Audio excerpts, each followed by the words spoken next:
Surprise, surprise. They say Mr. Sniper's looking in the eyes. 1 second, people.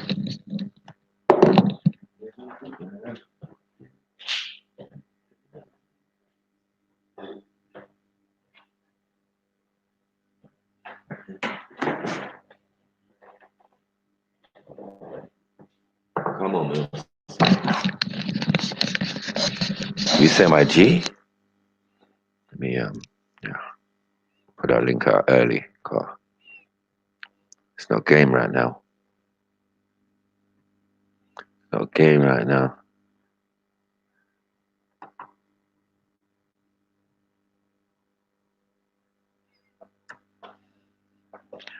Come on. Go to what do you call him? Clarification Central. Fuck's sake. People need to wake up and smell the coffee. Big up Gastrilla Gamma.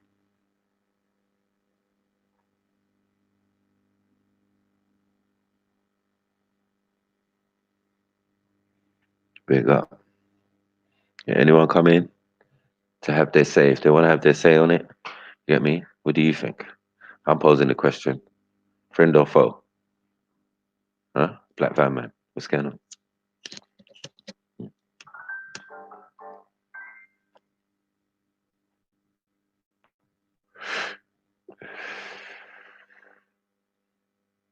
1 second.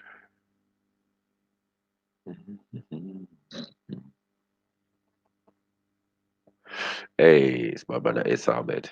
Big up, big up, big up. Big up, big up.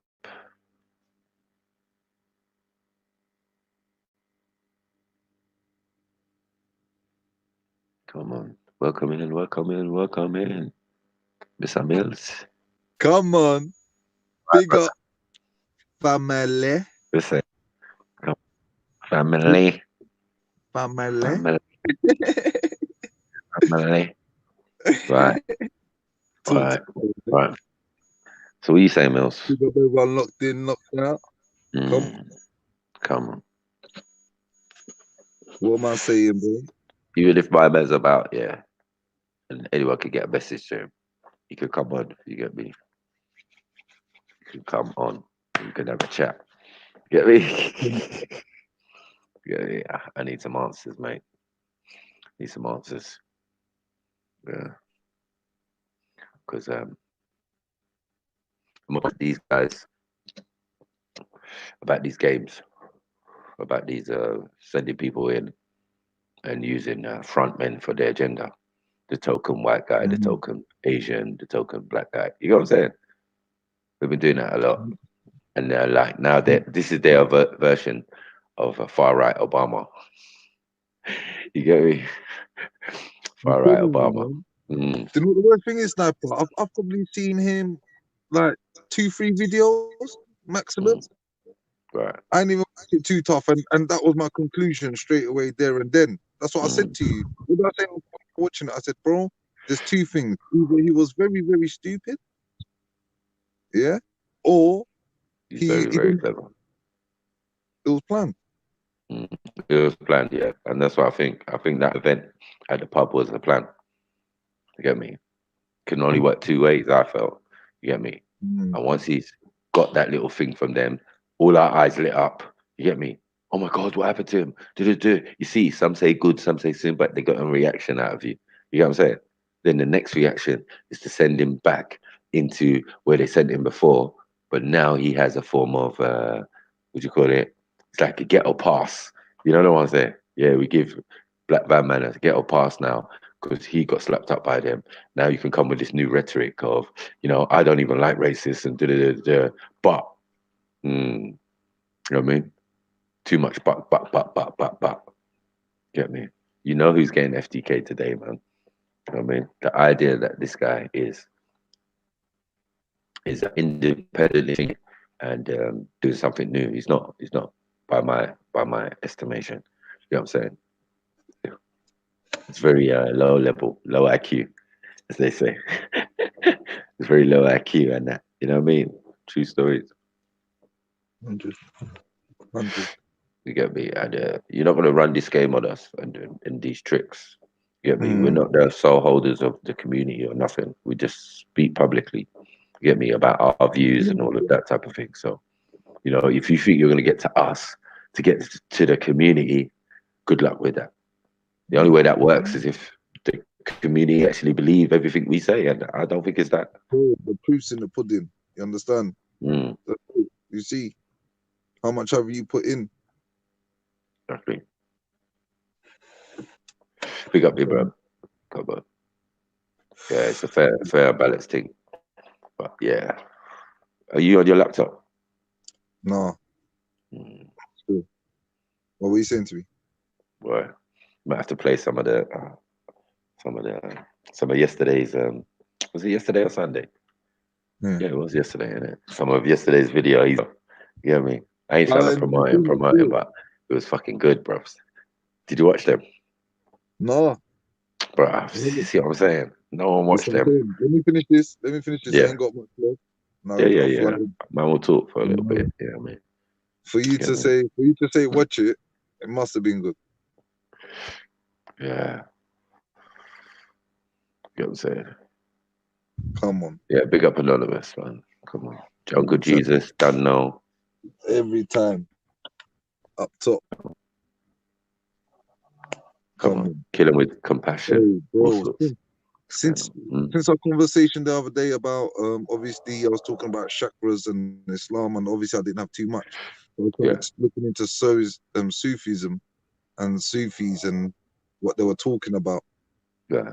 And I actually found that Sufism is allowed in Islam as long as it's within the laws of the Quran. So as long as it's in the guidelines of the and you follow the rules, because that's what it Hmm. is. There's not too many people can walk that path. That path is Exactly. basically can turn you mad and it can turn people. They can go too much on it. You know what I mean? If you don't have a strong structure or if you're not suited for it. Mm. I mean, you know, you could be born into it is one way, and two, you have to understand that many other people have taken it on. Mm. So now, if it's big in Iraq and it's big in Iran, yeah, that's giving you an indication that man took it on. That was not always their way in it. You know what I'm saying? Mm. So when they do it now, it's all extreme. Man are chopping heads with sword and doing all sorts of stuff, Mm. flagellation and mad things, and you know what I'm saying? Mm. And judging every other Sufi by that type of display that they can see openly. You know what I'm saying? But And it again, clearly with states, everything, it's a subsection. in the Quran that you have to follow. It has to be within the guidelines. If it isn't within the guidelines, that's when things could basically hit the fan. Mm, And it's only again, common sense. But again, some people believe in that. there's lots of mystic orders within the idea of Sufism. You get what I'm saying? So they don't, depending on what they stand on. You get me? It'd probably be some Ibn someone. You get me? Well, man's not on that. Man, not on that El Qadir and all of these type of things. The things out of the Quran. You get what I'm saying? As you But said, like it's not nothing that we weren't instructed to do from the Quran and from other texts that it's mad. go with the It's Quran. it makes sense now. Do you know what I mean? And I would have thought you would have hoped that they would have been in tune with that. Exactly. But then Exactly. that means within the teachings they already knew about this and they were teaching you about this, whereas it's been lost. You have to ask yourself, why are we not taught this? Why has it been hidden away from us for so long? Yeah. Big up my brother. Oh man, come on. Yeah, you did say that to me, my brother. Get me? I ain't gonna lie to you, but we're both of the same thinking of it. I'm just like, 100. Come on, bro. yeah, But now you got to think about it as you understand now. Now you got to be 10 steps ahead. Now you got bare questions in your head from conversations to the way man's been acting, who's he been talking to. You understand? It starts. mm, Your brain starts racing ahead, bro. It's nuts. mm. But Is it RS said, everything? yeah. I mean, he's opposing your question that it's allowed in Islam. Who is? Um, Sid, RS Sid. Yeah.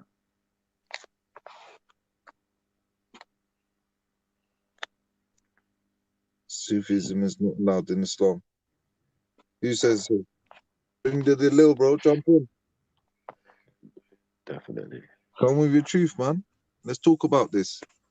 I've just recently found out, and what I've been finding out is that as long as it's within the laws of Islam, then the whole point of it is to be within the laws of Islam. Because that's what guides you to Allah, guides Mm. you to a higher consciousness. Remember, there's 42, 42 different, was it deeds or traits you gotta have to be a prophet in itself. Mm. Concern. Yep. We have to see what's happening now. I disagree also, but on the principle that um, a lot of other sects have Sufism in it. You know what I'm saying? Elements of it. You know what I'm saying? Like it's not as extreme, but it's still the same thing. I don't understand. Like in some Sufis are ordered to pray 50 times a day. You know, these are these are things that in the other sects are not permitted and not necessary. But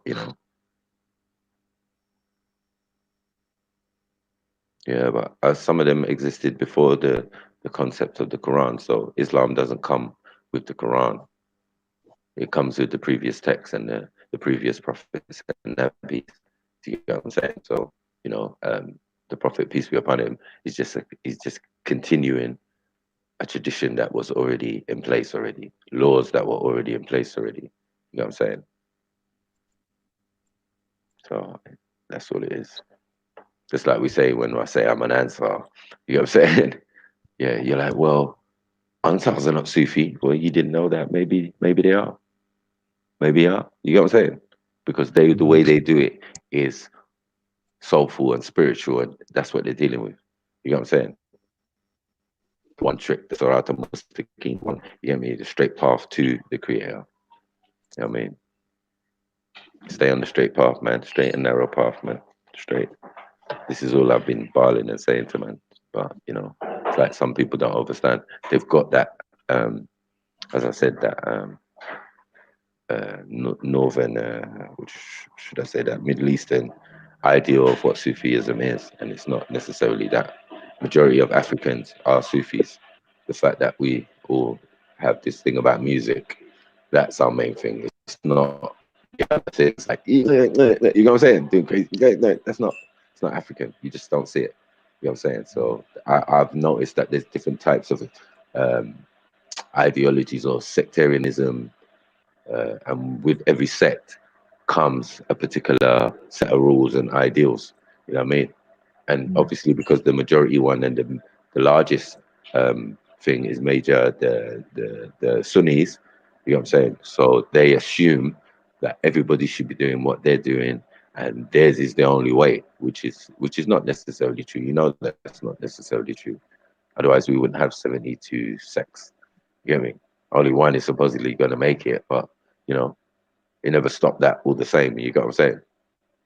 Now we've got Salafi, now we've got this one, now we've got that one. No one's complaining about those, you know what I mean? But the other ones, and the fact that Sufis are getting killed and murdered in various countries is not a joke. You know what I'm saying? Like the lowest orders, and then they're killing Shias, and then it's going crazy. Like, you know what I mean? There's a problem out here. Big up, Jeds. Come on. That's nuts, bro. Brother, You saying you want to come and have your say, my G? calling brothers just attacking each other, bro. Just it's nuts. Well, I guess it happens in every family, no? But it's just about, do you know what I mean? Having respect for each other. Come on. Yeah. But yeah, it's just overstanding in it. And as I said, within your sect, you're required to study and learn certain things. Like, I make sure I try and learn all things.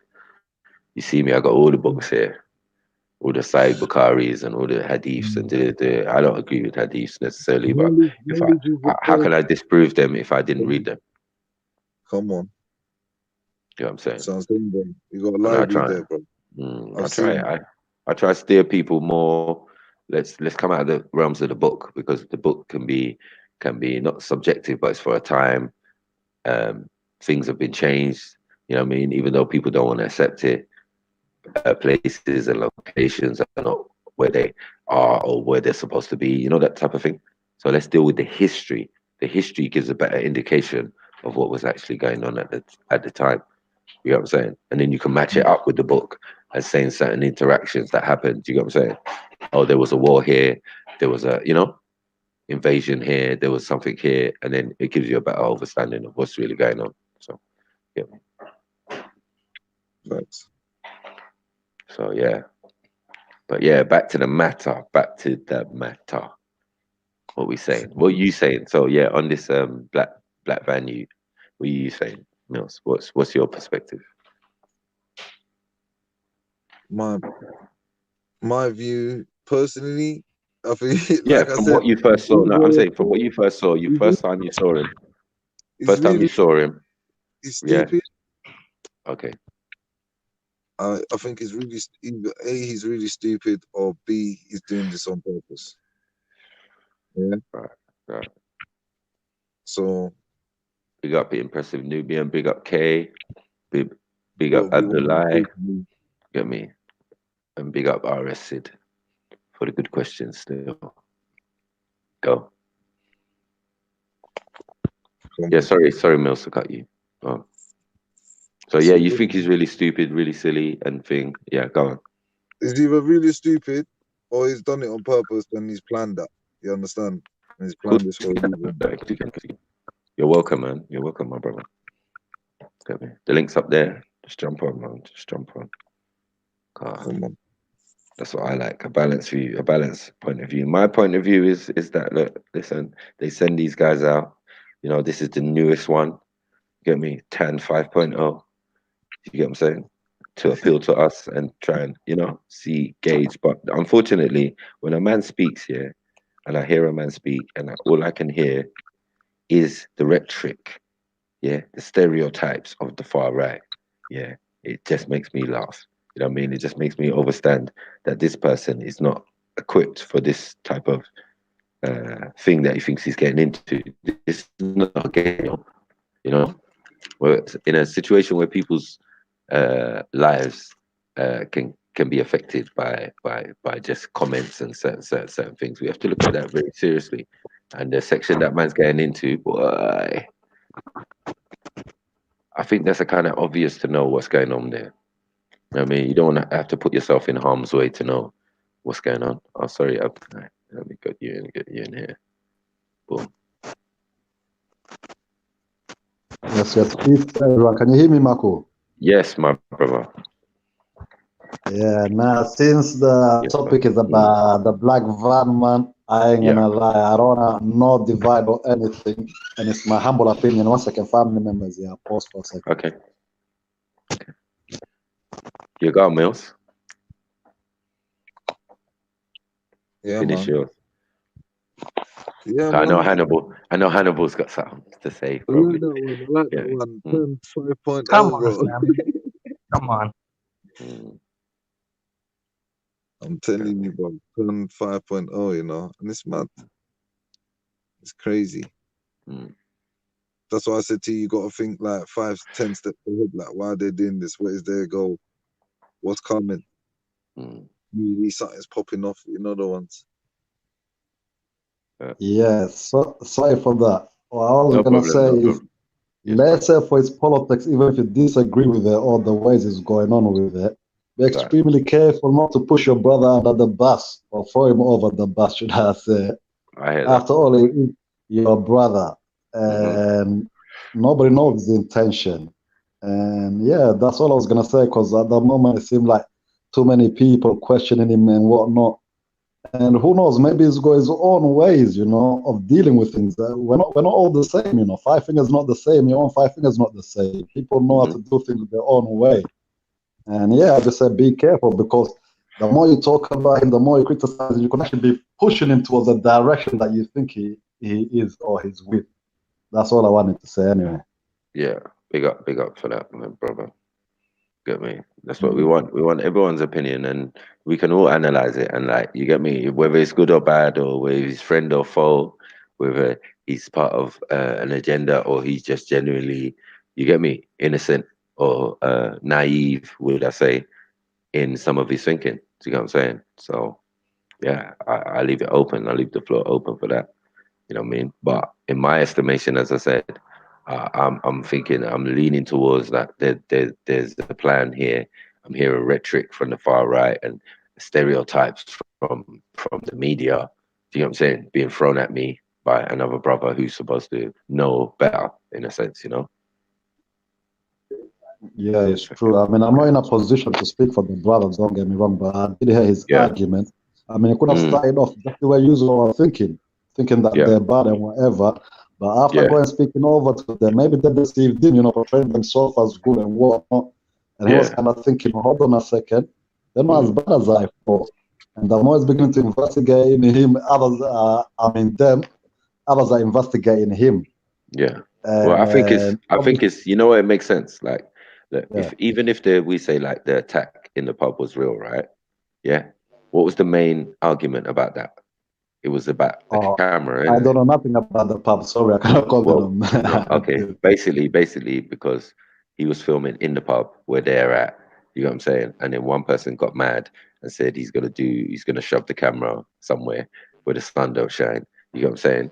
And proceeded to try and attack him. So my thing is that obviously, like Jeddah said yesterday, um, if you want to do this social experiment, yeah, maybe you should have a hidden camera. And then once they're in their natural environment, you can really see how they behave. And, they're going to Yeah, pretend once you shove I'd a agree camera in with their that face. too. Yeah, Sometimes, yeah. No, especially they're when you're going to. investigating somebody that you had a suspicious over, you Mm-hmm. wouldn't really want to show them that you got Shove a a camera camera. because they may just be able to tell you, they just may be able to tell you what you want to hear. In other words, Exactly. We can all play the so game. yeah, This is definitely. why. Yeah. This is why you can't find no racist rhetoric from Tommy Robinson. You get what I'm saying? Because he knows that every time he's in the public eye, in the camera, yeah, he has to keep certain views to himself. You're trying to be a politician and try and be a thing. You can't have these open views. Your personal views are your personal views, but openly, no, you have to be a little bit smarter than that. You get what I'm saying? So at the end of the day, he's the only one who's a tiny bit smart. The rest of them are really dumb hooligan goons, men who have normal jobs and just want to express their frustrations on the weekend or through a conduit. And that conduit right now is Tommy Robinson. Do you get what I'm saying? He's a child of the Thatcher era. I'm a child of the Thatcher era. Do you get what I'm saying? So I know exactly where the thinking and the behaviors even of that time. Do you get what I'm saying? How their parents would have behaved and reacted. All of this, we all just get along is actually kind of a new concept. This urban, this, everybody's just cool, that wasn't true 20, 30 years ago, growing up. They were like on something different, like my white friends were like, no problem with me, but we had a normal thing where it was just like, listen, my dad's racist or my mom's racist, or they'll come at the house shaking their head and I'll be like, what's wrong? We're like, no, man, my dad's just being racist, isn't it? You know what I mean? I tried to tell him, you get me? I can't say nothing. He's not in the position to say nothing, but he knows within himself that what they're kind of saying, just free talking at home, is not necessarily something he agrees with. He has to go to school with us. He has to play out with us. He sees that I'm all right. You know what I mean? Like, as far as he's gone, or his years with me, you know what I'm saying? But he knows that what his parents doing is opposed to even the normal thinking of supposing. But at the time, it was very free. You know what I mean? So they could do that in their houses, like, yeah, fucking niggas, rah, rah, rah, this and that, blah, blah, blah. You get me? The son has to come out like, yeah, yes, Mike, you're right. Should we go and play football? You know what I mean? And I'll be like, what's wrong with you? Why are you acting like all subdued and that? You'd be like, oh, my dad was racist, or my mom was racist, and my granddad's racist, and you know what I mean? They're all sitting there talking about you lot, just living on the road. You get me? I lived on a road where there's only two black families at one stage. You know what I mean? My neighbours is just bursting my little football. My ball goes over the fence. They'll just pop it, stab it, throw it back over. Fucking niggas. You know what I mean? Go back to Africa and all of this type of stuff. Yeah. All of these things I experienced in primary school even. You know what I mean? I sat on the end of a table one, just reached a new school and was doing the maths, and the maths is a bit hard for me because in my school they wasn't that advanced in the maths. This is second year juniors. You get me? So mine's like 9 or 10 or whatever. Yeah. Just come to a new school. I'm sitting there on the table, frustrated. My cousin's over there. I'm thinking, oh, maybe my cousin will help me. The teacher's like, don't worry about it. You get me? Just do what you can do. I'm sitting there pissed off because I'm thinking, now I'm a smart you in my other school. Am I dumb or are they just a little bit more advanced than me? So I'm just trying to do the work. And anyway, next thing, yeah, the girl sitting opposite me is looking at me. She's looking at me. She's looking at me. And she's like, you know what? And I was like, what? I thought she was going to help me. She goes, why don't you just go back to Africa? And I don't know, because I was frustrated with the work. You get me? I just I didn't get mad with her. I just started crying. You get what I'm saying? Sitting at the table, I just started crying. I'm just like, you get me? Because I'm pissed with this. Yeah. And this I don't need. You get me? This is not the right time for your bullshit. Basically, you know what I mean? I'm accustomed to it. I'm a thicker skin from young. You get me? This is every day for me. You know what I mean? But this particular day, I was not ready for it. I just, I'm new here. I don't see what you have a problem with me, and I've just come to your class. I'm new. I'm not affecting anyone. I'm not the majority in the class. I got a cousin and some friends and that. You know what I mean? But yeah, I'm trying to fit in and trying to just do the education Yeah, and that. sorry to cut you, Marco, my brother. I've got to go. I just want to say thank you for having me on, and No hopefully problem, see you bro. soon. Take Yeah, care. man, Peace. definitely, man. And it was good to see you at the park, man. Yeah, likewise, my brother. Take Yeah, care. man. Peace. Love. Yeah, peace. Anyone else want to jump on the panel? Still, we're going to get this sorted today. We're going to hear everyone's opinion. You get me? So, yeah, when it comes to like things like racism and all of that, I know what I've experienced, and I'm not going to pretend and thing. And, I've been through a lot, and I've watched the transition and the change and everything that's gone on in society and thing, and how the road where there was only two black families has now become multiple families from all over the world. It's changed a lot. When I walk past my old house and all of that, it's like I'm thinking, right, the St. George's flags used to be just there. They used to be out pruning the fences. You get me? Set their Halsations and with German shepherds on you. Like some of you don't know, you haven't experienced these horrible situations. You know what I'm saying? Just supposedly you're every day gone to get bread and the bread's crushed because I'm running with it under my arm because I'm getting chased down. Like these are normal situations, and you wonder why like snipers so like hard with certain things. Yeah, because I was the eldest in my household, and I couldn't come home defeated or beat up or thing or bullied or do. My mom said, if they're bigger than you, find something and bring them down. Do what you have to do. Do you know what I'm saying? But you're not going to come back in this house talk about you got beat up. If you got beat up, okay, it can happen. Go back out. Rematch, part two. This is from your parents. So you're given a particular mindset. And then you go out there and then you get into interaction with white boys who are older than you. So it's like your little friends, your friends' older brothers. They start bullying you and do. You beat one of them up. You're 10 years old and you just beat up a 16-year-old. What do you think? How do you think the mindset of that individual is going to be now? Knowing that, look, hold on one second. You get me? They're saying I'm weak. They're saying I'm this, I'm a nigger, I'm a coon, I'm a this, I'm a that. But every time I hit one of them, yeah, they go flying. And I'm just not understanding this. You get me? I'm just not scared anymore because I just beat up a 16-year-old and do it. I go to school, I'm just trying to do my thing as a child. But a lot of black children are going through this at the same time. You know what I mean? And then they're saying, yeah, you lot are just ragamuffins, you lot are bad, you lot do, your house situation must be. No, it's not. You are creating that environment that's creating these people who are resistant to this thing that we're calling racism. You know what I mean? And if they're saying Britain has a culture, that was it for a particular time. You get me? Things have changed now. And as I said, this is a country that assimilates other people's culture And that's what they call British culture. You know what I'm saying? The idea to steal other cultures, not to have one of your own from scratch. You know what I mean? Be steeped in culture. No, they know everybody's culture. We drink tea. Tea don't grow in England.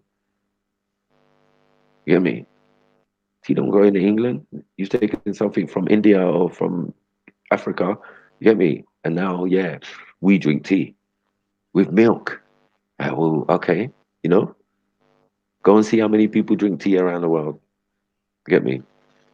I wonder who done it first. It wasn't the British, but it helped them through the industrial age. These are the things they teach us as well.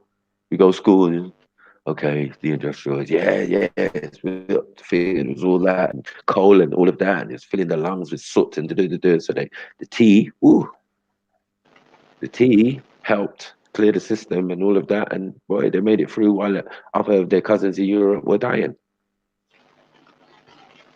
Is it my fault that they taught me that of their history, of the place where I live? You know what I'm saying? So I know all of these things, and then I have to go out of school and live that pressure, live that social environment, go home, and my house is safe, but my next door neighbor's not safe. My other next door neighbor doesn't even speak to us. I had one neighbor on one side set the dog on me. I mean, I got the scars till today. Just for being of a, you get me? This is just racism. It is what it is. Now everyone's wanting to sugarcoat and pretend that nah. Yeah, it went underground. And my story is nothing compared to my elders, my Sniper, grandparents, you and know all of what? that. It's like what you're saying is facts because I've had a lot of interactions with the Rasta community, and they told me some mad stories about when they arrived into this country and how they were treated. They're telling me they had placards outside pubs saying no dogs, no blacks, no Irish. You get me? And he told me some mad stories about getting chased by white people. He's just walking on street and he's getting chased by white people and the police are seeing them and they just carry on driving. Do you know what I'm saying? He told me some mad stories where they had to bring out blades and they had to show them white boys that violence is not a joke, you get me? And they had to carve the man's up because they was under target and they was being persecuted. So they had to bring out blades and show them this is not a joke. You get me? And this Rasta people, they're in their 50s, they're in their 60s, and they're telling me these stories. You get me? So I know what you went through is true and it's facts, and you could never forget that, and you should always bring it up. Mm. It's not that I just that most of the time I never even talk about such things. You get me? It's so like not past me.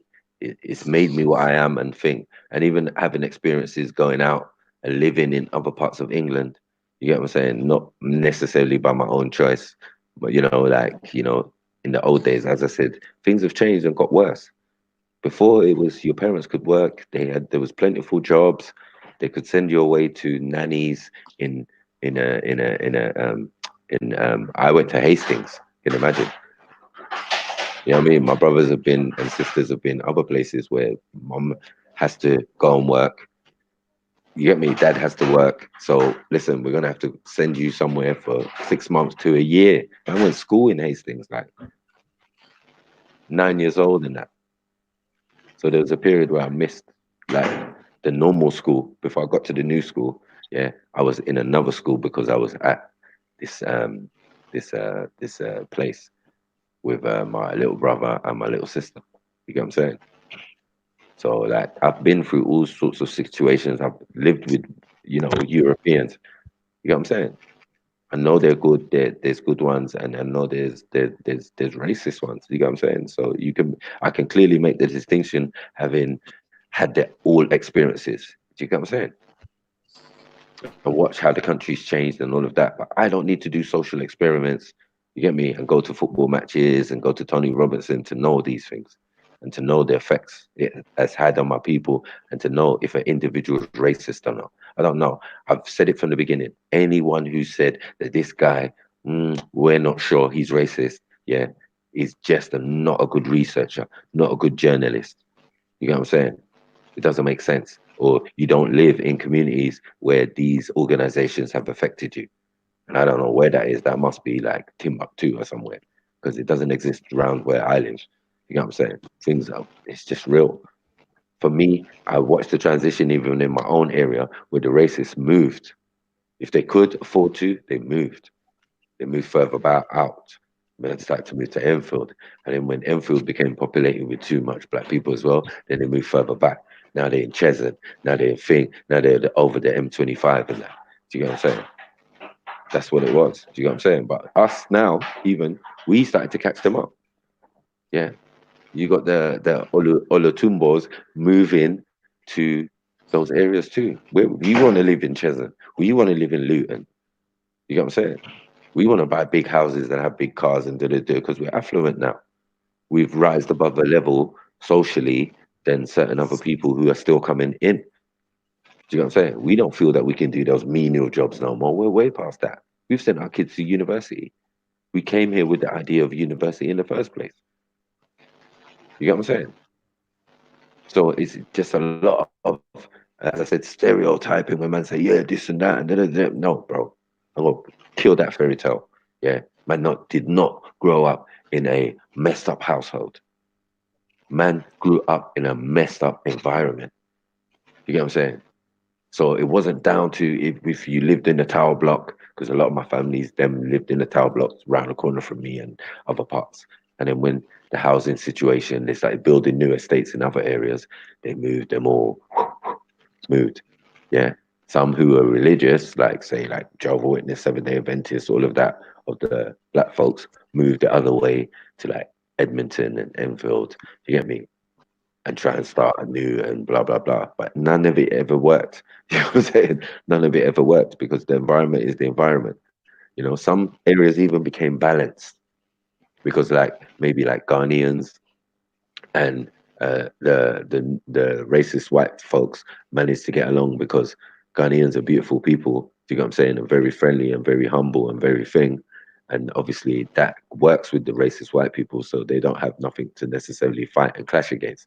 Whether like Nigerians and Jamaicans have to live together because we have a different attitude. So any white folks that live around us, yeah, better lower their gaze because we're not having the. You get what I'm saying? So it's just different. There's different types of people, and I find even in the Caribbean community and even in the African community, we got the same balance of people who are more, you know, agreeable with any type of situation because of the colonialization of where they came from.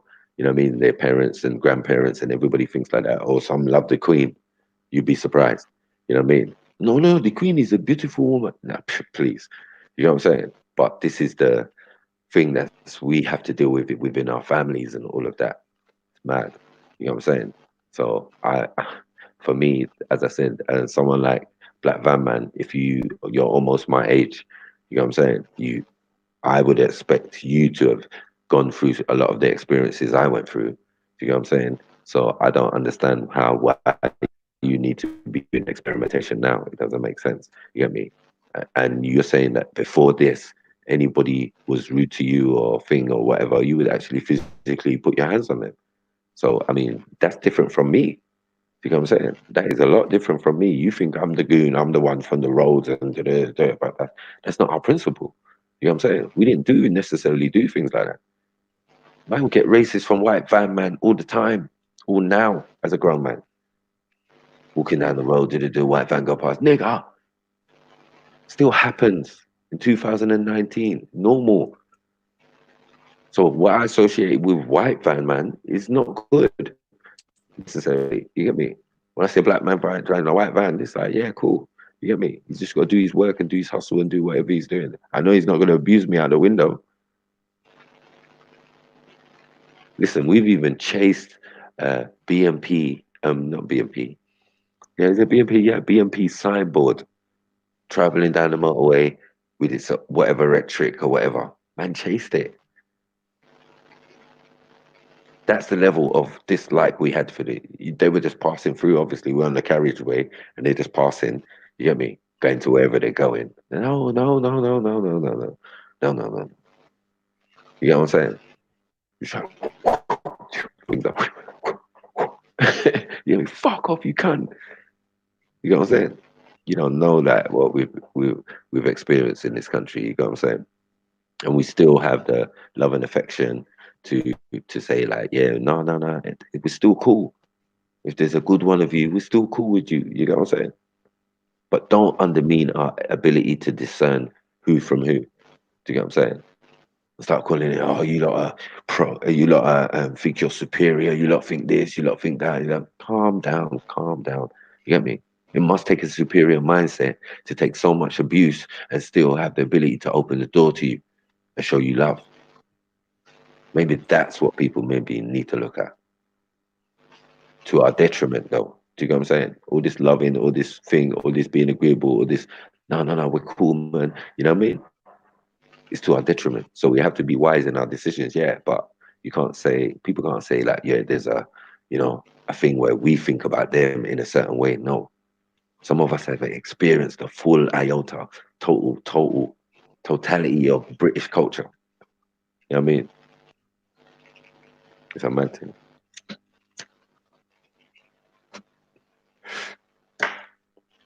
You say that, man. Get me? I had my little rant. Get me? Sorry, people. I just had to say my thing. Get me? Yeah, Because and my personal experiences, I've never really expressed when it comes to like things I've been through when it comes to racism and that type of stuff. But it's water off the duck's back. As I said, I'm a bad motherfucker. I just my whole aura just doesn't allow it to affect me. You get me? I just had to deal with what I had to deal with. But in the end, even the racists respect me. You get what I'm saying? As a kid, because they dealt with families. So we it was families when we was growing up. They knew your family. You get me? So if I'm the sole representative of a particular age group of my family, I got cousins. I was just fortunate to have a family in the area. So I had like older cousins, younger cousins, thing. Yeah, we all used to roll together. It was safer. You get me? You get me? Your friends from down the road. Yeah, we all just boom. Jamaican, Nigerian, thing, Ghanaian, or otherwise. It seemed like all your parents kind of knew each other. You know what I mean? And when we ever saw each other on the street, we'd hail each other, you know? We were not the majority back in the day. Do you know what I'm saying? We were not the majority in the area. But we just gathered together. The way everything was done, it was like, yo, I had to leave primary school and then go to my mom's Jamaican friend and her husband's house and stay there till my mom finished work. And then they take me home. You get what I'm saying? So I don't know. It's a lot, man. You get me? I've been through a lot of environments and situations. I've been in Peterborough by myself. Just there, boom. Oh shit. Given bail and just lay out bail. You know what I mean? Been in jail for like 8 months. I'm like, bro, I didn't even want bail. My trial's in a month. Why are you bringing me here? You get me? No, it's like my lawyer was like, don't you want freedom? I was like, yeah, but if I can't go home, what's the point? He was like, no, man, you have to go far from the victim, far from this and this and that. Yeah, we're sending you to Peterborough. I'm telling you, first 2 days, I was just sat in the town centre. You get me? Just like, I still had prison shoes. You get me? I had prison shoes. I don't know what happened to my shoes on the thing, but I had prison shoes and I had my normal clothes that I wore on the day I must have gone to the police station. Not even the day I went to prison on that. You know what I mean? Of course. So I look rough. You know what I'm saying? Yeah, I look kind of rough, man, and real yardy. Anyway, so yeah, I'm sitting by the water fountain in the center of Peterborough. I don't know nobody. I'm a ghetto youth in that sense. You got what I'm saying? I've come from different place. You get me? I have to adapt. I have to learn and think. You know what I mean? They put me in this bell place with all these white boys, and you know, and they're like playing UB40. They got every UB40 collection. Like, oh shit, they killed me with it. Videos, everything. Like, yeah, and you know, they were taking trips. They were doing these things like hot knives where you get a hot knife and some ash and put it together and you get a bottle. You know, all of these things they were doing. I indulged, yeah. You get me? And I kind of learned how to, you know, be different with different people. But I already had that experience because I grew up in an area that was majority Europeans. You get what I'm saying? So I knew how to adapt. I'm from the road. So it's like being like that is a secret. Because as Jedi said the other day, you couldn't take that home and do that. You know what I'm saying? So it's an adaptable skill that you had to be like a chameleon. You could be like one way at home, you could be one way at school, and you could be another way on the streets. You get what I'm saying? When you spoke to people in authority, you was another way. When you spoke to, you get me? So yeah, we had to be like that. That ability to act. That's why you find a lot of these rappers and these youths from the street can act. They can automatically, okay, I've got to be what? Like, okay, no problem. You get what I'm saying? Because we have to be like millions and yeah, okay, I'm talking to my man them. It's a different way I'm talking to my man them that I'm talking to, you get me, a European or, you know, Asian or whatever, if in what capacity. Because even the Asian or the Turkish or the whatever could be from the same place as me. So we talk in the same way. I don't judge him for him talking, sounding like a black man. You get me? No, that's the area we live in and that's how things went. I don't even hate on my brothers when they talk like white man, because that was the area that I grew in. Some of the guys were so black at heart, but talk like Cockney, and you know their friends was just white boys, older white boys who like, yeah, you know what I mean? You know what I mean, mate? All of that, but they had your back. You get me? Some of them older Cockney ones or black Cockney ones, you know, call them coconutters or whatever. Yeah, they were looking out for man. They know you was little and you was young and doing your thing, and they knew your parents and everything. That's why I said it was about families. You know what I mean? And I had a few incidents even in primary school. Like they did a kangaroo court one day, yeah, because I was with my ginger friend, right? He lived just up the road from me. Yeah, I think his name was what was it? Lee Smith. Yeah, big up Lee Smith. Anyway, but yeah. So me and him have been friends for a little while. You get me? Because he was my neighbor or whatever. And yeah, one day in school we're playing football before the first break or whatever, and yeah, he kicks me in my leg and I push him. Yeah, and he calls me a nigger. So I strangle him until he turns purple. You get me? So then a lady takes me apart, whatever. So we go back to the class.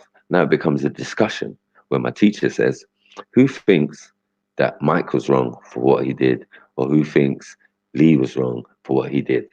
And you know, the majority of the class put up their hands and said, I was wrong.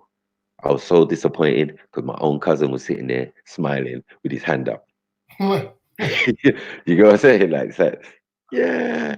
I was like, I can't believe it. Hold on 1 second, 1 second, 1 second. Even then, now I must have had some form of debating skills. You know what I'm saying? Because I was like, no, I'm not having it. Yeah. How can me? I'm the victim here. He called me a nigger. You know what I'm saying? He's my longtime friend. You know what I'm saying? I don't understand. It's like when push comes to shove, it came out. You understand? We can't even have a disagreement. You could have said anything else. But what was in your soul was that N word. I was so disappointed. I had to fucking, you fucking asshole. You get me? I didn't think you knew, you fucking honky. And that didn't even come into my mind. I was just pissed.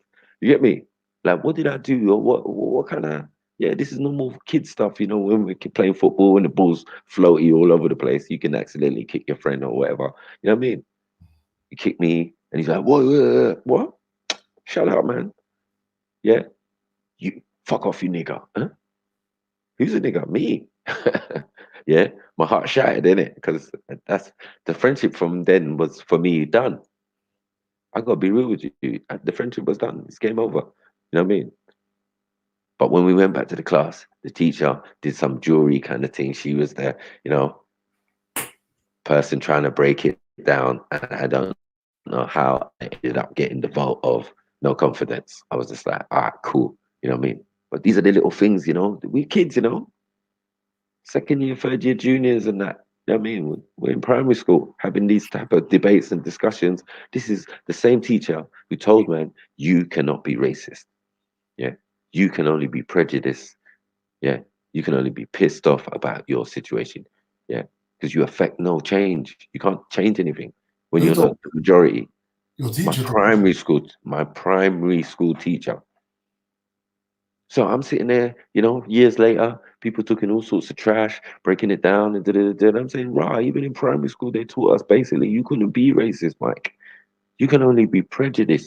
This is not your country like that. Your speaking and thing what you say doesn't affect no change. Doesn't have power. Doesn't have, you know what I mean? Your parents, whatever you say, you get me? You're the minority, ethnic minority. Think of how they're playing games with us. You get what I'm saying? Was it a black teacher that told you that? No, white teacher. Get me? Yeah, woman, adapt. Get me? She was very smart and figure. Obviously, to be doing even sitting down and having breaking it down and saying, is this racism or is this what's going on? You get me? But second year juniors, like, this is advanced. I'm thinking like, when you're fourth year now, just before you're going secondary school, those are the type of conversations you would think we would have been having. You get me? We ain't even had sex education yet. You get me? But we're talking about because this is what's in the air. My teacher was no play. She was the kind of woman who ching ching with their keys. And if you never heard and you carried on talking, them keys is coming at you. Them keys is coming at you. These are the days where it was acceptable that they could actually put their hands on you. We just come from caning and all of that. Like that wasn't our bad. You know what I mean? But they were still threatening with it, that type of thing. Yeah. Like, yeah, you could get the cane from the headmistress or the headmaster or whatever. And they're like, I swear that's banned now. Yeah, that's not our time. Like a couple years before, maybe or something, they were doing that. Slipper and all sorts of, they were still in the classroom. The cane and the thing, Eric and Ernie, they called it. You know what I mean? The threat of it was still there. You get what I'm saying? In the air and all of that. And they were still like physical with you. You know what I mean? They would put their hands on you, and definitely a lot of parents came to the school. You get me? Who lived across the road. Used to be funny because we had a block across the road, and it's like Bear Man's dad's in there, like Sound Man or something. You get me? So they're in during the day. We out playing rounders in the front, but a man will walk out the classroom, walk straight over the road to his yard. His dad, if the teacher acts up, you know what I mean, rough man's up or whatever. And sometimes I see teachers get roughed up, beat up, and all sorts. Talk about give me 5 minutes. We're straight to the glass like this. What's going on? What's going on? I think sir's getting licks. Yeah. Different environment, I'm telling you. Yeah. We even one time, me and my friends, the whole of a whole year, can you imagine? Whole year of youngers, basically most of the school, yeah, beat up the school bully. It was some white boy named Matthew Carpenter. He was huge, big guy. You know what I mean? And I don't know what he done, but he said he could take on the whole school. It was like, really? All right, cool. I'm telling you, he was laying down people like Skittles at first. You get me? I saw people going to sit down with their joint. You get me? Real things. It was like, all right, cool. But once the weight of pressure got to him, it was peak. He ran off crying. You get me? It was like, yeah, it was peak for him. Yeah, he got kicked in and thing, but he didn't really get hurt. But his pride was hurt. You get me? Because he was going on like he was thing. And these guys were racist. Proper racist. It was just normal. Like some people, and he lived at the end of the alley that we across the road from the school. So if you lived over past that, yeah, you would use that route to go thing. And you had to be careful because my man be waiting. We're waiting for you like the boogeyman. Like bare sneaky stuff. They be all in the little parks at night time because they're allowed out in it. You're allowed. You just have to go shop or do whatever you're doing, and you get back in your yard. Yeah, the man call it loitering, but yeah, you know, like I used to take long to go shop sometimes. You get me? Because you need a little bit of freedom and that. Yeah, oh shit, I'm out. You know, you get me? But it wasn't safe. They'd be in the parks and that, then kissing up with their girlfriends or whatever, blah blah blah. And you're like, raw. You're like 11 and that. You're like, fuck's sake. Yeah, hope they don't notice me.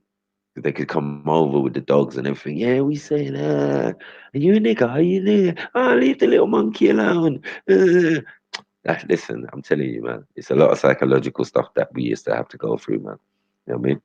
And endure. But man was steadfast and stubborn because man came from a cultural background where man was told that you are prince of your tribe. I never was dented by anything anyone said. So you could call me a nigger, you could call me a thing. I'm going to give you a princely beating. Get me? I'm going to defend myself. I'm going to do what I have to do. And that's the way it always was. And obviously, it comes to a time where people get accustomed to that and realize it's not the one. You get me? We don't want no smoke. We don't want no thing. But yeah, in the end, in the long run, respect was given. You get what I'm saying? Anywhere me and mine are walking, me and my cousins are going anywhere, they never bothered us because we had the older ones protecting us, and obviously they knew that we did our stuff ourselves.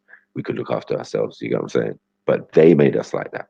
Don't ever get it twisted. Like we got up and had a plan of trying to be a certain way. No, they made us defensive. They made us aggressive. They made us whatever they say. We are.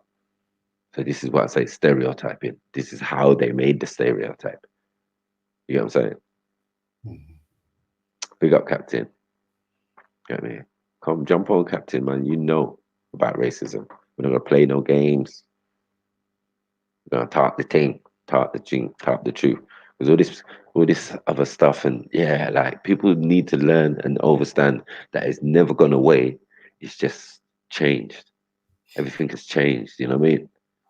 But be vigilant. Like have the power of observation is the most, I think, beautiful gift that we was given to observe and you know what I mean? Mhm. Experience and da, da, da, da. So yeah, you can see things now and you don't have to have emotion attached to it. Because I've been through so much racism. I'm not bothered by racism. Yeah. But I'm aware of it.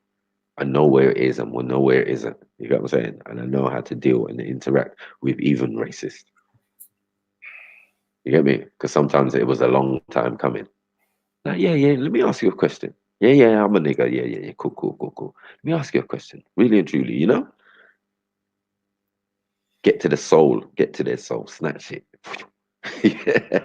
But You get me? Michael, I feel like the way people talk about racism these days, Mhm. like because it's not like I speak to my mum. My mum was chatting the other day actually. It's my sister's birthday and she's talking about getting chased um, from the shops to Mm. school back home, and how there was one boy that used to trouble her and that.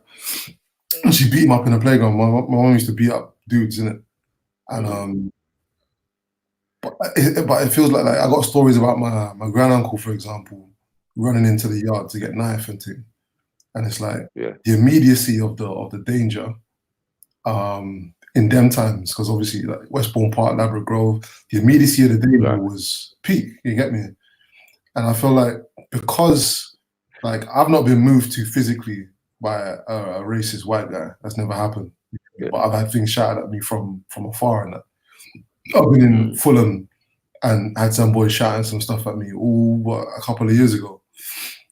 I feel like you're saying that you're not affected by racists and stuff. I feel like them kind of I understand, and I probably am not affected either. But I think that kind of sometimes trivializes the effects that first of all it did have, because it was always followed by violence, innit? And just because it's not followed by violence doesn't make it any less like cruel, innit? Really. Yeah, of course. You know what I mean? You know, children, imagine that in primary school, children could be cruel anyway. We're Yeah. not nice beings when we're young. So Mm. imagine you throw racism in with it as well. Yeah. In the early days, it's not a good look, man. You know what I mean?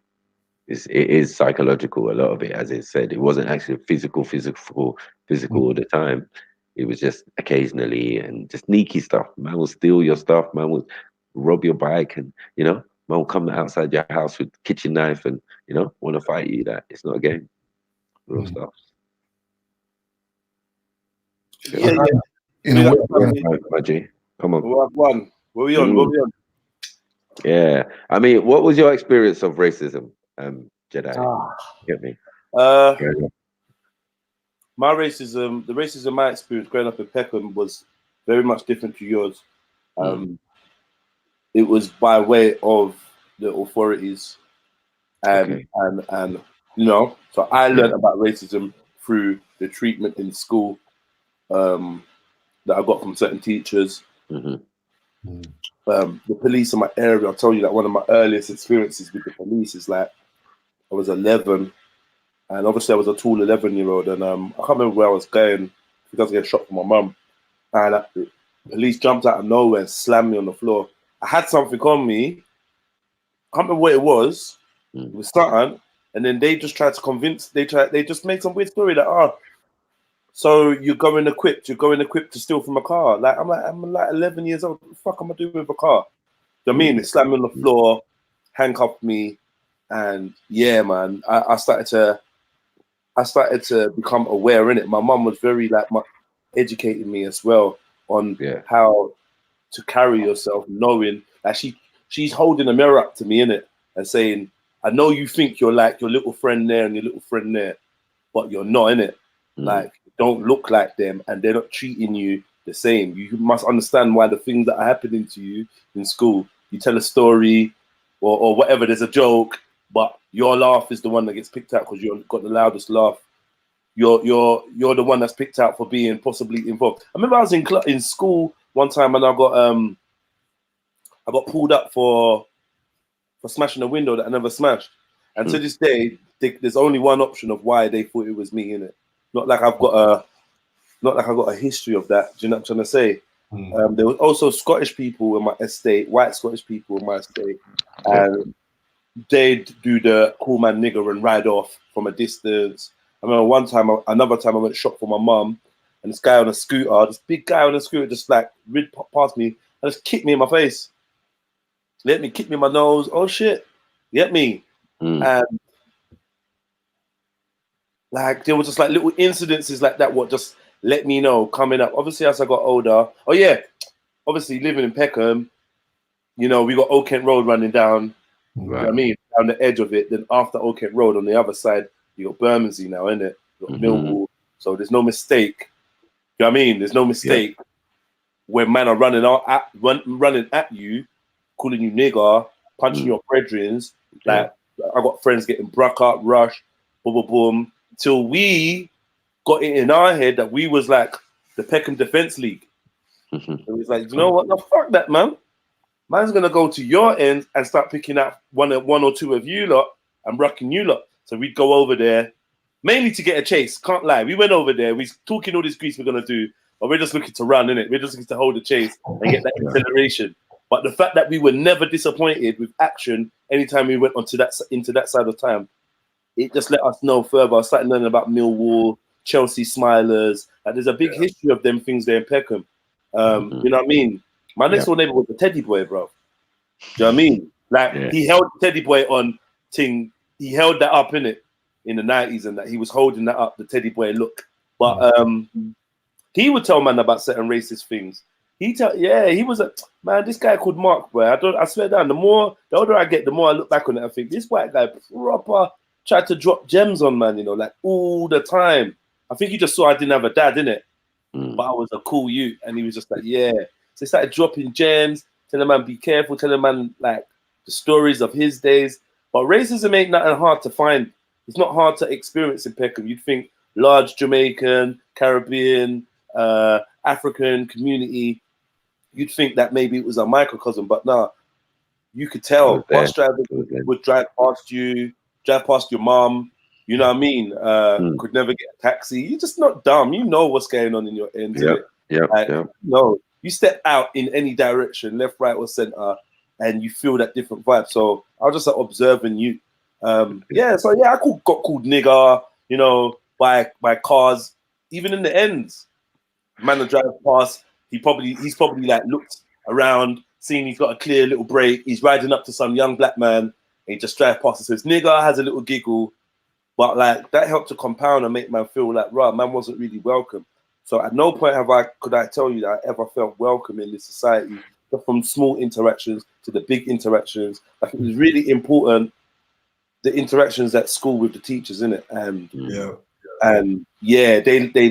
they showed man from early, like, yo, we don't care about you lot, innit? We don't.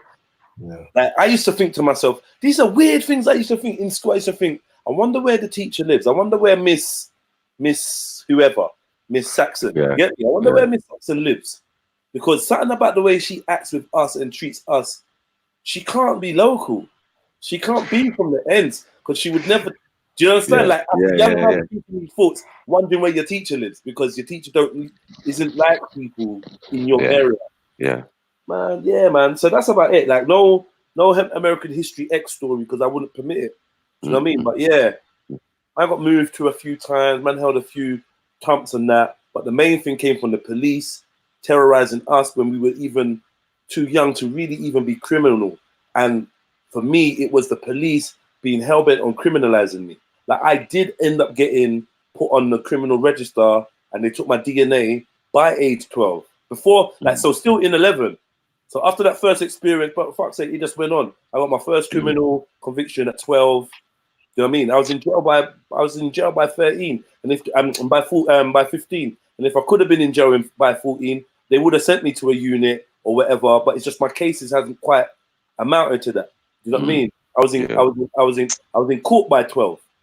They were putting me in court by 12, and they're saying, "Yeah, we're trying to discuss what we can do with him because obviously of his age." Boom, boom, boom, boom, boom, boom. So yeah, the criminalization of me and my friends around me. You know what I mean? From the bus driver to the black taxi man to the shopkeeper to the teacher do you know what I mean? To the policeman, they all kind of conspired to give man an overall feeling like, rah, you lot ain't really feeling me. You lot ain't like, but you know, it weren't until I got a bit older that I could put more words to it and actually read in between the line. Oh, rah, you're following me around the shop because, oh, rah, like, do you know what I mean? Yeah. Oh, okay, you just drift past, because now I'm getting why it was. But when I look back on my experiences, things would just happen. And, you know, my mom didn't go on about racism too much. All she said was she observed the fact that you're going to get treated different because of the way you look, because your height, you get me? Like, and your nature, which is, I don't know, I suppose you would say like a kind of African nature in it. Like, you know, speak up for yourself, confident, good-natured, good-hearted, don't take no shit in the playground kind of thing. Do you know what I mean? So, and for whatever reason, they would pull me up a lot. I got victimized in school by my teachers. I can, like, and anyone that went to school with me, I know there's usually one or two people hanging around that know me from back in the days. Shiesty could have told you some stories. Like, my brethren Obama could tell you some stories, but I don't think he wants to say any of them online. Yeah, because I did everything, man. I was the first one in my friends to stab someone. The first one to do. I bought all my brethren on robberies. I did all of that. I was into all of that bad shit because I think maybe subconsciously I was like, fuck it. You don't want me to be the outlaw, the bad guy, and that's who I am in it. So I kind of embraced it. Yeah, man. But mainly, I would say the criminalization and the demonization in settings where white people had authority became very apparent to me from a young age. So that was my touch. That's my induction with racism. Obviously, I ended up in institutions where I would come face to face with barefaced racism. You get me? I was the first black YP in Only. The first black, I wasn't even a YP. I was a young offender. The first black YO in Only, H&P Only in rugby. On my wing was it H and K wing? 2 wings joined together. I was the only black youth on that wing. Man from Northampton, man from Preston and Coventry and Rare. Yeah, bruv. Set man's got swastika tattooed, bruv. Is that real? Other YOs. So if we're all between 15 and 16, yeah, in jail, How are these man got sword sticker tattoos? That's telling you something about where they've come from, right? Right. You know what I'm gonna say? Yeah, I was I the wing mean, painter. I had one brethren, yeah. I had a brethren, and I was the wing painter. And this white guy, not a brethren, but a cool guy on the wing. This white guy, when he left, yeah, I had to go into his cell. I swear I told you this before, Matthew. I had to go into his cell to paint up for the next person to come in. And I moved this cupboard, fam. And my man had written in German and English some next thing, like some next racist manifesto. Bro, I think it's joke, fam. Some next rate, like things I didn't know. Heil, Sig Heil, and I didn't know what them things they were. He had the SS on the wall. He had some next German. Like these men were studying racism up there. That's how I tell man from now. I've never spent any time in Northampton, and I can tell you for free, it's racist up there. I just know that thing was so deep. I'm like, rah, for real? This is how much you lot like hate black folk and that, yeah? Man, this is a joke thing, man. This is a joke thing. But racism in Peckham had to know its levels, though. You get me, though, man? It did. Like in Tottenham, where a man could feel super comfy. No, you got the white man estate. Like there's an estate that is known for having like a majority white folks. That's about it. Yeah. You're not gonna come you're not gonna come North Peckham Estate and act up and on foot call no one nigger. No, that ain't happening. No, I felt growing up, spending obviously like whole summers in Peckham, you know what I'm saying, and New Cross and Camberwell and that, you get me, and even Brixton at my uncle's, you get me. Like it was a different environment, but there were places like I stayed in Streatham at my auntie's, you get me, opposite the ice rink, and we experienced good amount of racism around there. It was like the estate, you know, like the red brick that faced the common was only Europeans in there. You know what I'm saying? We didn't even live in those type of, you know, like blocks or whatever. They lived in a pretty, you know, kind of balcony, glass, you know, them type of ones there, facing the main road anyway. So, you know, it must have looked decent. But the big block was next to us and we didn't live in it. This is the first emergence for me to start seeing staffs and all of these type of dogs, right? You know what I'm saying? So it's a different level for me, car. I never really liked dogs, you know, growing up. You know, car, we used to have mongrels and all of these things roaming the street in packs, following young youths to the shops. You get me? So that's how we learned to run fast. You get me? So, yeah, but when I was coming to Peckham, it's a different environment. You get what I'm saying? But when I was in Streatham, it was like, obviously, it's like the same time kind of thing. You know what I mean? But I'm seeing another angle to the ends. You get me? And then there's places even then that I couldn't go. You get me? They say, no. We don't go down there. We go through there. You know what I'm saying? To the other ends. You know what I'm saying? I'm like, raw, real. Like, yeah. And it's funny because I remember like at 16, I moved to is it 16 or 17? No, at 18, sorry. I moved out and I moved to Dulwich. You get what I'm saying? Now, Dulwich is proper racist, bro. I couldn't understand that. The end of Rye Lane. How does this make sense? Yeah. Huh? At the end of Rye Lane. At the end of. No, we're talking about. I'm sorry. Is it Dulwich? Yeah, it's Dulwich. I mean, no. Yeah, it is Dulwich. Yeah, I lived on Dunstan's Road in Dulwich. You get me? It's just behind Peckham. You get what I'm saying? So at the end of Rye Lane, I didn't understand that. You go through the market, you get me, and think this is all like Cosmo, you know, and just all Nigerians, Jamaicans, whatever, yeah. But then you get to the end of the road and you're in Dulwich. You get the little green bit. You get me? Those pretty houses going up. You know what I mean? Yeah. And then just up, there's a zebra crossing, and that's where I lived. I'm telling you, Jeds, when I came out my yard and I'm walking down the road and a white boy saw me, he looked at me like, Rob, don't you know where you are? You know that look? Like, what? And screwed me. The whole time look at this. You get me? I felt the tension. You get me? I felt the pressure. And I was like, raw. That's weird because obviously I'm coming from the time now where man's way past certain experiences, and you get me, man know how to deal with them proper. Yeah. You get me? So man know the look. I was like, rah, this guy's still got that racist thing fresh. Like, this is up the road from the ends. You can't go down Peckham High Street and be doing the same thing. But it's just how close the thing was. You get what I'm saying? It's right on a man's doorstep. You're in Peckham, and it's a different life compared to just coming up the road, you know what I mean, into their environment where they're like, nah, we'll do you something horrible. Remember, when my auntie first moved to Surrey Keys, yeah, there was no black people there. You understand? She moved to the estate in Surrey Keys. There was no black people there near the station. And all that. Yeah, that would be stiff. Them, yeah, you're stiff from because you're on the other side, isn't it? You're on the other side. I don't know what you realize they penetrated down to they had and them ends there still stiff around there. Yeah, it was proper weird. You know what I'm saying? Like, and it calm, and then later, obviously, it changed. By the time my cousins was coming up, it was getting a bit mad. Man's getting licked down on the doorstep and all sorts, shotties and all sorts, mad thing.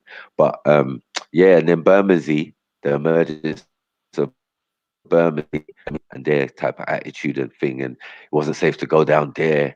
And is it Brockley or Bromley? One of them was racist area that you had to be. Bromley, in it. Right. Now, kind of, still. Yeah. 100%. Yeah. So it was like now. Yeah, like when I was no coming on your pecking shit right there. Yeah, I'm saying, we're sick of your shit. So hack it tops thing. Yeah. I know the dress sense and everything at the time. Yeah. Was it Ben Sherman's on that? Yeah, Ben Sherman's. You get me? I met this guy. His name was Lee Darling. So you can imagine it was peak from him in jail. You get me? And he had curtains. He like a curtain hairstyle, like looked like a chick, but he was a cool guy, yeah. Had the best clothes, best garms. You get me? Like, man's wearing his own clothes. I was like, raw. How you go shopping? What's that? Ralph Lauren, yeah? It's typical. You know what I'm saying? Like, but he was a cool guy, quiet, never got into no argument, never got chiefed. The opposite sell to me, yeah. So me and him got talking, you know what I mean? Blah, blah, blah. And I'm saying, raw, you live in Dulwich. I said, tell me the truth, bros. That's a racist area, bros. Are your people racist, bros? He was like, yeah, bro. I ain't gonna lie to you. Yeah, man. Standard Lee, my dad, yeah, he's gangster. You know, the Richardsons. Yeah. You're doing that on me, yeah? We even have that in North London, trust me. You get me? You know, where certain white boy families felt they were connected to certain gangs and all that. I was like, fuck's sake. You get what I'm saying? So I even got him saying, yeah, yeah, my dad, his thing is part of the Richardsons, in it, and blah, blah, blah, and this and that and that and the other. I was like, all right, cool. But he was a nice guy, I swear, wherever he's big him up, because he was like, I don't know, he was just a straight shooter. You get me? And then people used to say, all right, darling. Pause in jail. That was funny, man. That's a mad thing. But yeah. I do. You know what I mean? I've had people confess to me their own personal thing. I've been locked up with a guy who came from South Africa, and he was proper rude. And he even told me that he learned. You get me? Because maybe where he went, he started. I think he went to Newcastle, and then he came down to London after. So he was still carrying a certain attitude, yeah, in Newcastle. But when he came down to London, he realized that was again going to work really well. You get me? You start getting punched in the face and that a lot. You get me? You start to realize, no, maybe I shouldn't do this. You know what I mean? So, yeah, man. I've been in a prison where I was effectively the only black guy. You know what I mean? So I had to be locked up with all different type of white guys who had different experiences, came from different parts of you know what I mean, of the same area. You know what I mean? Because we out of town and that. Can we get MA's experience of racism? Yeah, empresses. Definitely. Let me know. Is Empress there? Yeah, she's above you still. I don't know if she's talking though. Empress, you there? Stop copying out, man. You tell us, man. Come. No, I'll tell you, innit? Come on, yeah. I'm here. Sorry, I'm listening. Go on. Yeah, go on, sister. Like they're asking about race, No, experience. no, no, no. What is it? What is it? What are you not doing? What are you not doing? Stop fucking around, man. Give us Yeah. we want to know the real, man. Tell us. Yeah, man, I'll drop mine. I'll drop Yeah, mine. yeah. So yeah, I grew up in like Westbourne Park. Didn't experience no racism on the estate at all that I was aware of, at least anyway. There was never any talk of racism. I don't even know when the first time. In fact, the first time I probably heard of racism, just the word itself, was probably from my dad. It's my dad that was trying to feed me certain things, taking me to the AAPRP meetings, which is Kwame Nkrumah's party that he started back in the day. I was going to these kind of things, and it's like I didn't learn about racism firsthand. I learned about it through the theory. And Yeah. the problem, Racism. Yeah. the problem is that I can't understand none of it because I didn't really have experience of it in live and direct. But also on top of that, like my sister's mixed race, innit? So I couldn't equate. I couldn't equate. I thought my dad was chatting shit for years. Like, I couldn't. It didn't make no sense. You know, how can the first woman that you get with and breed with be a white woman, but you're telling me that white people will do this, that, and the other? It didn't make no sense to me, so I completely disregarded it. Innit? Then I left the manor when I was about 14. Okay. 14. And we up sticks and we moved to Harrow, innit? Harrow. Once you moved to Harrow, everything changed. Everything changed. Tell me about Harrow. What was Harrow saying? Harrow, at the time when I moved to Harrow, it was like 1996. And there was a lot of Indians there. But yeah, there was really no black people in Harrow. So, Hey, Maku. Yeah. Mute up for us, please. Oh, sorry.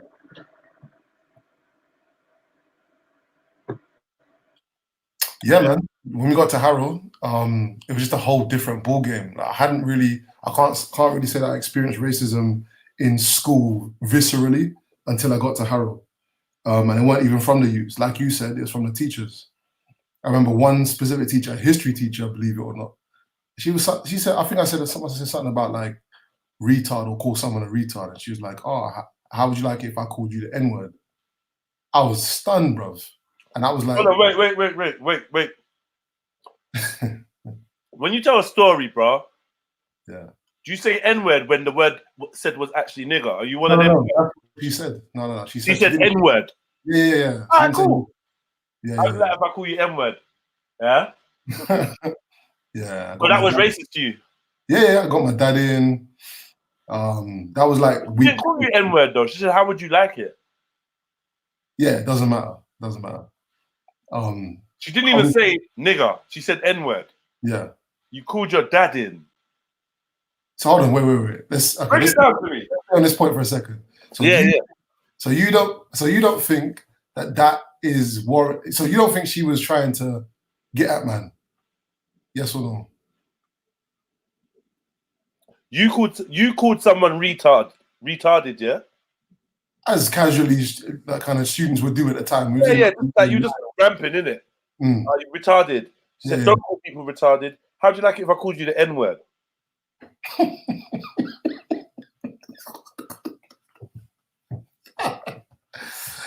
Imagine this. Imagine it was a white person saying it, yeah?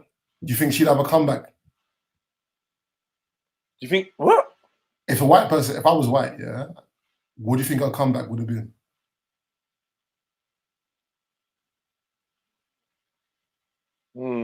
I don't know. How would you like it if I called you? Yeah, I don't know. There isn't one, is there? So, well, I think that's what she was. I don't know. I hear you. Yeah. What would you say to anyone else? I hear you. If I'm honest with you, I'm not overwhelmed with how racist she was to you, but I saw that she tried to make a shit example, and she only made it because you were black. So she only asked you about how you would feel about the N-word because you're black. I think the whole point, the thing is, at the time, everyone in the class was like, right? And I was kind of just like, rah. But I wasn't offended by it. Like I could actually understand the logic of what she was trying to say. That's kind of where I am right now. Yeah, but the fact that she was trying it, like I was in no doubt that she was racist. Like from that, you wouldn't say that. You get me? You couldn't use any example that you can use any whatever you want to call it, any analogy or whatever the fuck it's called in it. You can use anyone, but she went straight for that, like almost like it was at the tip of her tongue already. You know what I mean? Yeah. That's one thing that's in my mind. It's like, right, what made you think that? What made you? Yeah. Do you know what I mean? What would make that response come to your mind? But yeah, it was too. I'm not gonna lie. I'm with you though a little bit. I'm with you as in. It didn't automatically hit me with she was being racist, but analyzing it, I get it. Yeah. Yeah, it didn't hit me either, but it's really the reaction of the rest of the class that made me think, right, actually, yeah, that's racist, bro. Like, and so obviously my dad came down. Is that when that happened, my dad come down, and it was actually the headmaster that confirmed my suspicion, because I was a bit naive to all of that stuff. Weeman's asking if it was Gayton High School. I just hope it wasn't, because that name hurt in my heart. And I never want to think of you having to go to a school called Gayton. Nah, it's called Rooks. Nah, Wee Man, you was on your own there, Wee Man. Yeah, at Gayton. That one, Gaytown still. You lot must have been like literally the victims of the whole of Harrow with your school. Gaytown. Gaytown, like this is just too much. A ton of gays. It's just too Gayton. Wee Man, did you go to that school? This is hurting my heart. I don't want to hear it. Carry on, bro. I don't want to hear it. Yeah, man. We need to do a campaign to change that school's name. You get me? Me, man. All right, CNT Wembley High. But yeah, man. It's only really when we left. There weren't really too many. Like I said. That was your only incident at school. Huh? That was your only incident that you could think of at school of racism. Incident, yeah, but the thing is, you have low-level kind of microaggressions. Oh, yeah, microaggression all day long, yeah. You know what I mean? So, and again, I went. Hold on, 1 second. Trilly X, yes, it was a teacher that said to him, "How would you like it if I called you the N-word?" After he was overheard calling another student retarded or a retard or something similar. Yeah, I don't know why you got so confused with that story there, Trilly. Let's go. Yeah. So, yeah, microaggressions, and mainly like just the way the teach, like the same, not the look in it, like the racist, not a racist look, but the look that makes you know that someone isn't even seeing you on the same level as them. Albeit that they're a teacher and that, but there's a difference in looks that different people get, the way people are treated. I was victimized at school a lot. I had a very strange school life, really, up until probably year 10. I was when I got to the school, I had a fight with one white youth. About a week and a half. Miss Peel was the name of the head of year, and she said, "We don't tolerate that kind of behavior. You need to go back to where you came from if you're going to." What? Yeah, she said, we don't tolerate that kind of behavior here, even though I didn't even start the fight. You need to go back to where you came from if you're going to continue like that. And it's like, oh, wait. Did she mean back to Ladbroke Grove? Where she doesn't care. You know what it is, Jedi, yeah? You know what it is, Jedi? The wording, and I realized this when I was in a relationship years ago, yeah? The wording that people choose to use, yeah? Sometimes it rolls off the tongue because it's like a phrase that they've assimilated into their character, and they'll throw it around all the time. And the thing is, like, they might not realize, like, the person I'm talking about, their auntie was white, and she was racist, and her granddad was racist, and they used to use the same phrase that this person used on a regular basis, but this person is mixed race. So I never questioned whether it was coming from a position of prejudice or whatever. What was the term? It's hard to explain. It's basically the way she talked about black women. She would say it in the same way that her auntie would say it and her granddad would say it, but I didn't clock that that's where it was coming from until very much later. So the point I'm trying to make is people can use terms that are out of the context in which you might hear them and think, oh, that's racist. But the fact that they still use it kind of indicates where that culture has come from, and that they're perpetuating it. And most of the time, they don't even know that they're doing it. So like, when this woman's saying, go back to where you came from, like that is, you don't hear black people saying that, fam. Like for a reason, you don't hear black people saying that. I ain't never heard a black person say that about I feel like someone said it to me recently, or that's Black Van Man probably, isn't it? It was Black Van Man. Yeah, exactly. Because I think I saw that as well. That's interesting, right? It's exactly the same example. He's picked that up from somebody else, and that somebody else is probably white. Yeah, it's a tagline. You get me? He's not even aware that he's using them kind of lines there. Yeah. Go back to where you came from. It is charged. That sentence there will get man side eyeing you. That. What? What do you mean? Yeah, it is charged still. Even for a black man to say it, we just yeah. Go back to where you came from. That's in the lexicon of racism, bro. Definitely is 100%. So yeah, there was that. She got hit by a train still, that woman. So good luck to her, innit? She's probably dead now. But really the racism, I really started to experience it when I left high school, man. I left secondary school. Went to Watford a couple of times, and it's like as soon as you pass Harold Willstone, it's peak. It's just there's man there on the train waiting for you. I don't know if they even just live on the trains, but every time we used to go anywhere near there, there's just man there waiting on the train for you. South Oxy, it's Hertfordshire, isn't it? Anytime you got any them kind of places, it's just mad. And I think I went twice, and I said, there's nothing up there for me. Never went again. Went to Watford Town Centre one time, and it was for an interview. We was probably there for about maybe half an hour. And in that half an hour, I had a racial slur thrown at me at the flipping barriers on the way back. But that doesn't surprise me. Again, do you know what I mean? Like the racism that bothered me the most in hindsight, and at the time as well, but I didn't know how to really articulate or identify that it was racism, was the one amongst friends. You get me? There was friends, I had white friends that like hip hop. I was gonna say white friends, yeah. Yeah, I had white friends that like hip hop. I was surrounded by white friends who kind of seem to like that kind of shit. And it's like only in hindsight now could I see, first of all, how uncomfortable I was at the time. And secondly, could I see just how much microaggression. Oh shit! Huh? I remember being at my actual not my next door neighbor, but the next door's neighbor house. For some reason, I was in their trampy fucking yard. I never go in that fucking yard. I don't know what happened, but I was in there and I was playing with the kids, like the boys, and the little girl had a dolly, the little girl called Cheryl, and the woman's name was Jackie. I'm just going to pick them up. And the boys' names were Spencer and Paul. I'm not going to pick them up. Yeah, they lived at number 10 Walkford Way, SE15, PF. That's how I still remember shit, yeah? And, yeah, I remember the mum called the daughter out and was like, oh, come here, Cheryl. And then Cheryl's come up with her dolly. I'm not clocking nothing. She's taken the dolly off her and showing it to her friends, the other adults in the room. I'm like, who's this? And they all started cracking up. And I looked at the dolly, and it was a black dolly. No. I remember that. How old were you at the time? I was old enough to say, if I tell my mum, she's going to kill everybody in this house.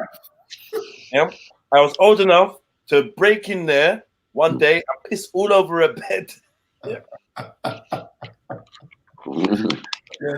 was old enough to stand by and watch her son get smacked up by some youths. I could have said, leave him alone, man. That's my neighbor. Allow him. And I watched. You know what I mean? I watched them smack. Like, it turned my heart cold, you know.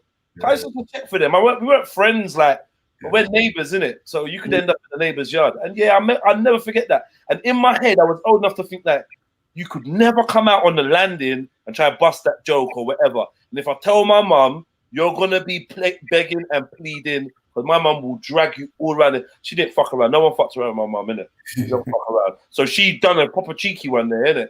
Yeah, sly one. Sly one. But that's just come back to my head now. Because she had one mixed race youth, quarter Yeah, whatever. Yeah, QC. yeah. QC. They can't say them things around here. Stuff. Yeah, nah, because that was natural. That was natural saying still. Yeah, quarter cars, half cars, whatever, man. That was natural saying, man.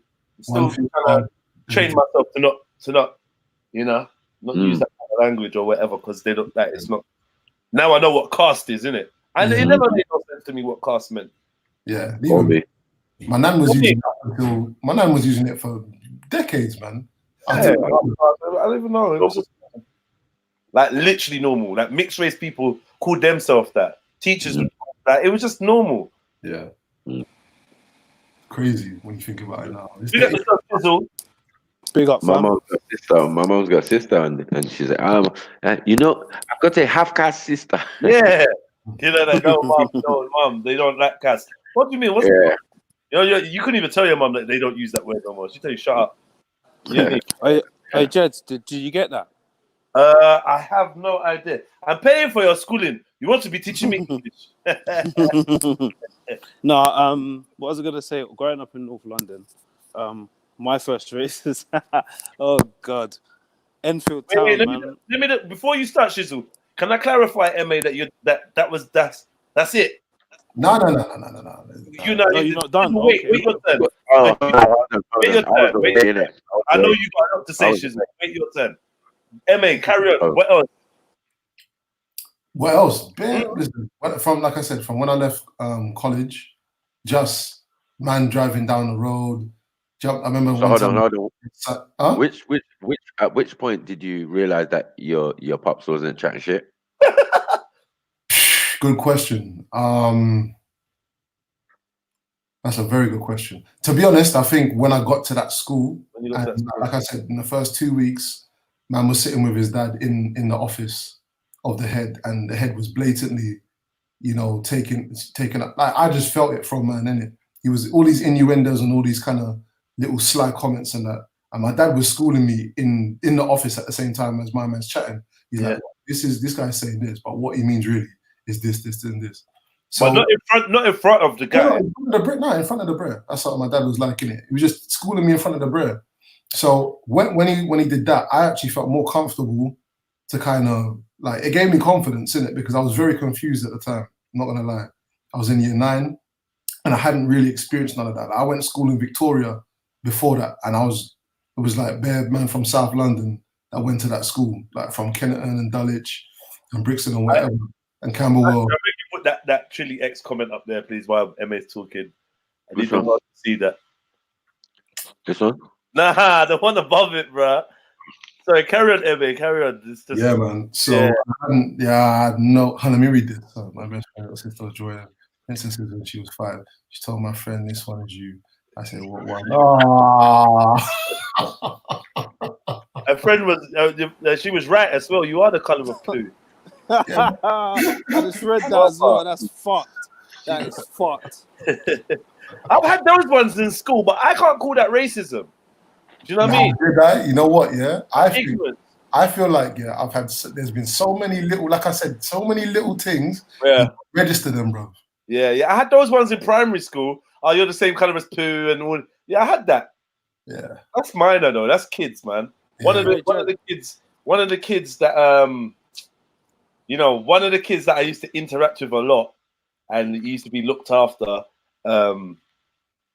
He's an intelligent little white boy. He went to a Montessori, the Montessori school, like where they just let them do whatever they want. Yeah. And me and him used to have cussing matches all the time. And I used to tell him, your mum's my secret girlfriend. His dad lived in France or Spain, and like I'm fuckeries, so I used to be like, did you see your dad yesterday? And he'd be like, no, he's in Spain.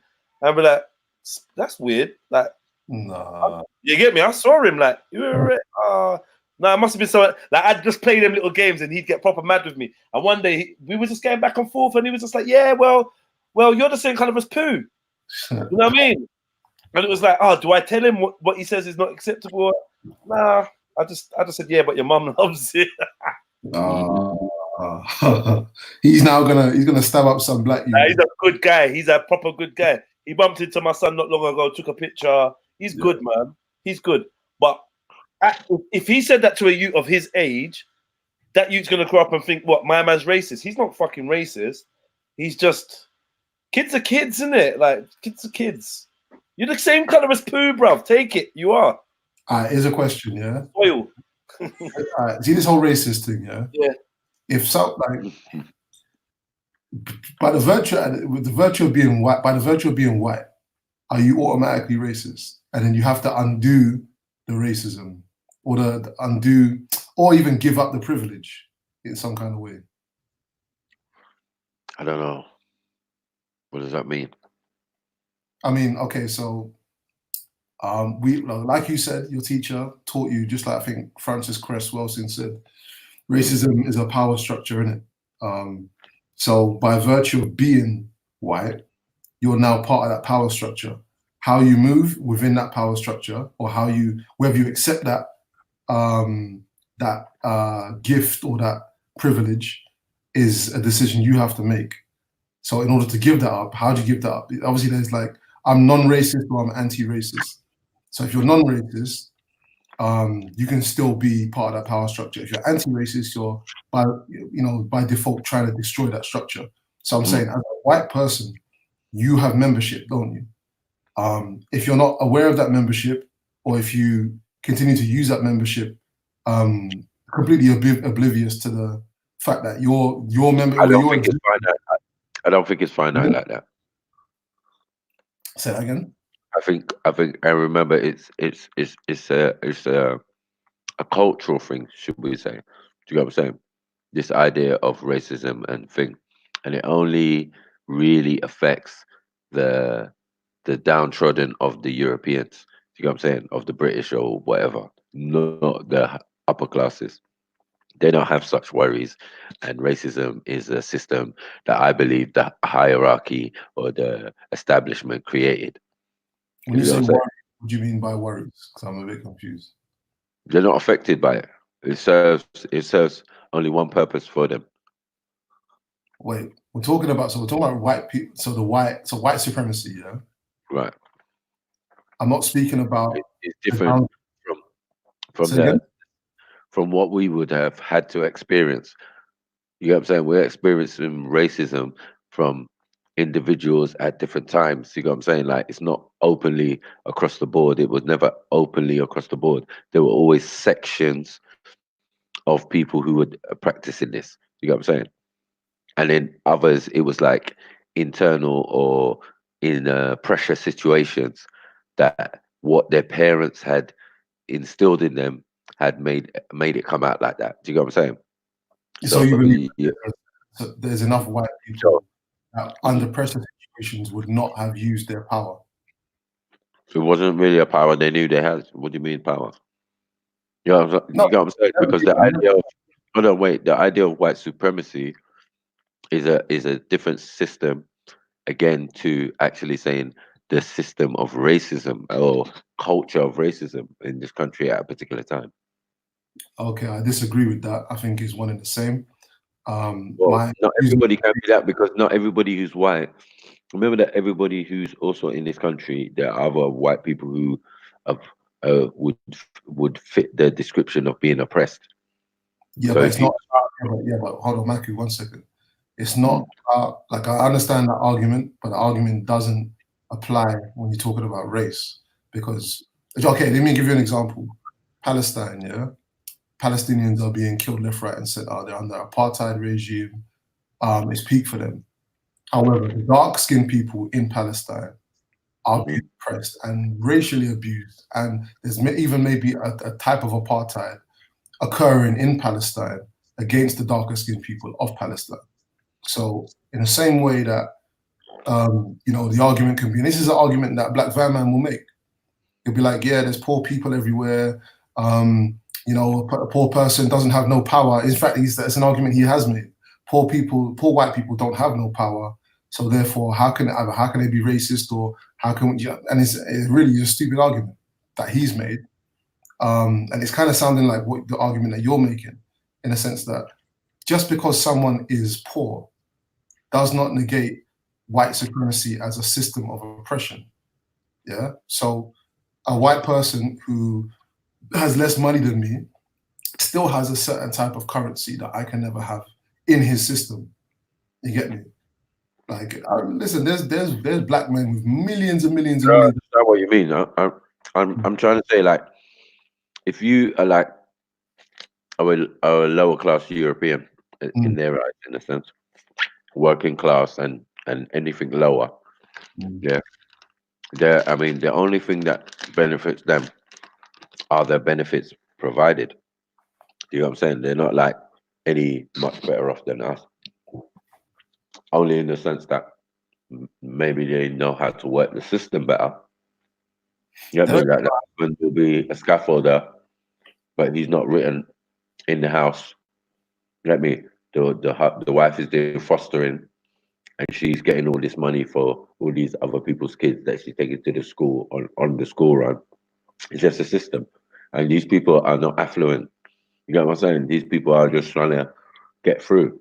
But they're white. You know what I'm saying? You got little Chinese, black kids, all sorts. You get me? They're just trying to do their hustle. Because everybody say that it's us hustling the system. But it's not. We're trying to work. We're trying to do whatever we do, even if it's menial job or whatever. We are trying to work. So the people on benefits in my area were the Europeans. And they were very skilled and good at collecting every single benefit. Do you get what I'm saying? And how to traverse and pretend, oh yeah, he don't live with me. We're not together. You get me? Man's got his own scaffolding business. But the money that they're bringing in through benefits and work is, you know, making them maybe to move to another area later. That's no different to my grandparents, bro. That's no different to my grandparents. No different. I don't believe that. I mean, you said that maybe they know how to hustle the system. No. Listen, that's the one thing I learned from my mum more than anything is how to hustle the system. I didn't say maybe. You get me? So I actually think that it's not that poor white people are able to manipulate or are conscious of how to play the system. I actually think one of the reasons why they're so disgruntled is they don't know how to play the system. I think people that come in know how to play the system. Like, forget about the Europeans. Well, that's not true, because the guys who are football hooligans and all of these are guys who are working. They've got jobs. You know what I'm saying? They're not being oppressed or being outdone in bricklaying or construction and all of these type of things. They still got their jobs. They just need an outlet. You know what I'm saying? So they're not very clever. They're not very affluent. They're not very things. You can't put them in the same bracket as these other people.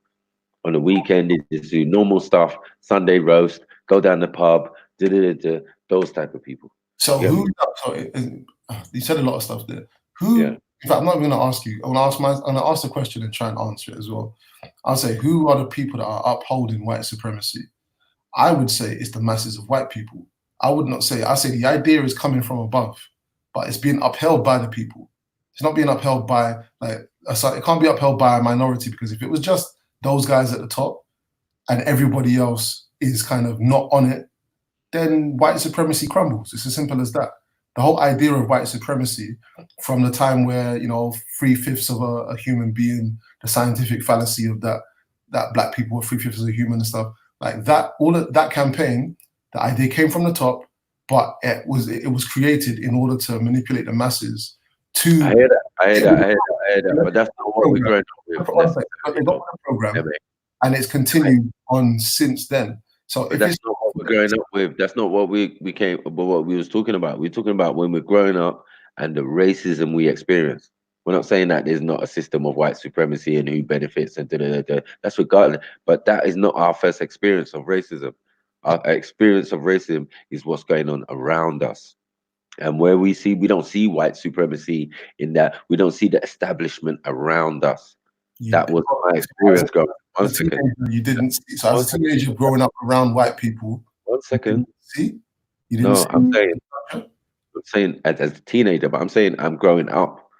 I'm growing up with racism first. I'm not growing up with the system of white supremacy first. That's not Now, true. you're Let me say that's true. One second, you're one second. detaching racism from white supremacy, and I'm not. Sorry? I said you're detaching racism from white supremacy. I'm not. I'm trying to the reasoning. Yeah, but then you're making the mistake because I can clearly see the difference. Let's So go back again. Let's just go back for 1 second.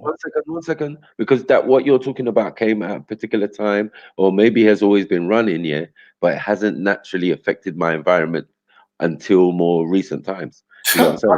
Why is racism? Why have you actually had to suffer racism? What do you mean? Where did it come from? I don't know, bro. I don't know. I don't know. I don't know. I Okay. don't know where it came from. In my area, you mean like when I was growing up? No. As in, like you're Nigerian, first generation British Nigerian, yeah, born here or whatever. Yeah. Why? Why did you? Why? Like, what are the reasons why racism became part of your life as a child? Like, from where? From where did this thing spring? It came from a particular age and environment. It's like when we moved to a particular area in North London from where we used to live. Yeah, that's when it kicked in. We went from a house to another house on the road, and then things started to change. Like we lived at first with in a place where my neighbors opposite was Turkish. Next to us was English family, and then round the corner was gypsies, and yeah, around this other corner was my mom's black friend and my mom's Greek woman named Anna or whatever, her friend. You know what I'm saying? So yeah, I don't know what you mean. I'm just saying that when I started to um, obviously interact more, because you go to school, innit? So we're all there at school. You know who dominates the playground. There's more of them than us in the school. Do you know what I'm saying? We're not enough to say like we outpopulate the school. It's not like in South London or other areas. You know what I'm saying? And remember that my mum is coming from an area like Kilburn, Queen's Park. You know what I'm saying? So I know as a kid I was walking down the streets of Kilburn, and it was a rough area, but I didn't really experience that much racism. But there was more Irish and all of that. You know what I mean? So as I said before, there are a lower class of European who are not privy to the things that are going on or what they benefit from. So I'm never going to say that, oh, some people, yeah, like white privilege or something doesn't exist. Yeah, that doesn't make sense. And then even that this system of white supremacy, but that's at a higher echelon, and then it's going to filter down. 1 second, it's going to filter down in systems that they put out, which is true. You know what I'm saying? So it makes sense. So, but what I'm saying is, when I am with my white friend and he's depressed or pissed off because the culture in his home is they speak openly and freely and racist. You know what I'm saying? What from even his own determination. You know what I mean? He knows that the word nigger or whatever is not good, or there's some monkey or this one or whatever. He knows when his dad's being racist. A man will come back and tell man. That's why man can't come to man's house or even come to man's gate too tough. You know what I'm saying? I explained all these things before. You know what I'm saying? So I know the difference when I'm saying what I grew up with and even how that changed. Yeah. And then you can say the system of white supremacy that took over and is really the principle of the whole thing in the first place. Because at first you've still got to culturally teach them this. It has to be something from the culture, why they're acting and behave in a certain way and teaching their kids this. It's not got to be political and all of that. They're not going to privy those, as they say, lower class or whatever, working class individuals with that type of worry. But what they are going to do is put systems, yeah, that, yeah, they're messing around. Oh, we're going to bring foreigners in. We need foreign workers and da da da. But these people are ignorant. Oh, we thought we were special. No, no, no, no, no. You're workers too. All of you gonna work. You get me? Oh, they're taking our jobs. They're taking our jobs. Do you think that's a worry for the establishment? No, it's not. Maku, I feel like, right, because I feel like you're tangling up the thing a little bit. maybe not intentionally, but I feel like the time. Listen, I What? can't entangle my life. Say again? I can't entangle up my life. It doesn't make sense. No. You know what I'm saying? Not your life. Just that. Yeah, my life experience. Sorry, should I say my life No. experience with this thing? No. It's the reasoning, because it's hard You to. can't keep. Listen, I can't live by analyzation. I didn't live by analyzation. I've lived these experiences. Do you get what I'm saying? And I had to deal with them on site. And I used the power of observation on everything. You get me? I'm not finite and set. You get me? Just because I make an observation and it's clear, I'm not stupid. I'm just a smart person who can see what from what. So when I say racism, yeah, and the system of white supremacy are two different, I'm being correct. I've never made an inconsistency. Do you know what Okay, I'm saying? right, And I'm saying one is cultural. 1 second. I'm saying one is No, cultural. come back now, because you've been saying a lot. All right, so Okay. let's deal with it. Yeah? The first thing that doesn't make sense is the idea that a poor white person is able to racially abuse you, which is what happens most of the time when you're on the road. And it's not like no middle class people that are coming to abuse you on the road or jump out their car, or do you know what I mean? It's not really happening. Like most of the abuse, most of the people that were trying to stab up my family and that when they were younger weren't middle class. They lived in Grove, or they lived in Latimer, and they lived in Kilburn, or wherever the fuck they lived. They went to that pub around the corner. That's how they were rolling. Yeah, the ones that killed Kelso Cochran lived in Latimer Road. Do you know what I mean? It's working class white people, right? The idea that working class white people can't be two things, yeah, which is what I'm getting from you. But I'll you can correct me if I'm wrong. Is that they can be indoctrinated into the system of in fact, no, they can't. It's almost like you're saying they can't be indoctrinated consciously or unconsciously into the system of white supremacy to the extent that they become consciously racist, which doesn't make sense because we know that they are consciously racist, right? We know that. Like that's where the racism is mainly coming from, right? So that's why I'm saying I'm getting a little bit confused as to what your reasoning is, based partly on your experience in it, because you've got a white bread, you've had a white bread, and you have positive experiences with this brother, with this guy, yeah. And I have too. You get me? My oldest friend, two of my oldest friends, one is black, but the other guy's white. And I don't know what you mean. It sounded confusing, because at the end of the day, yeah, you still got to take into account my parents' experiences. So even though they've had certain experiences, they didn't let us know what they experienced personally at a particular time. You get what I'm saying? Sometimes we just learn on the spot how they deal with those situations. You get what I'm saying? So it wasn't a case of like, yeah, we're sitting at home and we're being taught the system of white supremacy and why these people are being racist to us. It wasn't even a discussion. Do you get what I'm saying? No, but Maku, 1 second. You don't need to be able to intellectualize and understand white supremacy consciously for white supremacy to be in operation, right? So the fact of the matter is, racism was born out of white supremacy, point blank, period. That's what it was born as. The child, racism is the child of white supremacy, right? So every time you have an experience of racism, whether it be a microaggression or an overt declaration of fuckery, it's born out of white supremacy. Now, I know the kind of the way that you're painting white supremacy is as if it's the overall program that has been executed by the state and by the empire and all this kind of stuff, which is true.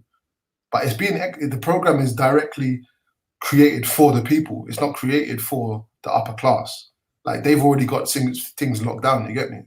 Now their power relies on, and I think Jedi has articulated this before, that their power is reliant upon the lower classes of white people sticking to that programming.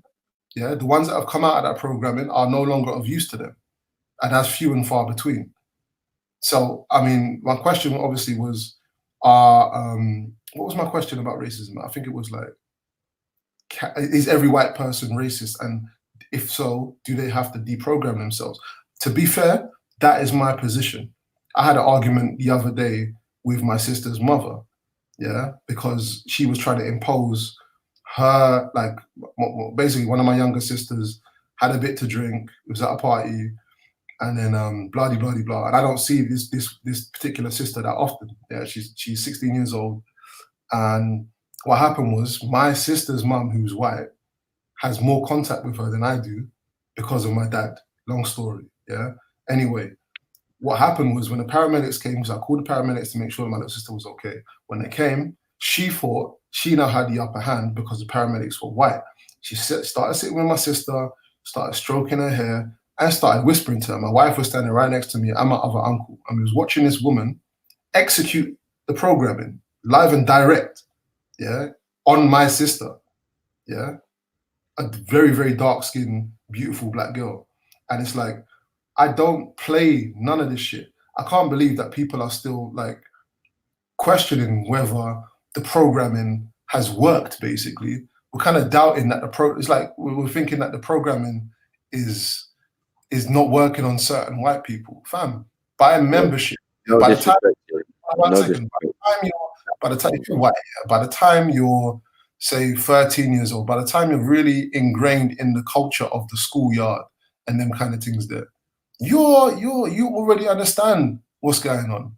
And more time, a white person is not going to make a choice to fight against racism. They might say, "Oh, don't bully this person, don't bully that person," but they can't really give up the membership of white supremacy. They can't give it up because what does that look like? What does it look like for a 13-year-old white child to give up their membership? Maybe you will say your friend, didn't it? Maybe your friend gave it up. Maybe he saw his dad and how he was going on. Bro, what the hell are you talking about, bro? I'm like, listen, in my time, yeah, all what you're talking about is a fallacy, bro. They're not sitting down in no fucking club talking about, yeah, we're in a club and we give up our member. What membership? What the hell are you talking about? Some people do you actually not understand what I'm saying at all? 1 second. No, I don't, because I know about National Front. There were some people back in the day were part of the National Front, and there were some people who were not. That is just plain and simple fucking common sense. You know what does that mean?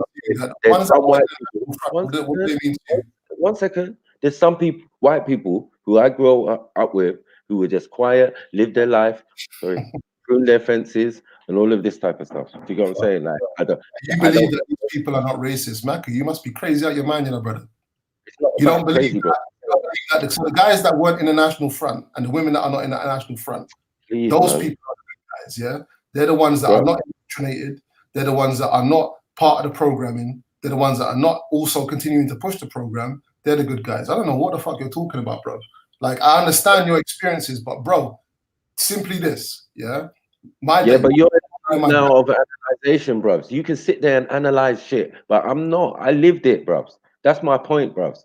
Yeah, I don't live by analyzation. I live have to react to the situations and me analyzing it or have the power of observation. Yeah, that's true, because you analyze.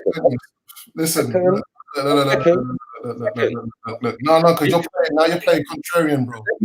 Man, you're a clever brother. Smart, bro. Yeah, and you do analyze. Yeah, what, man? You do analyze. Let me talk, bro. To analyze, you can analyze the my brother. I'm sure you've analyzed white supremacy. You've analyzed. You get me? So I don't understand why you're playing contrary to this particular subject and why you have. Bro, are you all right? I don't get it. I don't do contrary, bro. No, you're doing it now, bro. You're actually doing it now. How am I going to tell you about my life and you saying it's contrary? It's not contrary, bros. The experiences I went through, bros. You know what I'm saying? I've clearly told people. Bros, mine weren't all la-di-da like yours were. I didn't have no la-di-da and then no sudden awakening and actually believe that the people who created me and brought me into the world were wrong. I never had that experience. Do you know what I'm saying? So don't put those aspersions on me. Yeah. And one, I'm telling you, yeah, I know racism from white supremacy. I'm not demeaning any of the actions and but I've clearly explained to people, yeah, that Europeans who are not affluent using the system, yeah, to their advantage, yeah. I'm not saying they're racist. I can't say that because I never experienced no racism from those individuals. There were those individuals, those people who used to do racism, used to group together. They got places where they go. They got pubs where they congregate. Do you know what I'm saying?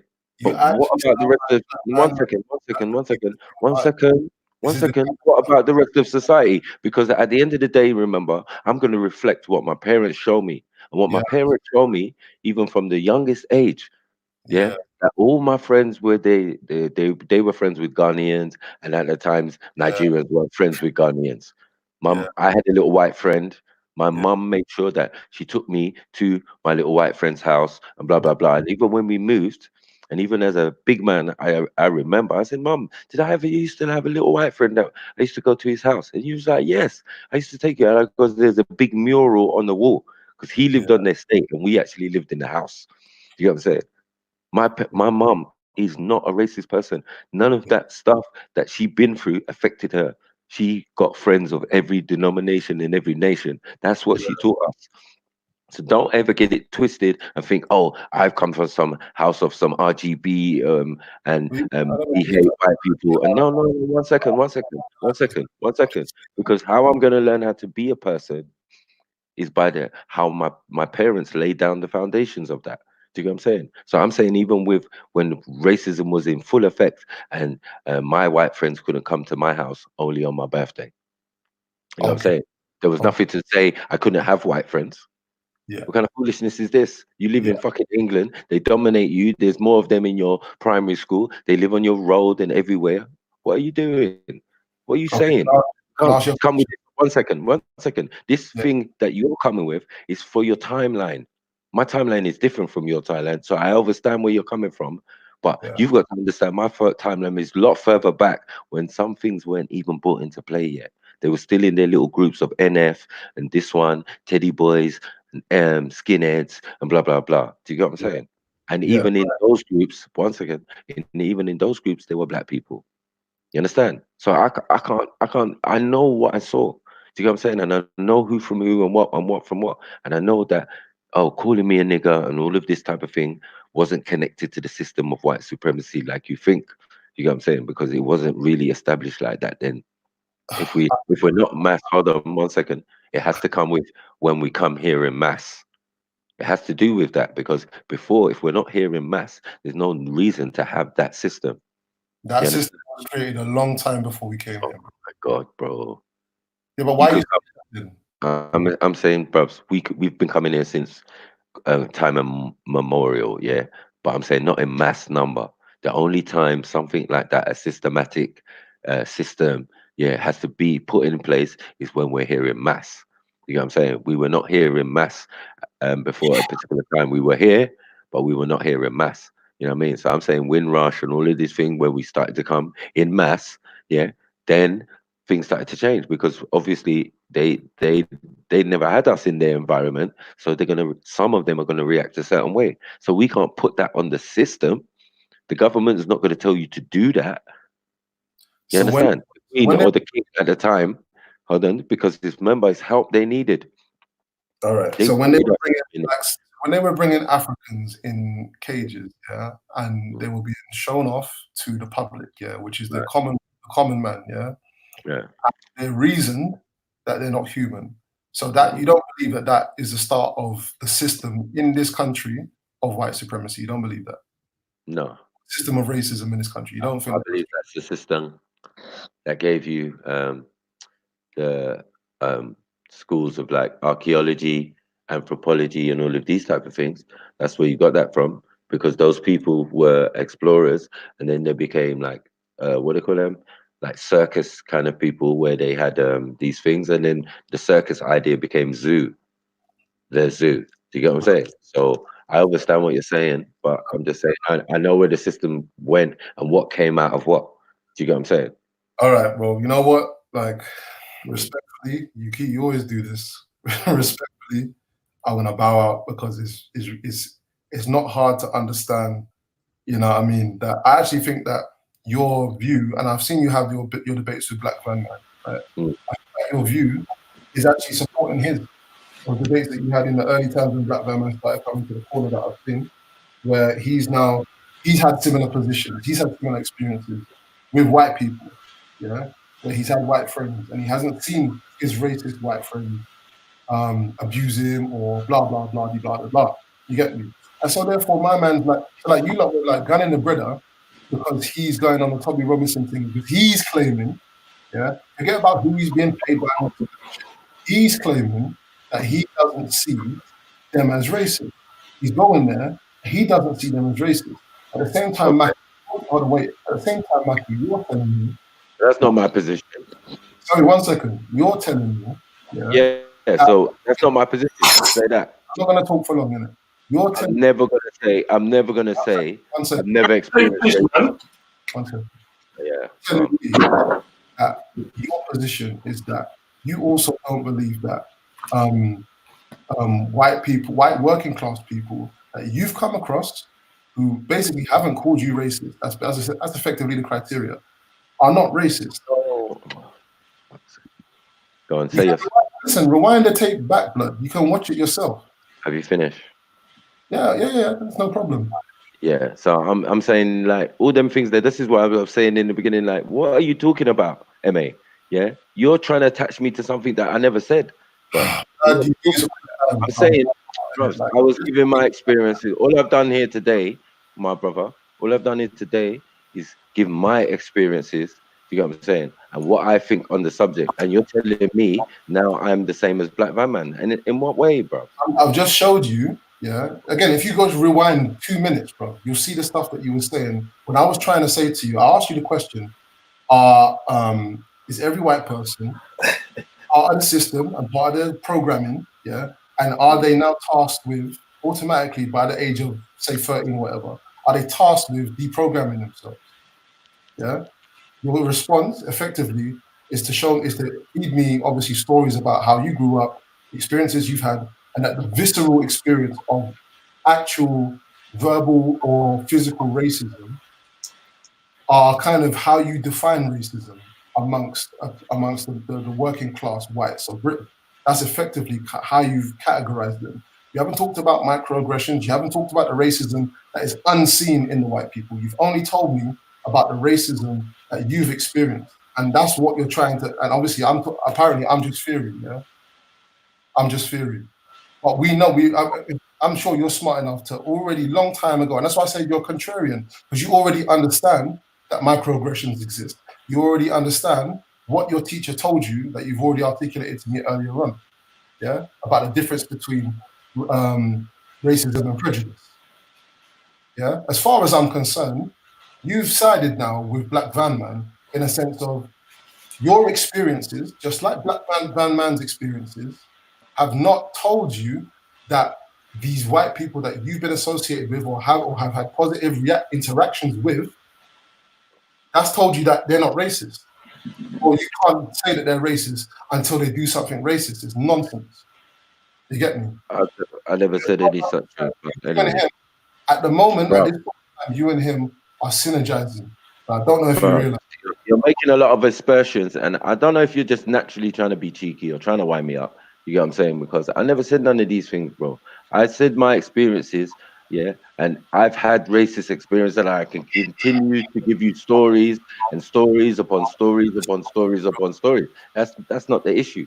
What I'm trying to say is I've lived these experiences, and I think this guy is taking a risk with his life, and I don't know how he hasn't even been through these experiences himself, that he wants to go and do experiments and all of this stuff. Experiments. So where is the similarity? And I agree. And what? Take the what, I left the what? Say again? I said take the what, I left the what? Where's the siding? I'm not siding with no Black man. Are you stupid?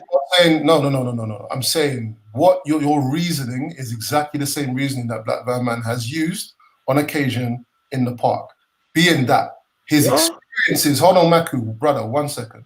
His experiences, yeah, of certain Black people who are underprivileged or the underclass, whatever the fuck you want to call them, have been positive to the point that he cannot class them as racist until he sees something racist that they do. Yes? And that's what you're telling me, Maku.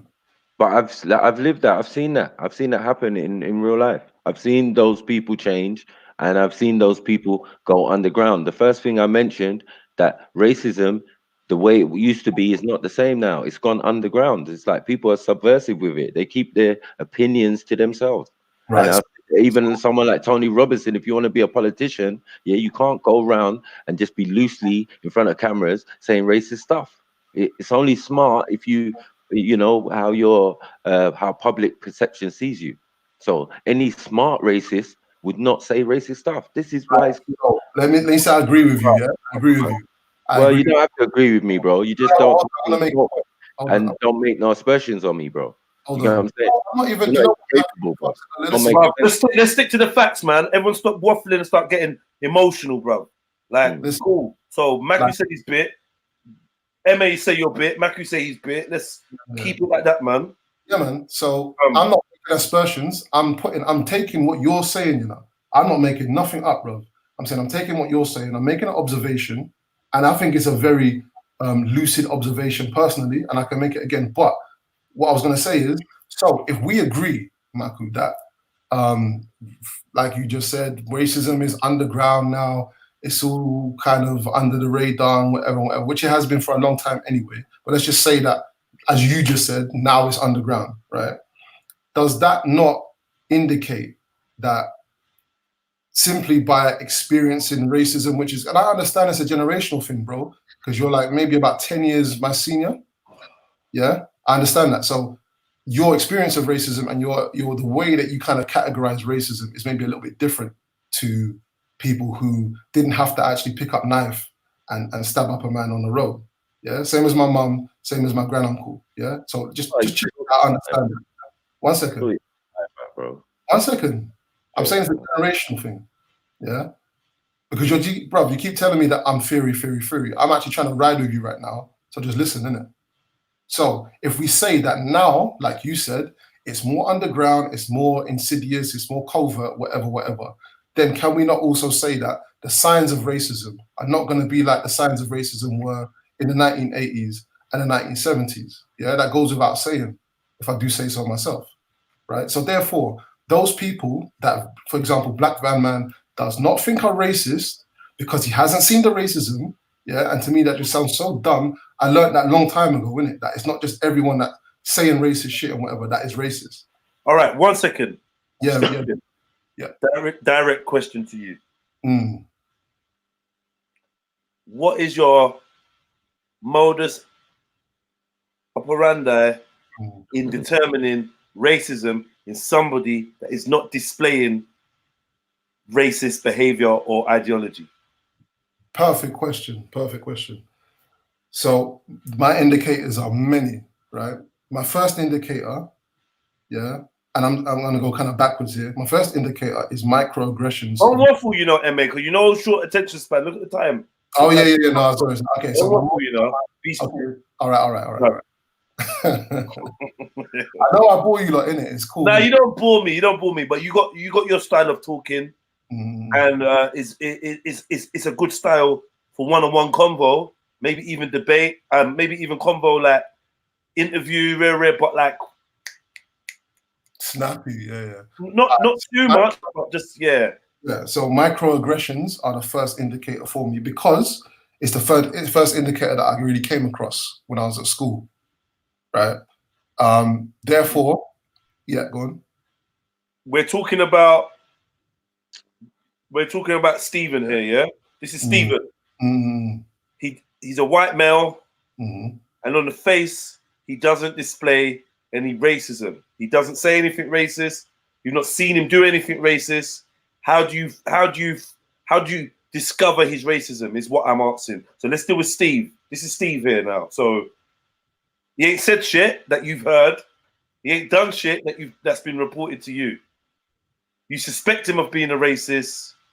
I want you to educate me and Maku on how you go about surmising racism in or whatever. Yeah. Bro, just like kind of how can I put it? See how you kind of just know a person, yeah? Okay.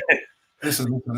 You know how you kind of just know a person, you might have a sense of a person without, you pick up on one or two things and suddenly you've actually clocked this whole guy's agenda, this whole guy's persona, what he's about, it's kind of the same thing with me, because it's like I got people at work that I can I can't really tell you how I know they're racist immediately, but it's like there's 2, 3, 4 things that might happen over the space of a couple of days, and I'll be like, boom, like I know where he's at psychologically. You get me? I know what his politics are. I know what this is and what that is. Because I can't give you like a handbook of how to spot a racist. I can't do that. But there's like when I said microaggressions are the thing that I use as indicators, because a lot of it is in jest. A lot of it can be seen in comedy, right?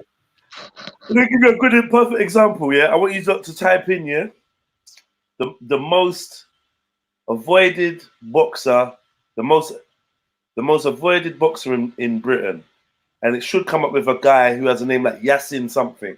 I met him today at the gym, at the steam room and sauna. I was chatting to some other guys in the sauna and one girl, and the talk of boxing started coming on. You know me, like, you know, everyone always asks me, are you a boxer or whatever, because of my physique. Even though I feel like I'm looking like flabby as fuck, I ain't trained, but yeah, they're like, oh, you a boxer, very rare. So I'm chatting to them, very rare, and this guy keeps asking me about boxing. I'm looking at his body and that. I know he's older than me, and I'm like, so you saying you box, yeah? You box? He's him, yeah. Then he goes into this whole spiel of training AJ Tracy, yada yada yada, AJ Tracy, Anthony Joshua, yeah, yada yada yada. He's trained this guy. He's very rare. Yeah, there's video footage of him doing the pads with Anthony Joshua. All this talk. Then he turns around and says, "Not being funny or nothing. Please don't be offended." So I brace myself, innit? Clearly, he's gonna offend me. He turns around and says, "Anthony Joshua is the best black man I've ever met." His friend stops him. Whoa. You can't say the best black man. Just say the best human, full stop. Then he turns around and says, yeah, like, yeah. But I mean, honestly, this is the first time I met a black man. He's just so great. He's all about family. He's all about this. Like, he's like the first black man that's like better than a white man to me. Like, bro, this guy's saying this to me, bro. Yeah. So I'm sitting there now. I'm just like, yo, mad hot in there, innit? Like, I'm gonna go and dip in the pool. I go into the pool, just like whatever you like of your conversation. It's awkward, innit? But it ain't no big thing. I must come out and followed me and come and said, yo, bro, I hope you're not offended.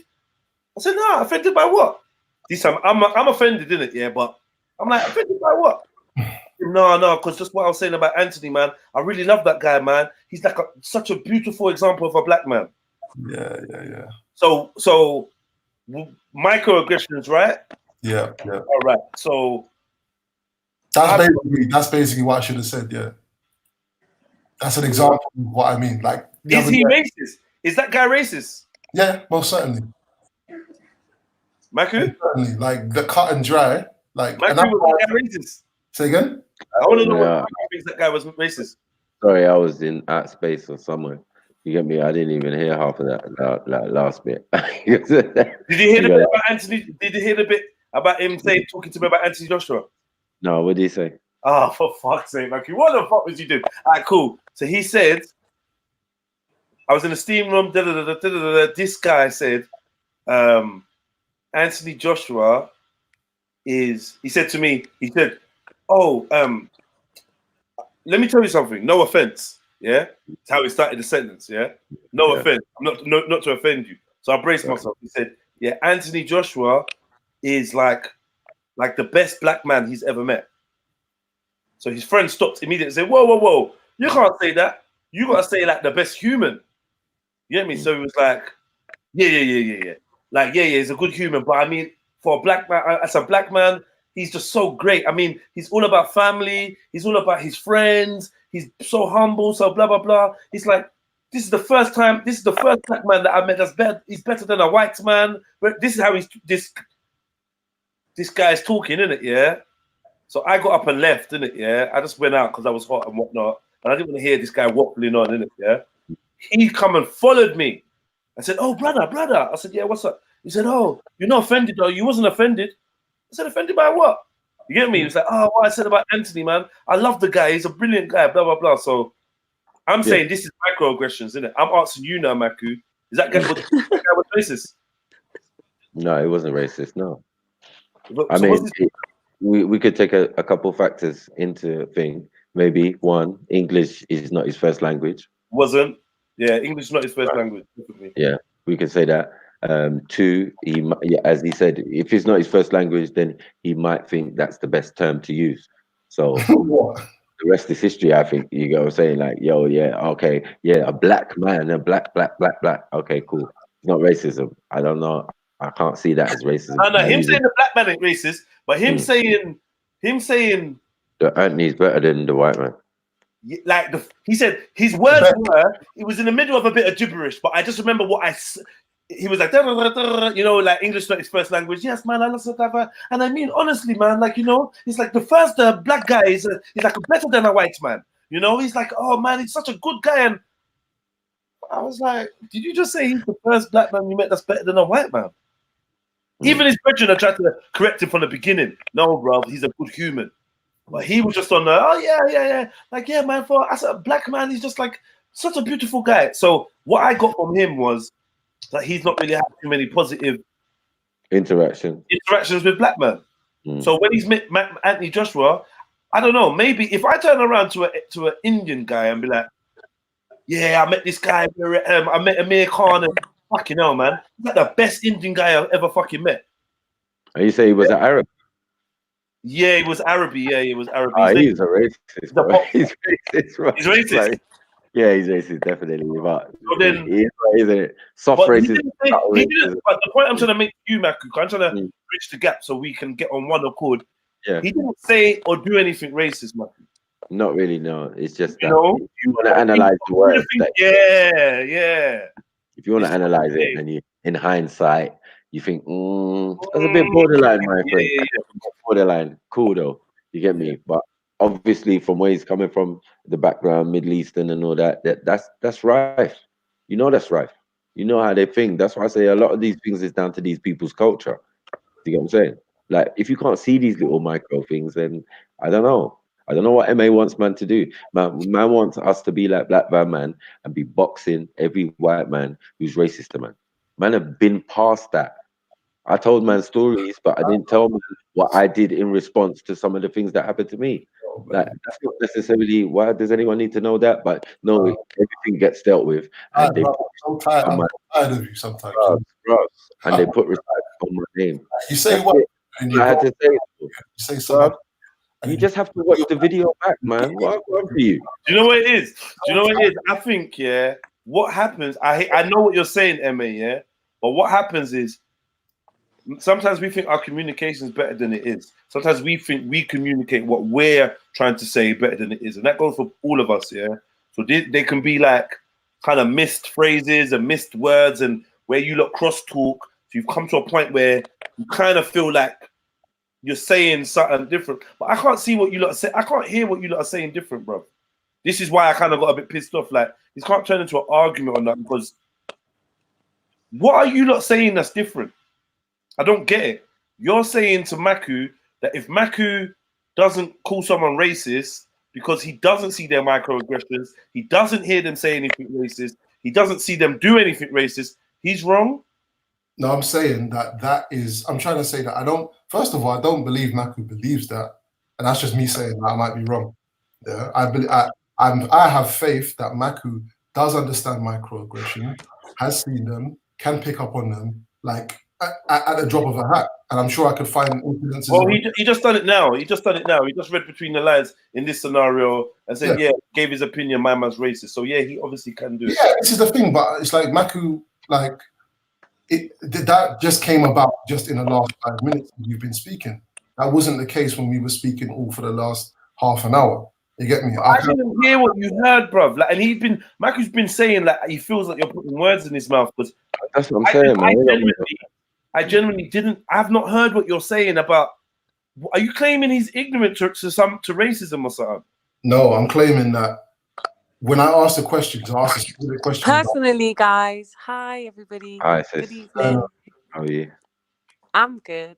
I joined because I was a bit confused too about the MA guy.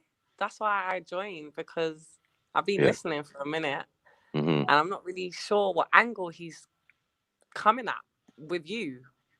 Yeah, you gotta be. Yeah, I'll be honest with you, Ma. Like, I kind of got involved for the same reason. Like, I just need it to be a bit clearer on what you are trying to accuse or not accuse, or what you're trying to. Like, what are you saying that Maku is doing or not doing? Just give me that bit. Maku, Black Van Man. What are you saying? I was saying. So my opinion is that all white. This is my opinion. All white people are programmed to be racist by a certain age. That's my opinion. Okay, can I stick a pin for 1 second, yeah? Okay. Are all black people racist then? No, because it's not racism. So what is it then? Racism, like again, Maku would. So black people aren't racist. Maku will probably agree. I'm not with saying you. every black person. I'm just saying in general. Are there some black people that are racist or no? I think they're prejudiced. That's my opinion. I think there's a lot of highly prejudiced people. Yeah. Yeah, I agree with that. Highly biased people. But in terms of white and black people actually practicing racism. Oh yes, for sure. In that aspect, you're definitely right. So let me like rephrase. I don't mean so prejudice then, yeah. So maybe it kind of switches it, because I definitely agree with Jedi that it's not practiced, it's not installed. But the reason why I interjected and said, can I stick a pin and ask you about black people, because I do know there is a very, very high prejudice of black people that could be classed as racist. I tell you what. So that's why I'm asking, what do you think about that? Yeah, I believe everybody is prejudiced in one way or shape or form. I had today one of what did I say? I showed this guy a picture at work today, and I said, "Look, that looks like Simon, innit?" And he turned around. He's half Portuguese, half English, and he was like, "Oh, that's racist. That's like saying," and this guy actually looked like the guy, you know, same complexion, same glasses, same everything. And he said, "That's like saying Obama looks like Wesley Snipes," right? Which is obviously like, if someone actually come out and said, "Oh, you look like Wesley Snipes," just because you happen to be dark skinned, like that's a clear indicator that someone is on some fuckery. Yeah. Why? So you say why? Yeah. He came back with a vindictive response. Huh? He came back with a response that he knew was something that a racist person would say. Okay. Jedi look like Jedi? Oh, is Maku your brother? You get me? Them kind of things there. But I swear to God, I think these men honestly think these things. Like, you know what I mean? Like, I actually think these men kind of think these things sometimes, you know? So, and to be fair, I've been guilty of doing some shit like that with a couple Chinese folk or whatever. I've been guilty of saying, "Oh, rare." And man was like, "Bro, what are you talking about, bro? I'm from Korea, bro, and he's Vietnamese. Like, are you?" And I'm like, "Oh no," you know what I mean? So yeah, but does Obama look like Wesley Snipes? Not in my eyes. Not in my eyes, bro. But yeah, I mean, I'm not gonna argue the point with you. I hear what you're saying still. I just don't.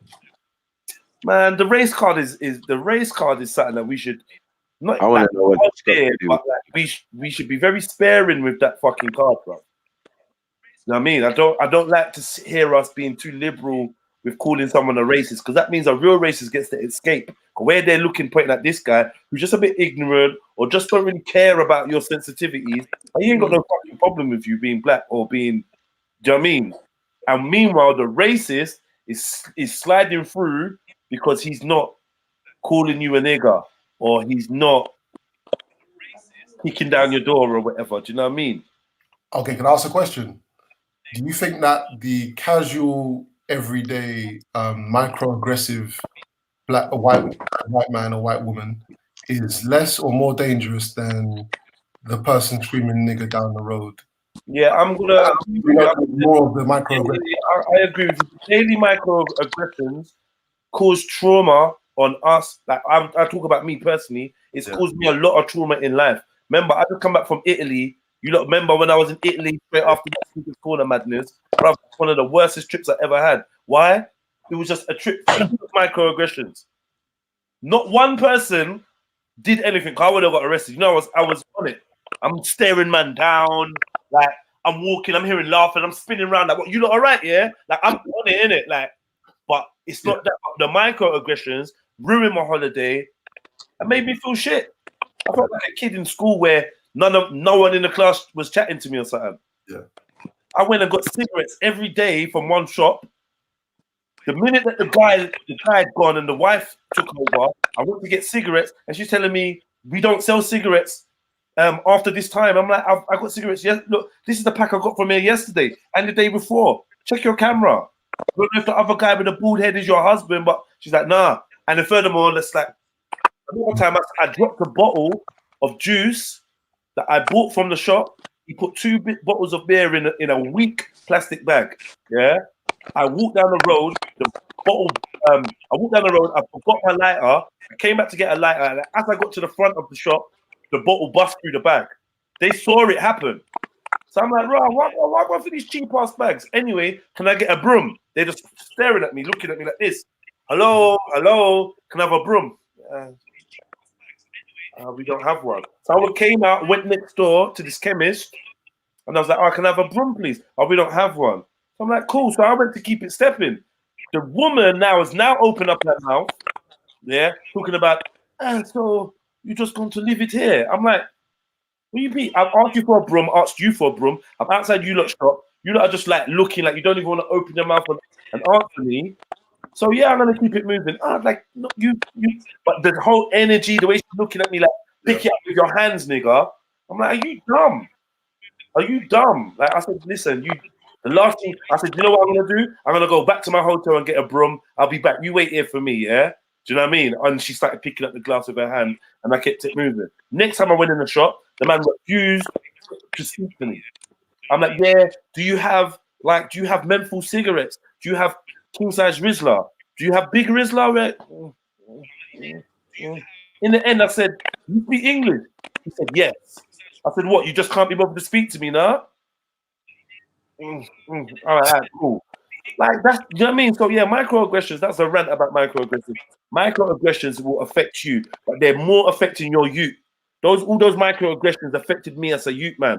Yeah. Now people asking me why I don't think like I'm English. Or why don't you love England, your country? Why don't you love Britain? You're born here. Do you know what I mean? I'm like, I don't love them because they never loved me, bro. They never showed me love. In school, microaggressions, little digs and words and anything that they could do to show you deep down they don't love you. There's a lot of that in this country. So yeah, microaggressions are worse. I'd rather a man calling me nigger to my face or in his white van as he drives off. Nigger, I'd rather that than the little when you're with white people and the white people are saying, yo, what the fuck is wrong with this fucking woman? What the fuck is that? Do you know what I'm trying to say? So you know it's not in your head when white people around you are saying, rah, did you notice that? Do you see the way he looked at you? Do you see the way she spoke to you? Yeah, I clocked that. When your white brethren is saying, rah, fam, like, or you go somewhere and ask for something, you don't get it. I'll tell you another thing I've done. I called up somebody a couple of years ago. I called up somebody for a viewing of a property, yeah, real quick, and I gave them my name and whatever, blah blah blah, and they told me they'd call me back, and then was told that the property is no longer available. Yeah, I got somebody with a white English voice to phone up after, and they were invited straight away to come and view the property. You know what I mean? Yeah. Straight away, right? Same guy, same, and this was the Asian guy. So the Asian guy heard my voice, saw my name. My name is Ali. So as the Asian guy, he should be looking at that like, rah, my man might be a Muslim, or maybe he's Asian, or like, nah, he's got nothing for you. You hear a white woman's voice, and you're like, yeah, we invite you down. So we like that's the experimentation I've seen firsthand, and I don't know what you want to call that. That's a bit of a microaggression. It's a bit of racism. It's all of it wrapped up in one. But yeah, that's the answer to the question. It's worse. I think that white supremacy. Can I ask a question though? Yeah. Bro. What's that got to do with me though, MA? Huh?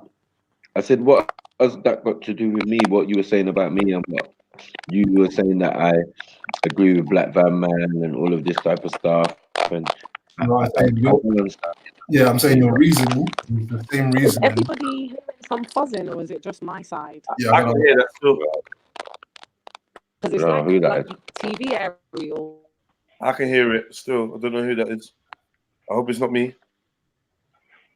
All right. Okay. Okay. Man, like. Jedi. Like a bad TV. Nabu. Hey, mute your mic for a second. My brothers, Mute K for a second, Sniper. oh, so I mute it. So, Yeah. so my brothers. Yeah, it's him. All right. Oh, okay. No. It's not. I can hear it. It's you. The It's coming sound from is your thing, you know. crazy. I was yes. telling man. I was you man yesterday, man. Oh God. No, it's coming. No, it's not you. It's coming from finance. You have to leave and come back. Sorry, my brothers. It's not like she got headphones with mic or she's walking or something. I got my headphones as well. No, you're chilling though. You're not moving around. Can you hear me, sis? I can't barely hear anybody. I heard you say, "Can you hear rustling?" It just came from nowhere. Oh, okay. It's yours though. It's me, yeah. Yeah. Where is it coming? I haven't done anything. Hello? Have you got headphones in? No. Hello? Have you got headphones I in? haven't got nothing. I'm gonna leave and come back. Yeah. All right. Yeah, Michael was asking. Yeah, I'm asking, man. Come on. Yeah. So what I was saying is the reasoning that you were given for not believing that. Because remember, I said that I do believe that every white person is racist up to from a certain age, and they have to deprogram themselves. I was saying that your reasoning in not believing that all white people can be racist, or so all white people are racist. It's the same reasoning that Black Van Man gives. I'm not saying that you do the same thing that he does, but it's the same reason it's the same reasoning that he has given previously. That's the point I was making. As in, because you haven't experienced visceral, verbal, or physical racism from particular sections of the white underclass, you can't call them racist, and you won't call them racist or deem them to be racist until you experience that. And I was saying, we just said if he can't judge, if he can't detect microaggressions, if he hasn't heard them vocalize any racist views, or he hasn't physically seen them do any racist actions, his hands are tied, bro. What do you want him to do? No. I hear that. I definitely hear that. But I wasn't even, to be honest. That's not even my position anyway. I don't understand why you're saying that, though. Yeah? Why would you assume that? Why would you assume that, though, of me? Because that's kind of what you said, bro. No, I'm just saying that the scenario you gave here, you're saying that. I'm saying, no, I don't believe they're racist. Full stop.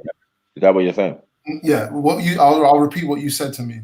When you said, I was talking about the theory, so to speak, and you were saying that's not how you grew up. You had actual, encounters with racist people, and you can't call these other people, like your friend, and your friend was kind of the example that you were given, racist, because they're not.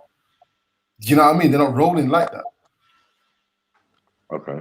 And I, to be fair, I didn't believe you that. I don't believe that you actually think that, but that's what you said. Well, I'm saying it depends what type of people you're talking about. So I'm saying these lower class English people at one time were racist, right? They were racist around my environment. You get me? I can't speak for everywhere or the whole of London.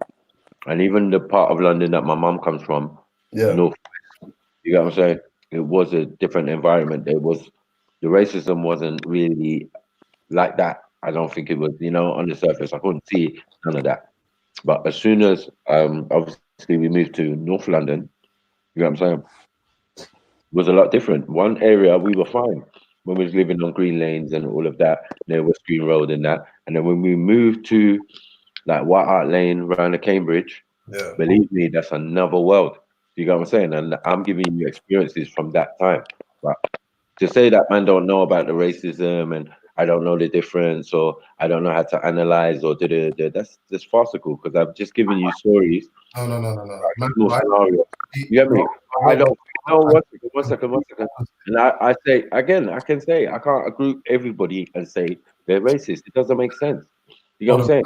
Michael, I said the complete opposite of what you just suggested that I said.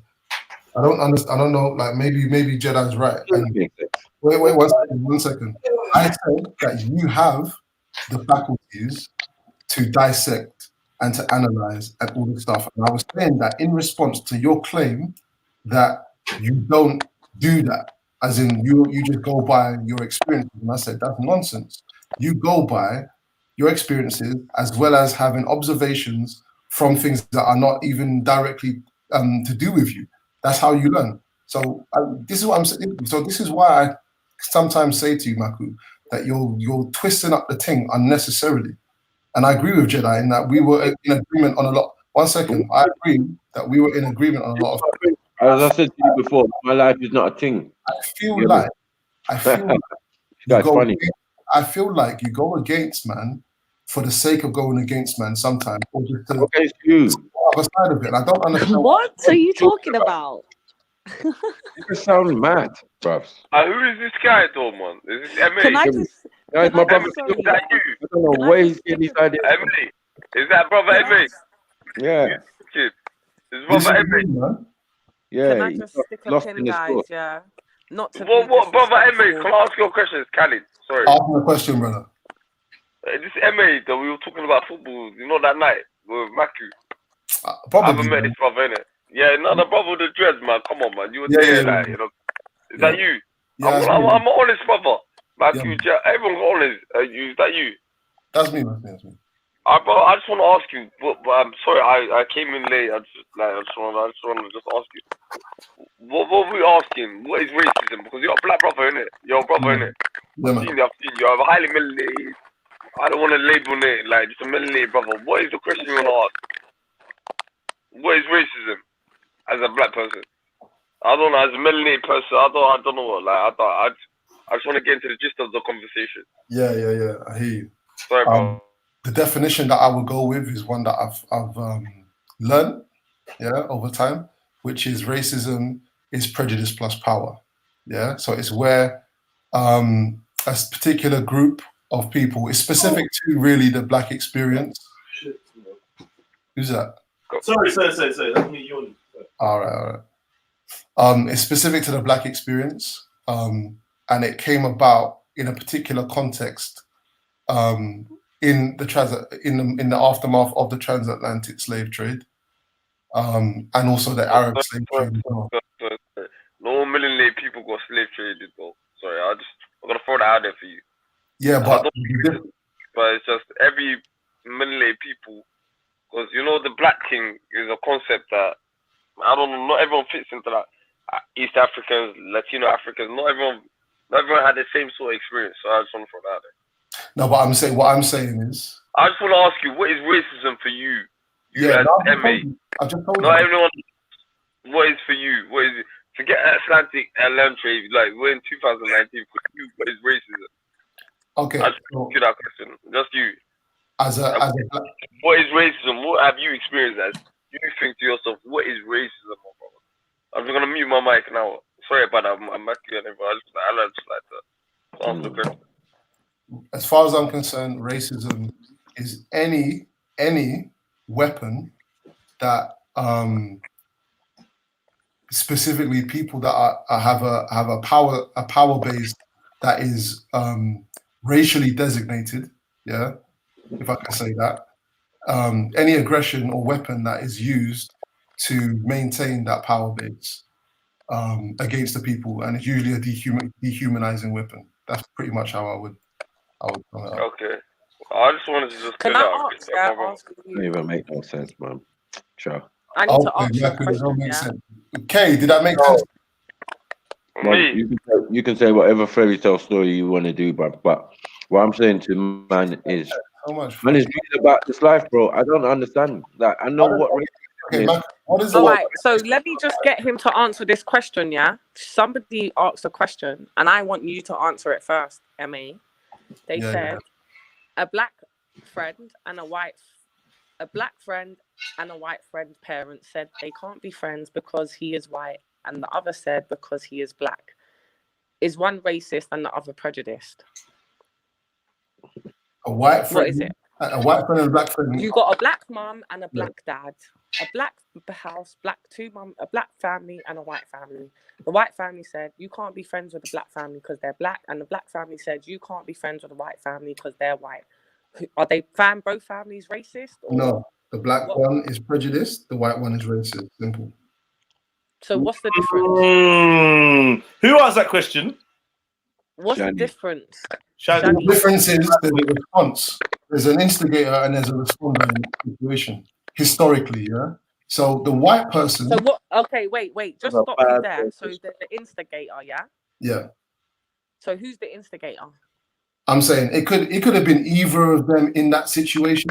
However, I'm saying for a black person to feel like, so imagine it was a black person that said, "Right, don't go around to that white person's yard." Yeah.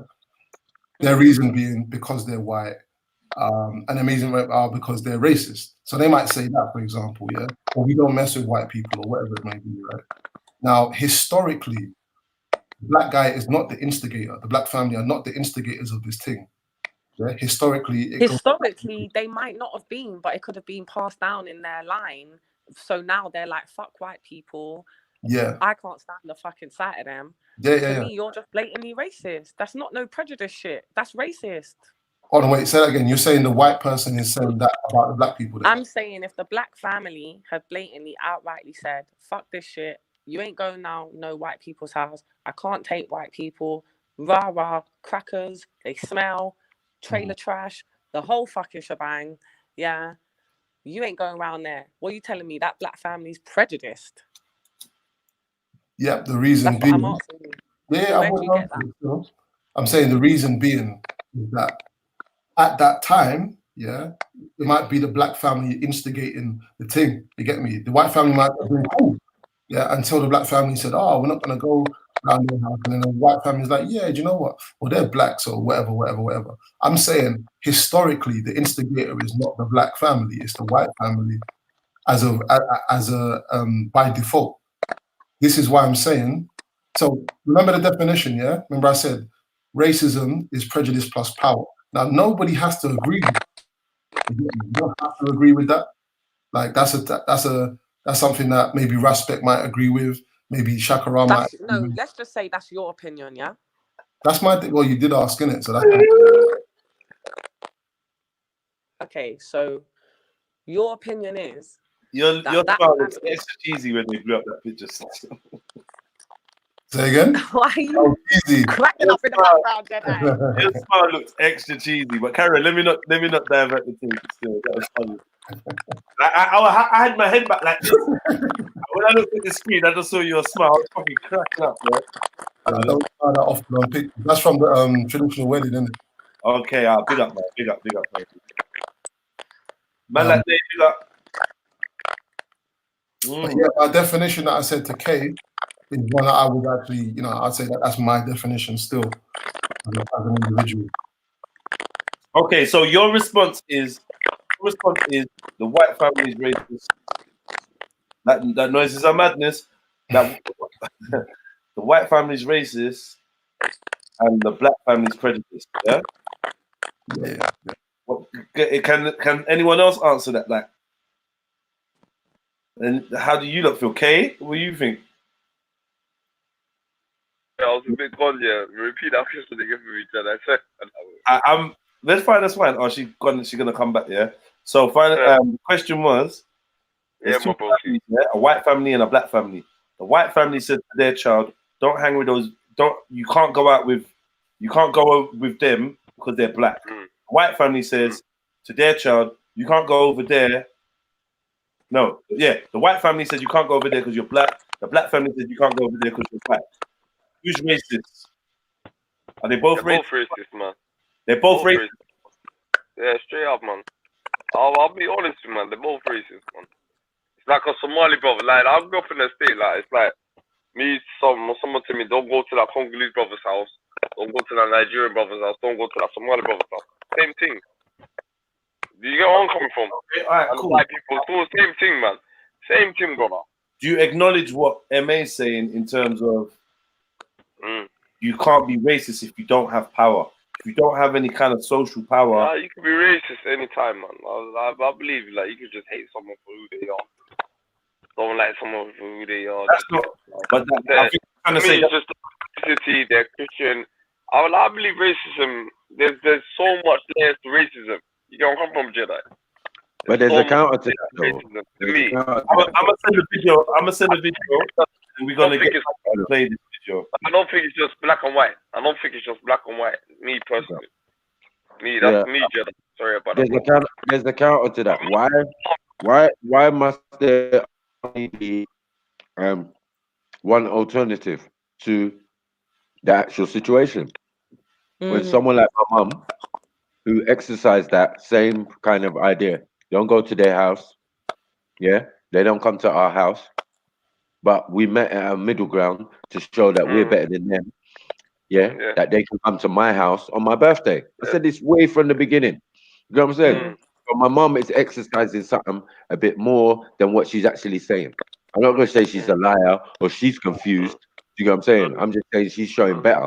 You know what I'm saying? Because in different circumstances, we're still getting interacting with certain families of white people and Turks and Asians and Greek and so we can make the distinction that there are some people who are just outrightly not for us. They don't want no interaction with us, blah blah blah. But we have the fortitude that when it's Mike's birthday, because they're Mike's friends, get me? They can come and take the photo with me, the big cake, and me in my Nigerian outfit. You know what I'm saying? And then keep it popping. You know what I'm saying? Then they got a bounce. They can take a picture. They got a step. But then I say another thing. By the time my brother and sister, 5 years, 6 years later, they're having sleepovers. It's different levels. You know what I'm saying? I'm like open racism. Right. I'm exposed to open racism. To be honest, I wasn't even really allowed friends in the house, let alone. I do think there's different levels. Definitely. What might be level to racism? Say again, Kay? Kay, say that again. I say there's different levels to racism now. Well, most definitely. I mean, that's, to be honest, the word racism, it's not, to me, all the time, because I already kind of know what it is. You get me? Like, I've got friends. Like, I say to you, I believe every white person above a certain age has been programmed. Yeah, I believe. It's not even just white people, man. I got put in a predicament between my race and my religion. Which one am I supposed to predict? Which one am I supposed to choose? I don't know. You tell me then. Now, I'm trying to tell you, there's different type of levels of racism, my brother. No, but is it racism? I grew up with in-house racism. I grew up with black racism. That's prejudice. Is that? But I grew up with that as well. You away with that word, period. I deal with. I got your back on this one, mate. Racism. You know, I'm just trying to say there's different type of racism. You know what the thing is? I think, like Jedi always talks about, and Maku actually trigger words. Yeah, I've noticed in the last few years that this word racism is like a battleground. There's a battleground over this word, and I don't think it's actually helping. That's the barometer we're using to decide if someone is morally corrupt or not. Thank you. It don't make sense. I mean, like, use it appropriately. People are using it inappropriately and starting even to call themselves racist. It don't even make no sense, bro. Allow it. Yeah, it's pissing me off. Like, do you remember the conversation I had that time with Adnan? The guy, the black Muslim guy. Yeah. He had a conversation with some folks. A white woman turned around and said to him, okay, you're complaining about that, but was you a slave? Or was anyone you know in your family a slave? And he said no. So he said, oh, so then you're just dealing with that post-traumatic slave syndrome. He turned around and said, can I say something? With me as a Somalian right now, I never dealt with slavery as a melanated person, but have you ever dealt with being in a refugee camp? I come for those, like, you know, with him, you know what I understand, you know, certain Muslims and certain people that are Muslim that are not from a different type of ethnic background don't understand racism. They see racism as you understand what I'm Jedi, brother? No, I hear you. My whole thing was, My whole thing was it was a black person that even coined that phrase. So I felt what the white man was doing was winding you up with a phrase that other black people had coined. But did I think he was being racist by saying that to you? No. In fact, I thought she was being super factual. If you can't be factual and racist, bruv. Yeah, that's true, you know. That's what I believe that as well. That's a mad thing. A lot of people tell me. Telling the truth, bruv. But if you use that to demean or dehumanize another, like look, there's some black people that probably look like monkeys, isn't it? You get me? Like he looks like a monkey. This person looks like a monkey, innit? Who looks like? What do you mean a black person looks like a monkey? Who differentiates what a monkey and a black person looks like? That's what I'm trying to say. How does a person of a dark skin look like a monkey? Because we all know what a monkey looks like. We all know like how, and what type of. Have you ever seen? This is a mindset. Sorry, my West African, my Caribbean brothers. You know, all this monkey thing and we're all black and all these labels. This is you're missing. Okay, stop. You're missing the. I'm asking you a question, bro. I'm on a. It's Hold on. I've never met you in my life here. Matthew and my brother, they know about me, innit? I just want to throw a question out there. Is that bad? No, but listen to what I'm saying. Listen, I'm not having a debate with you. No, but listen to what I'm saying. I'm saying, yeah. I'm saying, yeah. What Jedi said, like, in fact, if you're being factual, you can't be racist. I'm giving a counter argument to that point. I'm saying a monkey and a black person. I'm thinking, how can you link them to MA, man? Come on, man. As a black brother, you should have even. Listen, I know black guys that look like goats, bro. What are you talking about? Fair enough, mate. Anyway. What's that? Sorry, that was a black van moment, man. Sorry, a black van moment. No, I'm allowed to banter with people. You know, I'm bound to. You know, Jedi and Mac, you know me. Like, I'm from Chico School. You know, I'm one of the face people. I love to throw a little banner in there, innit? Sorry about that, my brother. Listen, I've seen all of them. I've seen all of you, lot, man. Anyway, so Jedi and King as well. So if I actually agreed with you for a second, but then I thought, hold on. So, but bare white people will use facts to dehumanize as well black people, and I think it happens quite often. Like, you know, the thing about the dude that we was talking about a minute ago. Hold on. Hey, Emma, I think I see where you're coming from. Yeah, you're thinking because this black Vanu goes around to these far right people and he says, "No, they're all right." You get me? Not all of them are racist. Yeah. Well, I've been saying more for him. You get me? He's gonna come to a horrible realization one day soon. You get what I'm saying? But I'm saying in the general public, of like you was talking generally. We weren't talking about those people. If we're talking about those people, we know what it is, bruv. You know what I'm saying? We're not in no delusion on what they think, where they're coming from, what their ideology is, what their culture is, where it comes from, and what they do in their spare time. I explained all these things already. Do you get what I'm saying? But I feel like I think you misunderstood and tried to put the two together in the sense of what I think of the general people of England now, or the lower class of people. I'm not saying that those are those hooligans. I'm not saying that's them. I'm saying those guys are construction workers. They're scaffold. They got scaffolding companies. They know what they're doing. Do you get what I'm saying? They're just bored. On the weekend, I'm saying on the weekend though, they want an outlet. Just like their football hooliganism, they've retuned it. Yeah, where they go there now and plan about doing things at Tony Robinson marches and all of that type of thing. This is how the system works for these hooligans. So we spotted all these things. We've observed, and we can let Black Van Man know, like, bruv, this is what it is. You want to go and do an experiment with these guys in those conditions. Remember there's bear man like Braden, you know? You would think he's racist, innit? Talk about the Windrush, go back to your country, yada yada yada. But I've never heard him say anything racist. Oh, no. I watched the clip the other day. I don't know. He just fucking chat, yeah? I ain't seen him say anything racist. I'm gonna find something. But he probably has, yeah? But what I do know, yeah, is all the conversations I had with him, yeah, he came across as a racist, and he was defending what I would call a racist narrative. But check the switch now. He still wants to fucking stick his tongue in the mixed race chick's fanny, though, innit? After all of that, he still wants to come to the part time and time again and get mugged off by her. After all of that, he's down for some of that. Do you know what I mean? So what I come to look at this guy and break him down and be like, rah, he could have said a million racist things.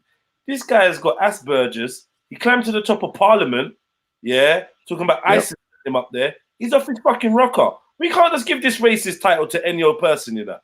I look all bad, attention-seeking guy, and then you're gonna go sleep with a black chick. Like, are you racist? Are you bored? Do you even believe in anything you're saying, or are you just someone that's socially inept and looking for a circle to belong to? Because that's the same man that stood in front of Muslim man when they were coming at me. Do you know what I mean? I'm glad you said that, you know, because it made me think. I remember. The Jedi, that Muslim man, protected you as well. I just want to throw that out there. Come on, bro. I want to throw that out there, man. You can throw that out. You can throw that out. You know, the pirates had come for you, and the pirates are protecting you. You know the one. I always wanted to say that to you. The pirates try and come at you. Yeah. And the pirates did protect you at the same time, innit? So well, with their Mogadishu muscles, yeah. So that's not. It's the Mogadishu massive, innit? It's the Mogadishu muscles, man. You know the one. Me and you remember that point, you know. Sorry, no. I'm not trying to get. I'm not trying to. Wallahi, bro. I'm not trying to get off topic. No, Wallahi, there was no need. Banner. You know how you did. Sunday, me and you gotta chat about that. Yeah, I don't want to derail it too much. Inshallah. Yeah. Alright, cool. Right. Yeah. So, what was you gonna say about Braden MA? Because you seem well excited by his name. No, I was gonna say, remember what my stance is about white people. Yeah, I was gonna say the only white people that I don't think are accountable for programming are people that do have learning difficulties and them kind of things. There, I think everybody else is accountable and lucid enough to know wagwan, even in their quiet moments. And we got to remember about their quiet moments, you know, when they're alone. We can't forget that. So yeah, no, it's good that you brought that point up, because I actually do think I reserve the kind of scrutiny or whatever for people that do have learning difficulties and kind of thing.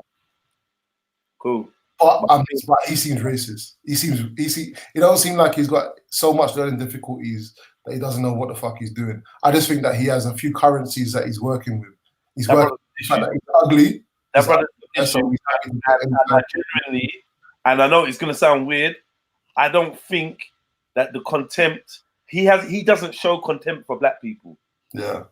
Yeah. But what he does is throw words in a debate that will trigger you. Because I know there was this whole thing of him calling someone a monkey, some Asian guys a monkey, innit?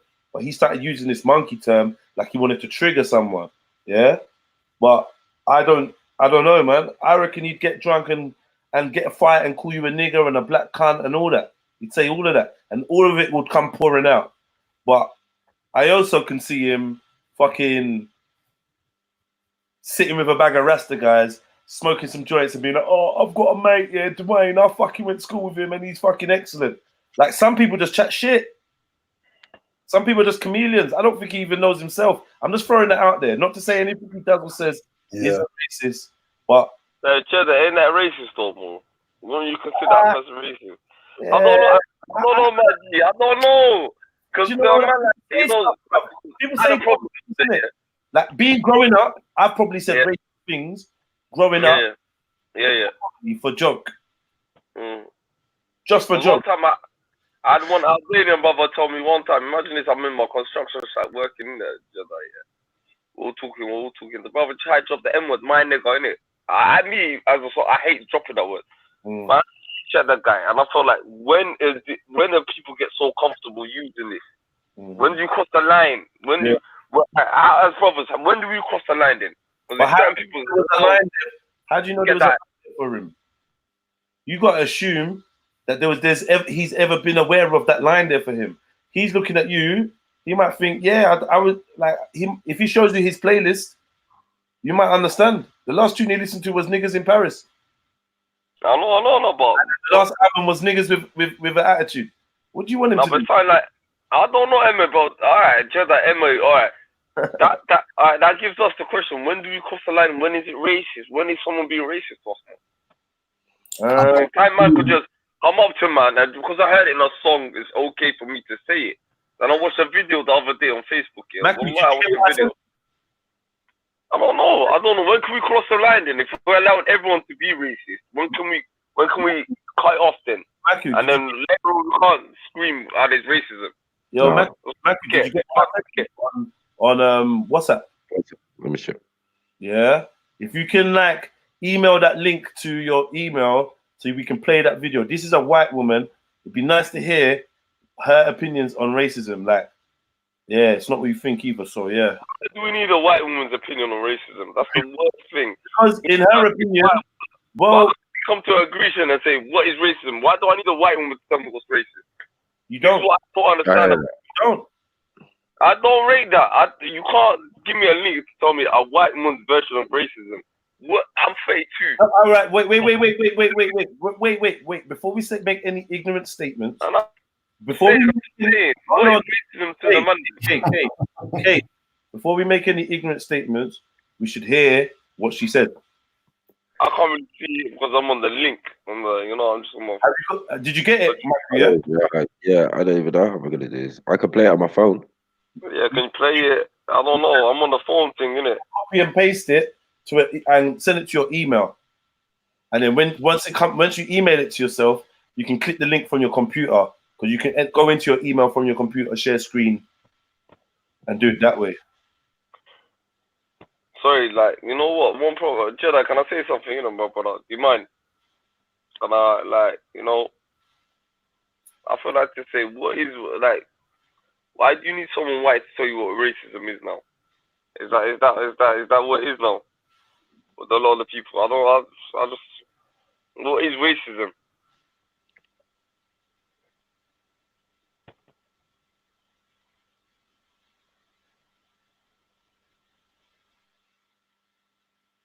I just feel like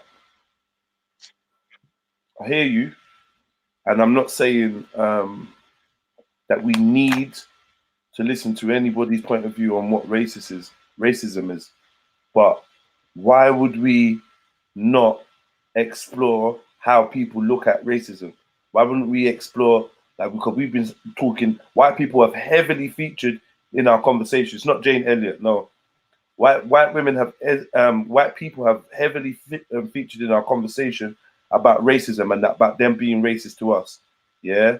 So now I'm saying that there's a video of a white woman talking about what she thinks racism is, and we're just going to be like, why do we give a fuck what they think? But if we didn't give a fuck what they think about what racism is or what isn't, this whole conversation is dead. 100, I agree with you. Do you know what I mean? Because at the end of the day, I just want to, like, what she's saying is interesting, isn't it? Like, trust me, I wouldn't be asking you to just listen to. No. Yes, I hear that. I want to see.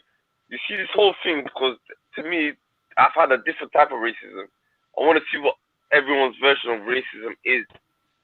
That's what I wanted to. You know what? That's why I'm interested in seeing what other racism seems to other people. You hear where I'm coming from?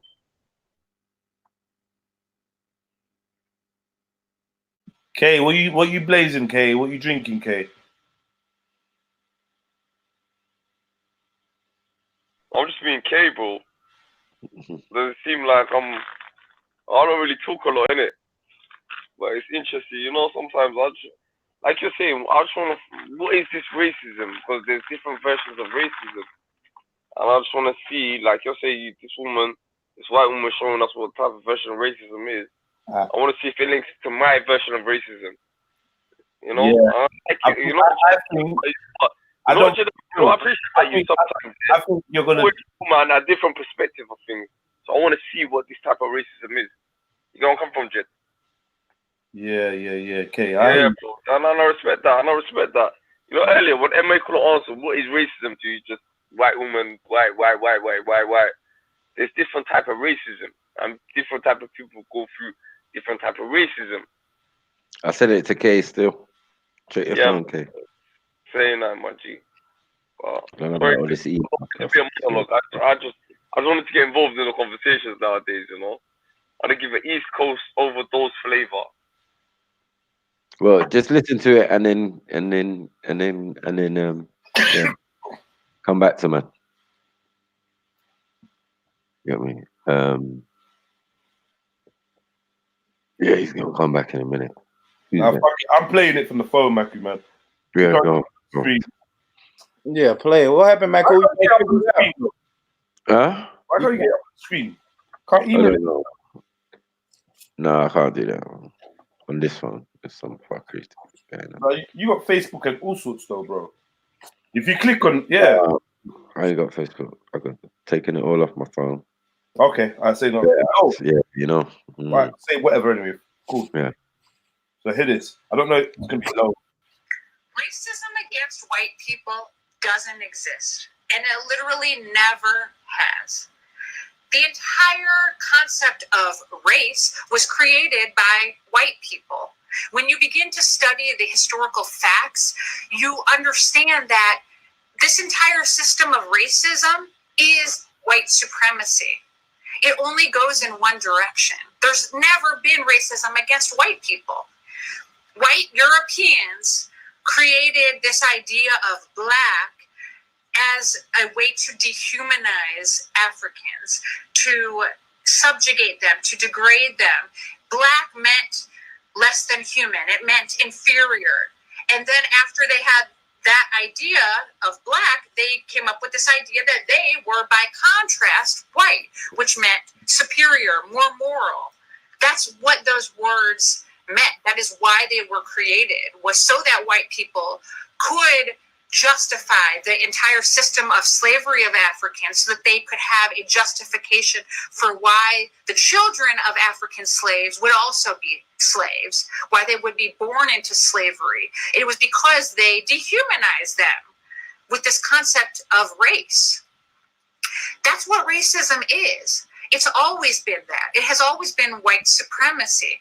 And the thing is that our society, our government, never made things right, never leveled the playing field. So it's really never changed. Our society continued to produce racial inequality. Okay. It's what we've Right. So this is the thing. So far, I've heard this woman, yeah, break it down better than anyone. So this argument about so I don't know. I want to hear Shani's argument against what this white woman is saying. Because Shani's argument is, yeah, everyone's being racist, so you can be racist and rare. But when you're not in an equal playing field, and we're talking about the black family that said don't hang with them because they're white, and the white family that says don't hang with them because they're black. Racism is when it's going to affect that person. Yes. It's going to have an impact on their social status. That's why I said MA was right on that score for me. He hit the nail on the head. One was prejudice and one was racism. You get me? Because of the circumstance. The circumstances led to, you come to the country, you don't naturally think that. You get me? You don't naturally think that, but you observe what's going on. So you say to yourself, all right, listen, I'll go protect me and my children, and listen, don't mess with them people over there. Because as far as we see, they'd be chasing us down the road as teddy boys and whatever, as skinheads, and beating the living daylights out of us and anyone who looks like us. So how did anyone feel about that? Anyone else did what? I don't know if Kay's gonna listen to that. I know Kay's gonna. I don't know.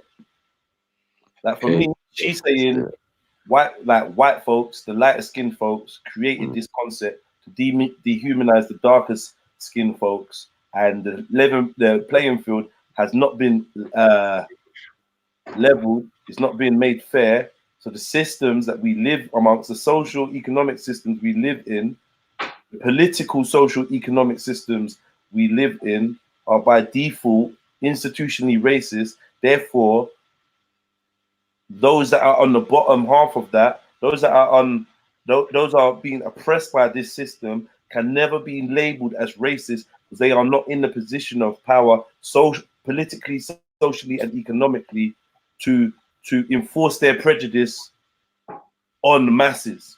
So you can tell someone you don't like them because of where they're from. Is that racism?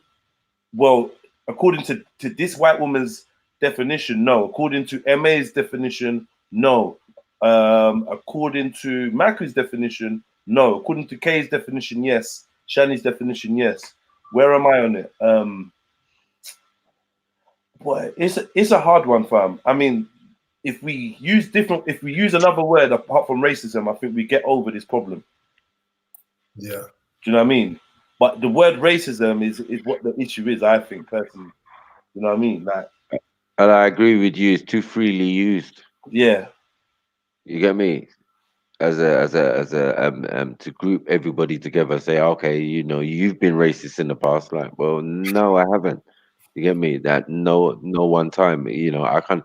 You know, and I said it under the circumstances when it has been in my favor, like in my country when I go back to Nigeria, it's not apparent. You get me? That Europeans or whoever comes and they're treated with the highest regard. Do you get what I'm saying? That is what we know. We know that in some places, yeah, obviously they're not having it. Whoa. I mean, no. Whoa, where your bit, my bit, it's like in the house of a black man, they will have their view. Like, for instance, my dad would make jokes like, don't bring home no white woman. So that's he wants to have a all black family because he's a black man from an all black family and an all black history. You understand? So in his head, he just wants that to continue. Some soft snowflake is gonna say that's racist. I don't think that's racist. When Somali in Nigeria or in England, bruv, anywhere, bruv. If you just want to stick with your own, yeah, that's right. Is a cat? It's not. Hold on. Is a cat gonna call a pit bull racist, or is a Dalmatian gonna call a Jack Russell? Is he gonna call a pit bull racist for not wanting to breed with him? No, we're not even size. We're not the same. We're different. I want to breed with another Jack Russell. You breed with another pit bull. Let's keep it like that. But I'm saying in an environment where there's not a lot of them. I mean, I went there for over a month and thing, and I didn't see one. I saw them at the airport, and I saw them leaving and coming and going when I'm leaving. Well, yeah, I'm saying it in Nigeria, like. We could argue that in Nigeria, black people are in a position of power, and there is an absence of racism. So even when they have the power to enforce their prejudice, it doesn't seem like they do. But I think that's because they are under the system of white oppression anyway, white supremacy anyway. So their governments are fucked over anyway. They see the white man as being, oh yes, the white man. Right. That's what I was trying to say. Yeah, actually still works in their favor, even when motherfuckers are in power. Yes. That's how it is. Get me? Yeah. That's what I was trying to explain. Like, it's as simple as that. And also, what they've also implemented is the caste system. So that now, the fairer you are, even in your own country, the better you're treated and the better positions you have. And do you get what I'm saying? So there's multiple systems running at the same time. The founder, you get me, which is the caste system, you know what I mean, of white supremacy and blah, blah, blah. Do you get what I'm saying? So that's how Renegade Raf, I like what you're saying, but there's man in them organizations that are educated. So we can't use the term ignorance for them. They choosing. Do you understand what I'm saying? I think ignorance is when you don't know any better, right? Yeah. This is why I said racism is a system implemented. It's something that they you know what I mean? And for the people on the lower level, while you're battling with that, they're doing other stuff. They're conquering the world. They're conquering the universe. You get what I'm saying? They're trying to do other stuff. They're trying to fly out of this planet and do all other types of stuff. While you're there. Shani, if Collywug's a racist, he's a fucked up youth, you know. He's a fucked up youth, you know. Beefy, asking Shani, are Collywug's racist? Shall we ask MA? Or Rich? Yeah. Is the image of a Collywug racist? MA. Say again? Is the image of a quote unquote gollywog racist? Yeah, man. Like an image, as in, what do you mean the image? Like someone's not making it. if you go to Steve's house, Yeah. yeah, and in his gym on his punching bag, he has an image of a Don't ask that question, man. Yes, the answer is I forget that. But like, if he's got like a collector's item doll, Yeah, doll, just a doll. in his front room, and you walk in, is that a microaggression against you? I tell you what, I would love to be with Maku when we see that. You know, I don't know why. I'd love to be with Maku. Yeah, cool. Just answer the question. Would be very interested. You ever seen a gollywog slapped across the room before? What is this? That's when I turn Nigerian. Let alone a whole set. Imagine you saw a whole set. What are you going to do, MA? I want to be a fly on the wall when you see that. Yeah, a whole piece full of it. Is that Talk about a big collection for years. Is that when you walk in and there's a gollywog sitting on the side, a gollywog doll sitting on the side? Is that racism? Is that a microaggression? What is that, MA? Do you know what? It could be like that could be an ignorant purchase, isn't it? It could be. It could be, but it's unlikely to be. All right. What about if there's 5 or 6? Ignorant as in not having a clue that this is an offensive item. Yeah. Okay, yeah. I'll fucks with that still. If it's one, but I'm saying if it's multiple now, what are we saying? Yes, ignorant many times. Yeah? Ignorant many times, man. Many times ignorant. Is that what you're saying, MA? Loud. Bro. What did you say? Did I say that again? I said Lao Shani's grand. She's got a black baby father. Oh fuck. Oh yeah. Hold on. Shani's got a gollywog at in her yard or something, innit? Or something. I forgot. Them type of propaganda. Shani's grandma's house is filled with gollywogs, like filled with them. In Australia. That's good. We had a good point. Fellas. What do y'all think about the Confederate flag? So Yeah, house, that's controversial because that's controversial though, because actually it seems like it's the Stars and Stripes that's actually the racist flag. Yeah, and see, it's a lot of Confederate flags in where I'm at, right? I'm in the deep South. And people always tell me it's heritage, like, and in a way, I kind of gotta respect that. You feel me? This is their people, and this is the flag that their people died for. But I explained to them at the same time, like, nah, bro, you gotta understand how my people was treated up under this banner that you guys are representing. So you know what I'm saying? It get kind of sticky. It's some good conversations when I have them though. I just want to ask y'all, what do y'all feel about the Confederate flag? Is that person ignorant, or is that a microaggression, or what? Break it down, yeah. Just quickly, give us a quick blaster. How the Confederate flag is linked to racism or anti-blackness. Yeah, I guess the whole thought of the South wanted to keep slavery. The Confederate wanted to keep slavery, and the Union was fighting to abolish slavery. That's what we was taught growing up, right? And we know that the South during slavery times was quote unquote worse or harsher for black people. You know what I mean? It was more harsh for a black man in the South during slavery days than it was in the North. So I say black people was caught in the middle of a civil war. But a lot of black people choose to take the side of course, you want to be on the side of the winning team. So black people are choosing the side with the winners, which is the Union.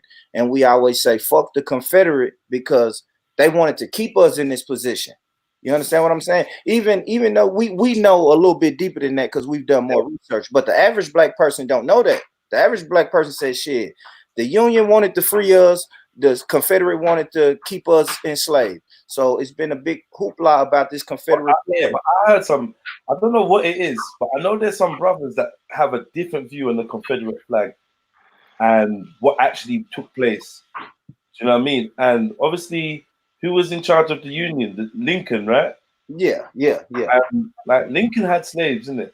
Yeah, we know it was business. It was our business. It's business. I mean, come on, man. It's people beefing with each other. It's like, damn, y'all are making all this money, this free money, but y'all got the farming. You know what I mean? So that's another thing you got to think. Up north, it's cold and shit. Really, with not a lot of farming going on.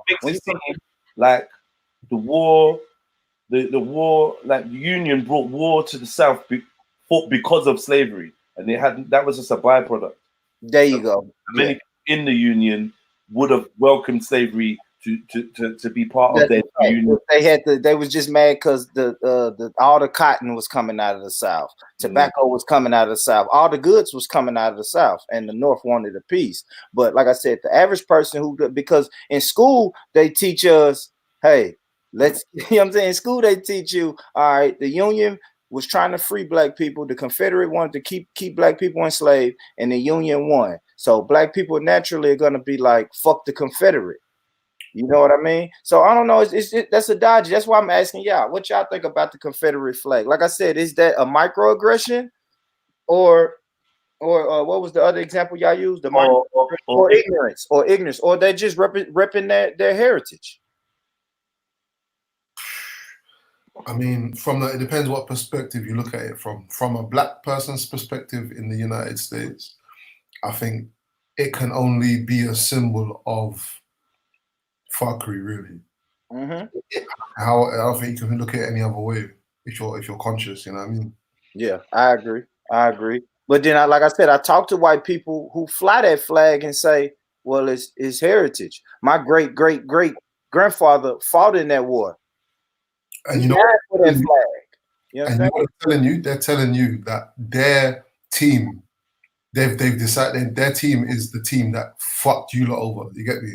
That's the team. Like, they might not recognize it in their day-to-day life, but from when it's like when people say, "Oh, I'm proud of Great Britain," you get me? Like, they've already picked their team. They're rooting for their team. Their team, by default, is a team that dehumanized millions and millions of Africans. Whether you don't want to call them racist or not, the team that they're siding with is a team that went on with fuckery. You know what I mean? So they're backing that. You get me? As far as I'm concerned. Yeah, I got you. I hear you. Oh, yeah, I respect that. I know me personally, I don't fuck with it, but I have had conversations with white boys who fly it. Stickers on the back of their truck, fly that bitch in front of their house, the whole nine. But they always telling me about heritage. Every time I ask them about it.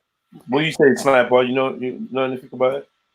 What about the Confederate flag and all that? Yeah. Well, how do you feel? Yeah, Like we just done the Hollywood thing, so he's saying, how do you feel about the flag? Yeah, that's a mad thing. From I see it, it sends shivers down my spine. You get me? Because I'm thinking the amount of all our ancestors under their civil war.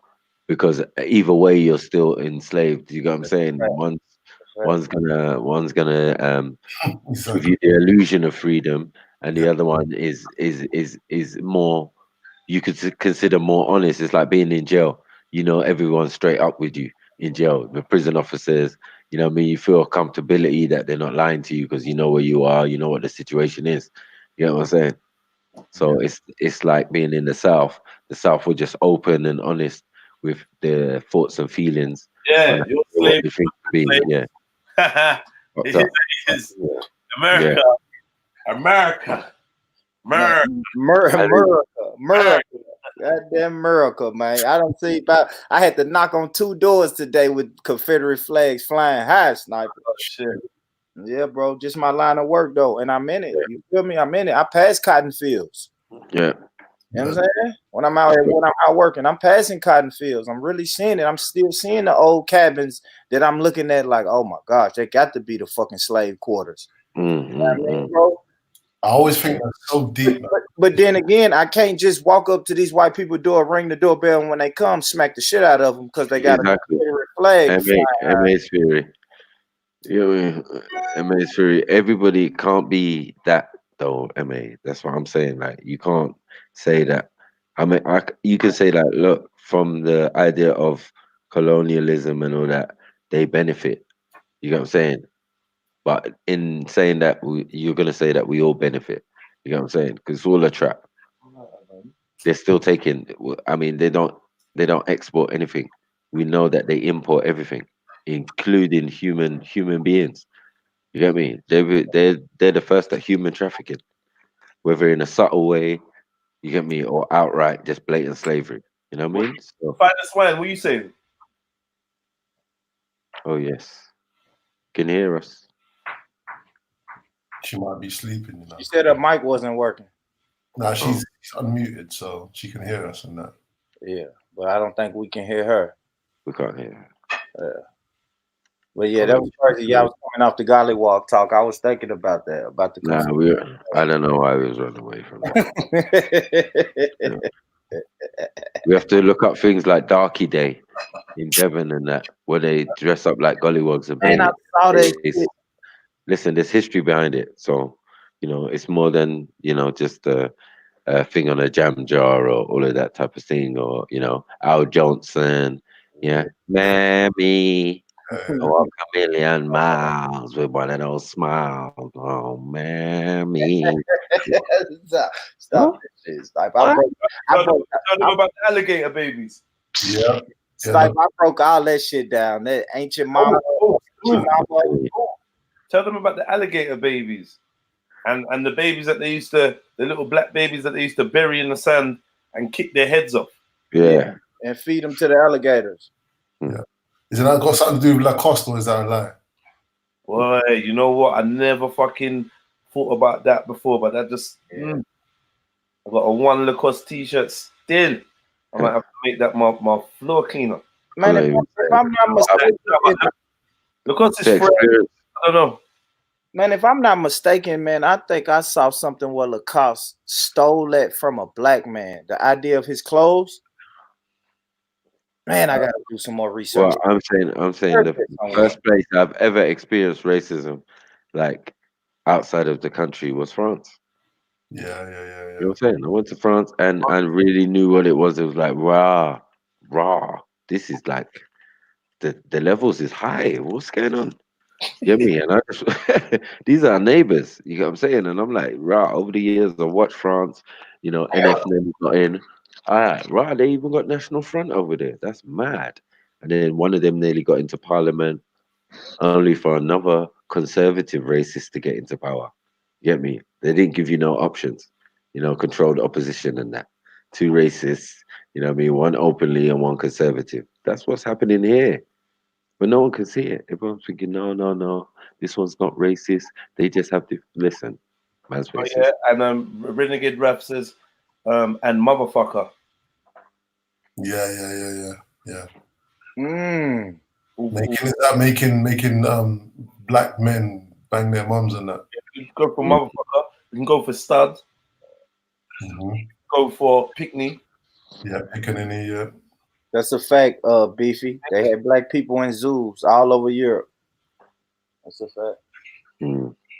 Yeah. And then even if we're speaking about the Confederate and the Union, like the illusion was so fucked up that they would hang black people still in their Union attire or their Confederate attire, just to show you, like, you ain't shit. You completed the mission and then you bullshitted and blew a kiss at a white woman, so you gotta die. That's you know the story of Candyman. You know the film Candyman. There's a better film, A Time to Kill. That film's hard. Even though it's not really slavery times, it might as well have been, like the way it was depicted in that. You know, A Time to Kill, Samuel L. Jackson. Yeah, I remember that. Yeah. How come we never mentioned that on Movie Time? I know, right? Because that little light chick had a good run. She was on Eve Bayou and shit. She had a good run. Are we going back into movie time now? Because I enjoy it. No. No, we're in Gollywog time. By the way, was talking, but she can't be heard in that. She was trying. Yeah. So yeah. Damn, what was I breaking down? What was the name of that shit? Finest Wine. I don't know if you realize, but it's like you've come in with a different profile from the one you came in with before. Because you like had a picture and that. Like, I don't know if you've done something different. But when you came in and you had a picture and all that, you was all good.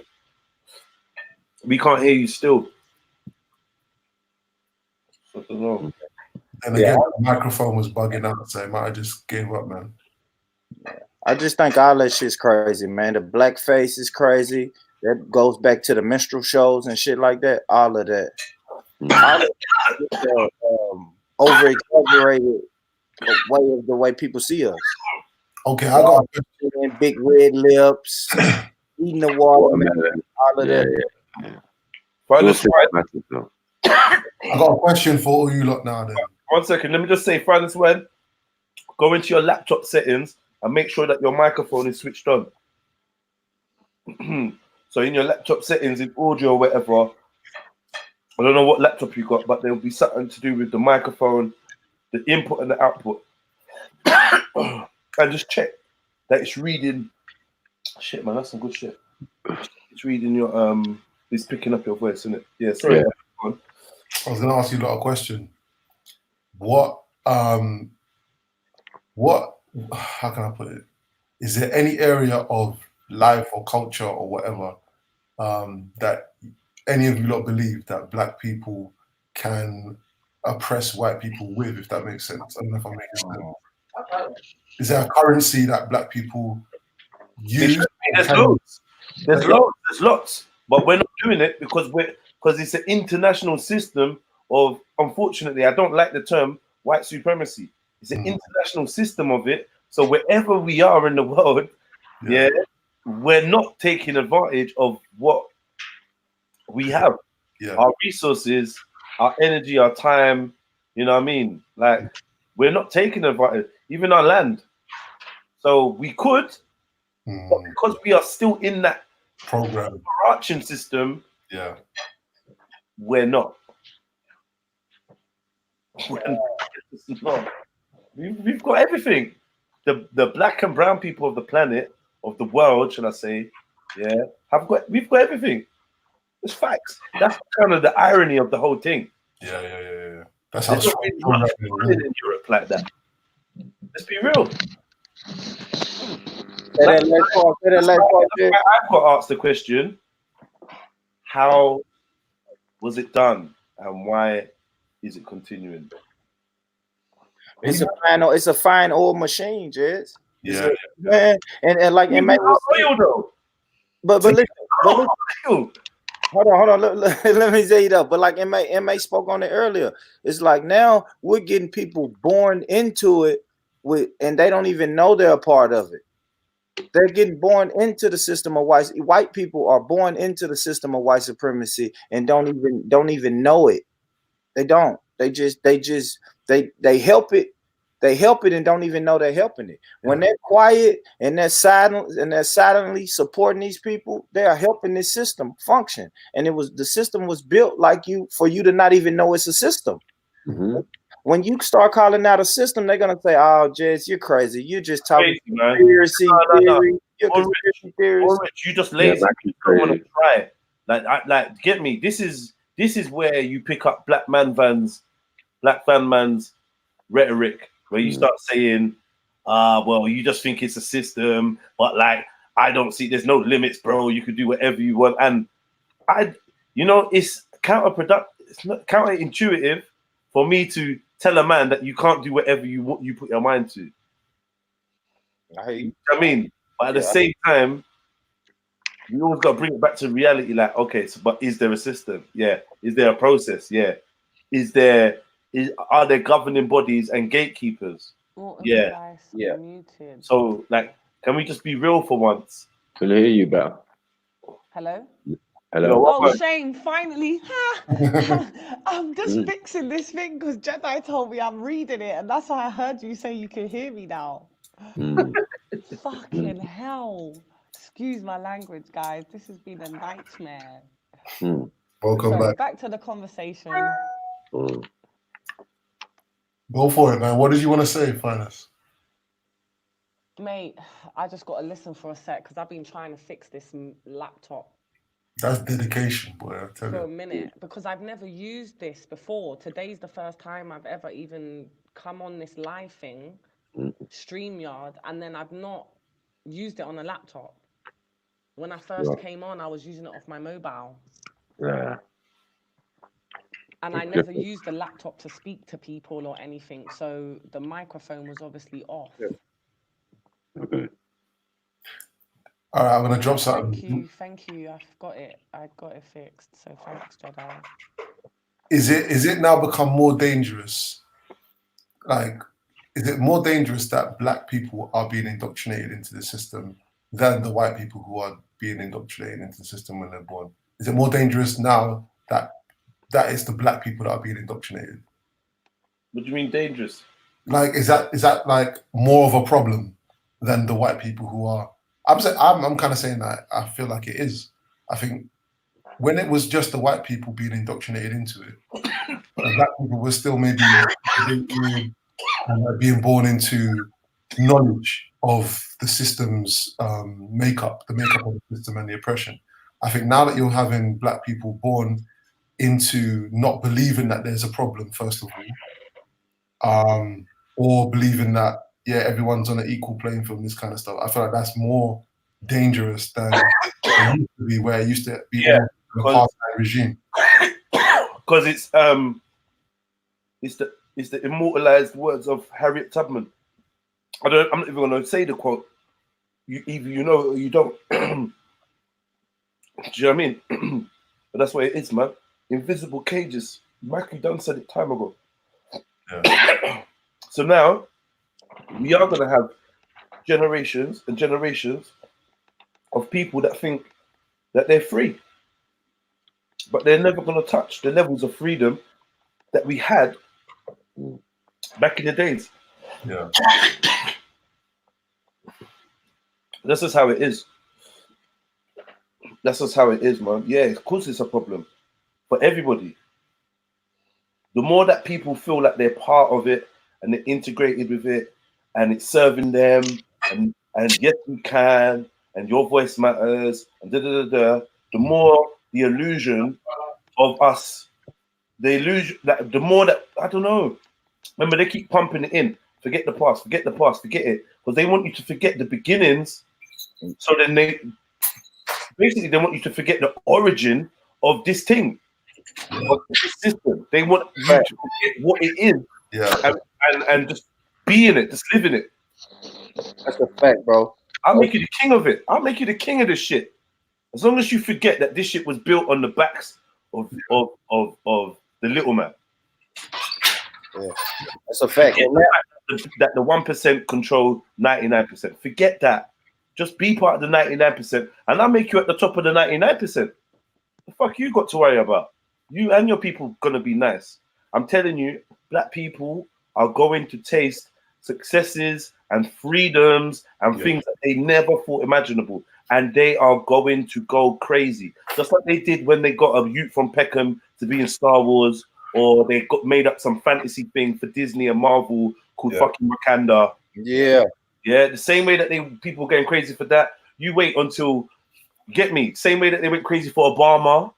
Yeah, tokens. They give us little tokens. Or Stephen Lawrence's mum becoming a baroness. Yeah. People were wetting their pants over that. Oh my God, yes, oh my God, look where we are now. Knighting people left, right, and center, just knighting them and giving them OBEs, MBEs, you know? Yeah. And we're integrating more. Our musicians are getting knighted by the Queen. We're going to number 1. We're getting top record execs fired for racism. We're doing this and we're doing that. And all, I don't know. There's two sets of people. There's people that are just like, yo, we are fucking making moves. Ain't nothing stopping us. And then there's other people that are like, the fuck is everyone running to jump into this system for? It's a fact, Jedi. You know? And those that are in the system will look at us as like, you're the problem. I don't want my kids anywhere near you because you're telling them that they can't, and I'm here to tell them that they can. And that's the narrative that is not often used against people that try to point out what the system is. And that's how sick we are. No, that's a fact, Jez, because when you start talking the talk, people are gonna say you're being a victim. When you bring up slavery, you're being a victim. When you're talking about not voting, just because I always ask black people, like, what if we just don't vote? Yeah. Just one time, we just sit it out. Fuck it. We don't like, and it was the perfect time was the last election. We don't like Hillary. We don't like Trump. Let's just sit this one out. And everybody was saying, well, if we sit this one out and our ancestors died for, and I'm like, 100 excuses of why we should vote. And I'm hitting them right back with a simple excuse. Like, people told me to pick the lesser of two evils. Like, that don't even, like, if once you keep saying that out loud, it doesn't even make sense. It's deep. You want to be strong. They're trying to convince you that your ancestors died to be part of the system. It's a fact. Or their right to be acknowledged by the fucking slave master. That's a fact. And that's crazy, man. And we're just arguing over the next slave master. And it's gone. I'm telling you, man, I don't know, Jez. Getting free is not even a thing no more. That's why I like free. Go ahead. Man, getting free is about getting the nicest position on the plantation now. You said the coldest thing, Jedi, when I first started listening to you, bro. You said, do you want to live in a comfortable cell or do you want to break out of this fucking jail? That's it. That's it. It's just that simple. That's simple, man. You want a comfy cell or do you want to break out of the jail period? The scariest thing about that is we don't even know what it looks like to not be in the cell. Yeah. No, and we're too scared to try. We're too scared to try, bro. When I was telling people, hey, let's sit this vote out, everybody, I was like, the only reason you're afraid is because you don't know what this looked like. What is that film when the kids are told that it's nothing but fuckeries outside of the walls? So like nobody kind of knows what's outside of the walls, and one day they kind of go over the wall and see that it's not what they were told. That Is it the village? The village, I think it's called. It's not the village. Yeah. Or something like that. Are they in a hole or are they in like a? No, they live in the town. I want to say like Divergent or something, but it's not that. You know, like it's a film like that, Divergent or one of them kind of films. Yeah. It says the village. And they come at the village. The village. Yeah. Let me read it quickly. No, it's a film. The Amish-style community lives cut off from the outside world by the woods. Yeah. In which I remember that film. I watched that.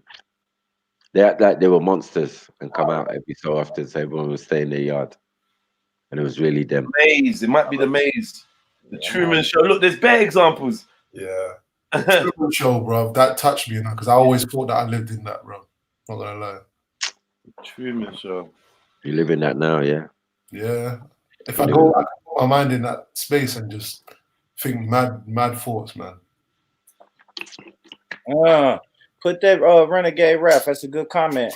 What's he saying? Renegade Rap said, but I would say we can do whatever we want. And we do have a victim mentality in the sense that we can do something to end this oppression, but we choose willingly not to. That's a good point, bro. You know what? You know what it is? It's kind of like, you know, that freedom of speech conversation. Yeah. I'm with you, Renegade Rap. I'm with you. It's kind of like the freedom of speech thing where you can say what you want, but the consequences, in it. Like you can do what you want, really, but are you prepared for the consequences? Do you want to live through the consequences? It's better, you know what I mean? Like, I suppose like the people that were the slave rebellions of the Caribbean, they didn't give a fuck anymore, innit? They just like you'll live with the consequences one way or another. Yeah, I think we say plant the seed a lot, but we don't live by that mentality. You know what I mean? We want the instant gratification. We want to see us oppression stop now for everybody, but we just don't understand. It may be our great grandkids that see it, but it's up to us to lay the foundation. You feel me? We have to build a solid foundation for our great grandkids to link up, and now my great grandson is linking up with Sniper's great grandson overseas, and now they find a way to work together. It's like we want the instant gratification, and a lot of black people give up. Black people, like right now, we'll fight, and say, "Damn, we fought for 6 months and this shit didn't happen. Let's go back to the drawing board or give up." And a lot of times now, you just got to keep fighting. Make them 6 months look like 7 years of fighting, and you might see something. You raise your babies and the seeds to keep fighting for liberation, and you might actually achieve it. Well, they might achieve it. Yeah, I hear that. I definitely hear that. I'm feeling that still. You know what I'm saying? Right now, we so separated. We all just throwing rocks. Y'all over there throwing rocks at the system with them. We don't. They got bazookas and we got rocks. but Born Rich, how can we tell when? How do we know if what we're doing is taking us on the right path, as opposed to kind of acting as a kind of flipping not a distraction, a diversion from the thing we're supposed to be doing. Like, we're not like take France for example. Yeah, Maku said that his first proper experience of racism or something was in France. Yeah, them man, when things kick off, they riot. Yeah, they riot every month, man. Like, it's peak. You know what I mean? La Haine came directly from that tradition. The film La Haine came from that tradition. You get me? We don't have nothing like that in this country, not since at least Pressure and them kind of things there. So I feel like in this country, we've got so many little facilities that pacify us, like job seekers allowance and housing benefit, and council house and housing associations and all this kind of shit. And it's like, we could be thinking that we're planting seeds, and we probably are planting seeds. You get me? Everyone learns bare different things. In a corner example, for example, people learn stuff, and people are probably being radicalized as a result of that. You get me? Like, I can say that I've been, to an extent, radicalized by the things that I've listened to at the corner, and heard from my dad and all this kind of other stuff. But how do we know that we're not in a program and we're going along with something that they're actually in control of? You get me? Because at the end of the day, we know that we're on YouTube. We know that the Speaker's Corner is a designated area for free speech, and that there's a certain amount of control that exists there. Yeah. Like, should we not be just kicking up smoke? Like, I don't know. You're always going to be in a program. How did you get radicalized by other people's opinions? I don't. Can you not hear me? Yeah, we can hear you. Oh, good. You need to you need to turn it up, fam, this one. Oh, okay. No, go on, Maku. That was a good point. Yeah. I didn't want to laugh. Come in. Yo. Yeah, how did you get radicalized by other people's opinions and views on things at the pub?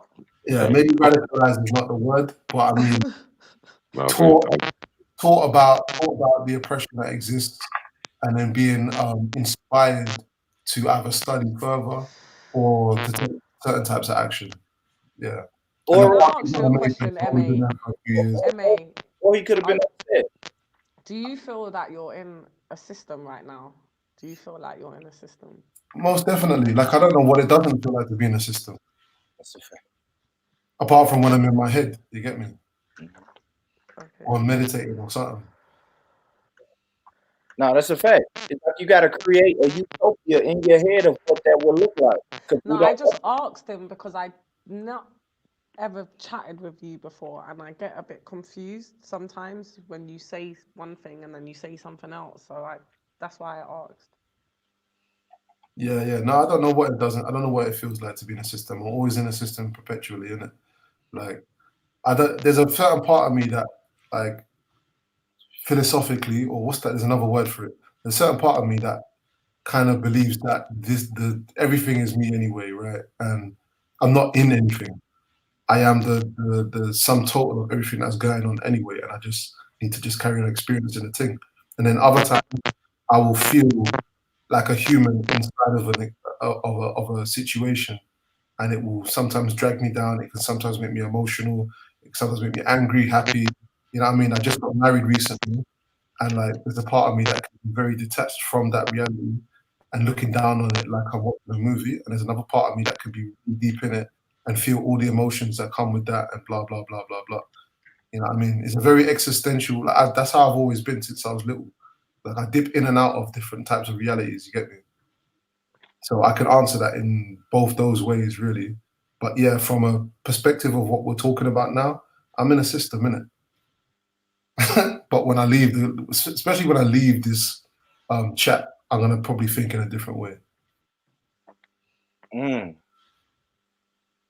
Okay. I like that. I like that. But that's do you know what? I'm glad you asked that, though, because you see, like, is the freedom, is the freedom in an internal freedom that we're seeking? Or because I see like when man like Callum and even Sarah and that, it's like when they're talking about, you know, that they, you know, Sarah's like, oh, I'm your daddy and all this kind of stuff. And Kalam's very much clever at redefining his reality. Like I clocked that about him when he used to do his lives and that. He's got a very strong mindset and he redefines his reality to the extent that you can't penetrate it. And he's almost living in his own world. Where we're looking and seeing one thing, he's not seeing the same thing. I'm not saying that that means he's great or nothing like that. I'm just saying that he's seeing something altogether completely different. So sometimes when you don't see him fighting a particular cause, he's living in a completely different reality where we're seeing something else. You get me? That's what I clocked about the guy anyway. And again, that's not to back him, but yeah, I don't know. Some people, I feel like their freedom drive is simply a psychological one. And once they're psychologically free in their own kind of intimate reality, that's all they're looking for. Like, they're not even thinking about jail or those youths that live inside, you know what I mean, live in their house and can't go this place and that place. They're not thinking about people that are imprisoned in this. They're not really actually thinking about the realities of the world. They're only thinking about how they can perceive their own experience as being free. And they will talk as if they are free, but they're fucking not. Because you can see that, innit? Like Kalam will say that, you know, you have to think differently and all that kind of stuff. And he's still wearing the trainers that are oppressing these people in that country. And he's still wearing the hoodie that is oppressing those people in those countries. You get me? So I feel like there's certain people that try to be free physically, and they're very concerned about the real blood danger that exists in the world. And there's other people that are trying to just be free in the head. You get me? And I used to be that guy that tried to just be free in the head. Yeah, and the crazy thing about that is that we've seen that in droves. We've seen it in droves. We had segregation, and soon as integration came, a lot of black people left the hood, and then once they leave the hood, they like, I'm not even looking back. I'm not reaching back or anything. Like, I'm free now. I'm free to live amongst the white people. I'm free to live amongst this community. I don't have to live in this what I perceive to be poverty. I can move here, right? And it has the same people have the same mentality of being free just mentally. A lot of problems with the quote unquote conscious community is a lot of those people, they come up, they get the knowledge, and they say they for black people, but then when they get to a certain point of what they perceive to be knowledge, then they're gone. Mm-hmm. They're not even reaching back for, like you said, MA, they're not even reaching back for the brothers in jail. They're not even reaching back for the brothers in the hood. It's like, shit, I was in the hood. You can take this to music wherever. Like, fuck it. I was in the hood. I made it out the hood. I ain't going back, right? That's what a lot of hip hop artists say. I made it out the hood. I ain't going back. No one knows what that does to you mentally, because mentally you detach yourself from the hood and now you think you're free until you get pulled over by the police and you realize, damn, you still a nigga. But those people that think they're free, they're stupid. They're stupid. How could they think they're free because they went to another area, a white man's area? You're not free. Black Van Man thinks that he's free. Yeah, thank you. You're not free. And that's why I asked. No, you know why? Because on. come on, Finest One, you know, in it, yeah. Once you go to an area where the issues that you were having socially don't exist, it can become easier to become detached from the old struggle, innit? Oh no, I don't disagree with. This is how they get that mentality, like. No, but I don't disagree with being detached. I don't disagree with the detached bit. I disagree with who are they as a person, because of course you're detached from that environment. You're not around that anymore. You're not. It's not being inflicted on you. You don't see it. You don't really hear about it unless you speak to someone. But to think you're free from what? An area that you lived in. That's it. You're not free from anything else. That's what I'm saying. Who are they as people if because they've moved, they all of a sudden think they're free? And it might not even be racism that caused you to to be detached from that. You get what I'm saying? It might be social, and your own people. You get into beef thing and drugs or whatever. You know what I mean? It could be any type of social thing to do with your community. Why you left and went to another space. Do you Put it this way, yeah. This is what happens, yeah. If you start getting peas and you don't leave the ends, and something happens to you, people are like, you're fucking dumb. Yeah. You get me? Nipsey Hussle, prime example. Yeah. But go ahead. Leave the ends. People are like, oh, look, this motherfucker left. Don't come back. Yeah, it's like a catch-22 when you start getting money. I was just going to say, so is it like a catch-22 then? You can't really win. Yeah. Doesn't sound like. Well, I mean, I'm sure you can win. I've heard of a lot of people suggesting that we should be looking to make money in the hood and build and rare and live in the hood. But like I said, when you got money in the hood, guess what? You're a stake. You're a stake out there. If we can protect the rich in the ends, then cool. There you go. But if you can't protect me and my family because I've started this business and I'm employing Maku, Finest Wine, and fucking Mahid, the top don, and you can't protect my family, I'm moving out the ends. It's the same in Jamaica. It's like if you go back, if you go to Jamaica and you got money and you're not really taking care of people that you can take care of, then that's when they'll rob you. You get me? You can give people jobs, even in the most menial tasks. When you're away, you can let them look after your yard. There's bare things that you can do, but a lot of people don't do that, and then they see themselves get robbed out, man. Yeah, because people are looking for the instant gratification. Like I said, like if you're not dropping people $10,000 every 2 weeks, they don't see the longevity of me hiring a black person that could be robbing your mom. This black man I hired, I took him off the streets for 8 hours when he could have been robbing your mama. He could be robbing your mama right now, but I gave him a job, and people still gonna look back and say, nah, let's still rob him because he ain't giving back to the hood. You know what I mean? Y'all right on that. It's the catch-22. Jedi, how do we play that though? How do we try to teach? Like I said, honestly, if we go to the whole thing of gang and what that was about, really what man wanted to really see doing is people in their own little hoods taking control of Wagwan. Stepping up and being like, yo, this is our bits, rare. And then if you actually have your hood on smash, like you rap about, or like you say all the time, you got your hood on, you got your ends on lock, then you can guarantee people safety. If you can guarantee people safety or safe zones, then we can talk now. Yeah. But you can say, look, we're building in this area and ain't no crime going on around here. The aim is to get the fucking the prices of these yards through the roof. Do you know what I mean? There's no crime around here. There's no selling drugs. Ain't no one busting their gun. Ain't no youths boring anyone up. And you think it's joke, the first man to break that rule is getting duppied. The whole family's getting duppied. We're not playing. Yeah? And if you got that clout, yeah, you should be able to make rich people, like born rich, you get me, like Maku, say, do you know what? I'm taking my peas, I'm moving into this area, I'm building this big house right on the front strip, and this is how we're gonna start doing this thing. Are there any real hoods in the UK? Are there any real hoods in the How dare you? No, we're over here, Mars. No, there's no hood in the UK. There's no congregations of poor people where crime and drugs and violence is prevalent. Nah, not at all. Come over, bro. It's nice. Yeah, it's lovely here. Pull up. Bring your phone.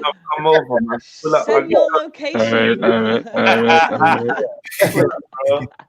Yeah, we can fly out together, bro. I'm pulling up. We'll send the location. Don't worry. Definitely send that location. Definitely. You sound like Black Van Man. Risk taker. I was say the other day, yeah. You see the problem with immigrants and all this kind of shit that they talk about. If they really promoted England the way it looks, they wouldn't even want to come. Get me? Pause. They wouldn't even want to come. The land of milk and honey and all that is not that. What they promoted? How they promoted MA? No, have the House of Parliament on there. It's paved with gold. Yeah. Yeah, nah, they do promote that to the white people, but black people, we like, nah, we don't know about that. Too many white people vouching for the UK, bro. I just want to know why is man in Sutton saying come to Peckham? Hey, what? Renegade Ref. No, Renegade Ref is telling man to come to Peckham, but I'm like, you're in Sutton though. I'm confused. Are you gonna go meet him in Peckham, or you just send him back to Peckham? I'm waiting for you. I'm scared. Rose Roberts say Brixton. You said it to Brixton, yeah. We will be up there. You want him to go out there and have a good night, yeah? Oh man. You said it to Brixton for what? So it's Tottenham, eh? Tottenham's the spot. Tottenham. Where in Tottenham are you gonna go? Tottenham? Did he say Tottenham? Tottenham or Peckham? Tottenham or Peckham? Tottenham. Are you Somali? Who's talking like Somali? that? Somali. Hey, come on, Michael. You know who it is. Come on. Well, then you should be all right then. Come to Tottenham. Tottenham. Oh, you say no Somalis allowed, huh? No, there's bare Somalis in Tottenham. What are you talking about? They're everywhere. Everywhere. Right in. Right in. You know what I mean? You'll find family members and all that.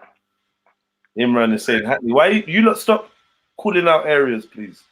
Everybody represent now. Fuck what Jedi talking about. Represent your shit, man. Stop that shit. Represent your shit, man. Throw your hood up. You ain't got to do all of that for this, man. It's not. Contemporary. Because you know what it is, yeah? I just feel like with the topic of what Jedi said, people stay in their hood and stuff, I just feel like in this time in the UK and this generation, it doesn't even matter what end you're from or hood you're from. It doesn't matter anymore. How the streets are now in the UK, it's changed. It doesn't matter. It's changed. It's not like back in the day where if it was Tottenham, yes, or if it was Peckham, and it's not the whole of Peckham or the whole of Tottenham. There's only specific bits Areas, of that whole area that you can't go to if you're not someone. It ain't like that no more. And it hasn't been, okay, it is a little bit like that, but it's not. Anyone can go any area, a woman, man, girl, boy, and it could happen to you. Anything could happen to you. So this whole area thing now, I just think in the UK it's past it. It doesn't even have any substance to it anymore. No, I think that's true to an extent, but there are hotspots still. Yeah, but the hotspots have always been the hotspots. They're never not going to be. It's just got even hotter. Until they knock down the blocks. But even when they knock down the blocks, but even when they do that, pretty houses. It's still the end with pretty houses. Yeah, the men's or niggers' mums, whatever you want to call it, still live there. I'll tell you what I think they ain't gone anywhere. No, it just makes it look nice for the white community, for the white people to feel comfortable. I feel like it's changed where white people used to get robbed and that, and I don't see that happening as much anymore. Like when I was younger, it was like standard for people to get robbed. You don't think white people still get robbed? Not on I don't. You know what? I don't really see it as much. I do definitely. I definitely can agree with you. I do remember there was a period where it was like they were the target. But I don't know if anybody remembers that big thing where those guys got arrested about 5-6 years ago. They were just on a rampage, robbing all the white people, ripping the diamond earrings out the women's ears, the rollies. And I think since then, it kind of slowed down a little bit because those guys got a long, long time in jail. But white people are always the target. Yeah, guys are out.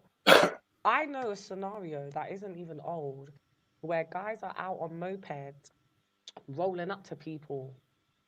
They ain't rolling up to black people, trying to rob them late at night. Do you get what I mean? White people in the UK, they still hold their handbag. They're like, see a black man, shoot underneath the armpit. Come on, walking quickly. But that's like inbuilt now. Like if you go to I've seen it in daytime. If you go to like New Cross and that, and you got all them students from Goldsmiths and that just walking the street, or in Stamford Hill, man, them just walking the street at all kind of mad times at night, like they ain't got a care in the world. Meanwhile, round the corner, I would say that area has westernized itself. What, New Cross? in terms of, you see how you're saying they're walking around, they're not scared to be out late at night. Why? What's going on in that area? What are they doing? They're not just doing nothing. Maybe They're they out. maybe They're they out. yeah, go on. Go No, go on, go No, on. no, I was gonna say they're obviously, because I know what you're saying a little bit, because I've seen it in like places like East London, yeah. There's a lot of white people out late at night and things like that, yeah. But you got to think why they're out, because they're partying or they're socializing or Yeah. so when I say that the area's westernized, I mean like it's westernized for them. They feel comfortable now. It's made them feel comfortable. Yeah, So right. they're gonna be out. Whereas before they were never comfortable. So it's just a level of comfortability that How do you think that's happened, and where does that come from? because I just feel like within areas, race isn't a thing anymore. Where on the block it would only be the niggers and maybe one white guy, random. Now Interesting change, though. I think there's an interesting. You could go to to somebody's area and there's black guys, Moroccan guys, white guys, and they're all chilling together. They're all making money together. I'm not saying that's happening all the time, but I do feel like as the years have gone on, where it brings it back to the racism conversation we were having earlier, it was more stick to your own. So you stick with your brothers, you stick with your niggas. And as the time and years have gone on, everybody's branching out. People know that you can make money with a different race. You can have a friendship with a different race. So it's just broadened everything for everybody and given that comfortability for the people that aren't black to be out in a really black neighborhood late at night and feel safe. But I guarantee you, if you did a survey, half of them wouldn't say they feel safe, but they're still out. Yeah. Would you agree, Sniper or Jedi? Would you agree, or even actually, because you lot are hearing it, do you think that have you noticed less kind of crime directed to like white British people or whatever? Yeah. That's what we was trying to say from before. Obviously, it still happens, and you know what I mean. When man's making money moves, you know what I mean. It's wherever the money's at. But on a whole, like I said when I was younger, I felt like most of my crime was directed definitely towards an outer audience, outer people outside of my ends, mainly because there was no point in me robbing man in my ends because they didn't have peace like that. Yeah. Like, you get me? There's no point in me running up there's no point in me snatching a black woman's bag. I'll be real with you. Gyro in there and then get me? I'm better off heading towards the city, catching a man in a suit and a tie, and get me. So that was my mentality, and the people around me, that was their mentalities. Okay, let's look for rollies, let's look for chains, let's jump. If we was doing like, I'm talking street robberies, so man was super young. Do you know what I mean? But I'm just saying, even if it came to spotting potential victims, quote unquote, you'd be looking for somebody that you thought had something of some value. So the ethos has changed, and people just want to violate each other in the ends, and they're just busy just stabbing each other and whatnot and running around with knives. And like, it's definitely just everyone's focus on crime is definitely turned inwards. But at the same time, youngsters are getting OT, and it's not black man that they're going to shot. What's up with the knife? What's up with the knife crime though? Why you guys can't get? There's no guns in the UK? Yeah, there's guns in the UK. So why do the people just choose to use knives? It's just easier. They like to get up close and personal. They like to really do the thing. Don't know why. What's it like in Canada? People just want to shoot from a distance and that. Yeah. No, we get guns, man. Okay. Yeah. Congratulations. But yeah. with the shotty, that's it, man. Yeah. We had a conversation. Illuminati alter your body. That's it.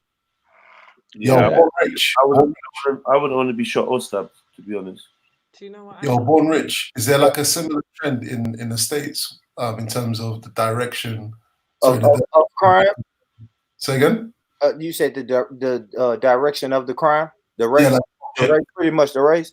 No, that's what's weird. That's what's weird to me is that like where I'm at, like you do not go do crime where them white folks live at. If I'm all the way 100, if I'm all the way honest, I told y'all at work today, I was in areas where these people fly Confederate flags, but I live in the all black area. I live in the quote unquote hood, but I work in the white areas. You bet not go do crime in them white areas. You feel me? And a lot of black people know that if I'm going to do crime, I may go on the other side of town, but I'm gonna rob somebody who looks like me. You know what I mean? I'm not Are you gonna from go, and Are you from Mississippi? you know what's crazy about that is because the money is in the suburbs. Yeah. The money is in the suburbs. If I'm gonna kick in a door and run in somebody's house and steal some shit, I should be running in these houses in the suburbs. But the system got our people so fucking twisted that we rather kick in the door in the hood and just get the drugs, drugs and money and guns. Oh, because I was gonna ask, why is it like that? Why would you not go to the suburbs It's the where the money's system. at? It's the system, and plus black people know if you go there, then you're 9 times out of 10 you're gonna be caught in some country town, in some country ass town, and they're going to over sentence you. Yeah, that's another reason. You hear that? You hear that, bro? One said, rob white people if you want to go to jail.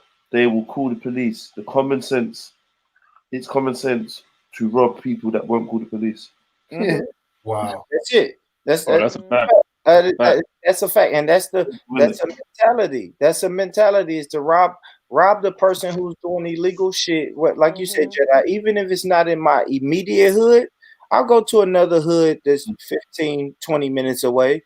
But I'm not going to go 45 minutes away because once you start getting 45 minutes to an hour away, now the whole dynamics and demographic has changed, and we don't want to get caught there. That's a whole nother county with another fucking judge and a whole process. You don't want to go deal with that process. You feel me? It's the thing where, man, it's the thing where we're in a limited space fighting for the same resources, right? Everyone uses this analogy. You put 6 lions in a cage and only put 1 steak in that cage. Every day you only put 1 steak in that cage. Eventually it's only 1 lion gonna come out of that cage. Period. Lions don't know that it's snakes. I mean, I said snakes. It's steaks everywhere. It's meat for them to eat everywhere. But we don't know that. That's a fact, bro. That's some very deep dynamics we're dealing with there. Yeah. Yeah, where you from, Dallas? I'm in Tennessee, bro. Where you at? Always want to know where someone's from. Yeah, that's why I asked him because I Hey, man, I gotta know, man. Just Where gotta are know. you from? The top city in the world, Toronto. Toronto. You got some Oh my God, is this that guy? No, please tell me this What isn't Drake? that guy. What Drake doing? How is Drake doing, my head? Drake is my son, man. Drake is my son. Is this that guy? Oh my God, it sounds like the guy. Yo, you lot, I'm gonna cut out. I'm bouncing, so enjoy the rest of the night, and I'll see you lot on the other side. Yeah. Yeah, bless up, man. Bless up Yeah, yourself. big up, man. Yeah, I'm gonna salute Subi and Las Smith. Oh, okay.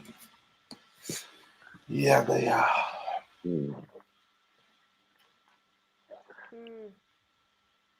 Where's that K guy gone? I got put on timeout. Oh, right. This is goddamn sniper. Time I to got self put, I out. got put in the corner in it. Sorry about that. I'm only joking, sister. You wanna ask me a No, that's question? fine. No, I just wondered you being quiet for a while. No, I just been just floating, listening. Did you watch that video? Yeah. Yeah, I watched the video. Can So I you ask say it, if bro. you guys have seen that video, not to change the subject, yeah, of the white woman talking about the kid? Which kid? What I miss? Hello? Sniper. There's this white woman. Can you hear me? Yeah.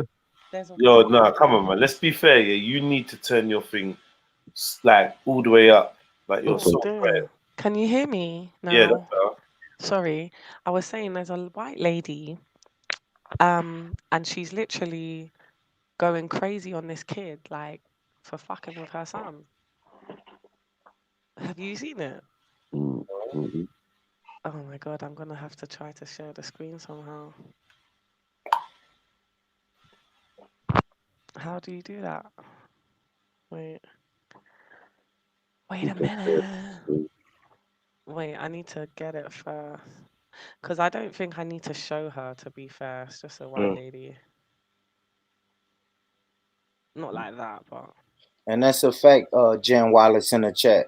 Like, that's another thing. We know that if we go to these places, the white people gonna call the police and they're gonna be there. Quick.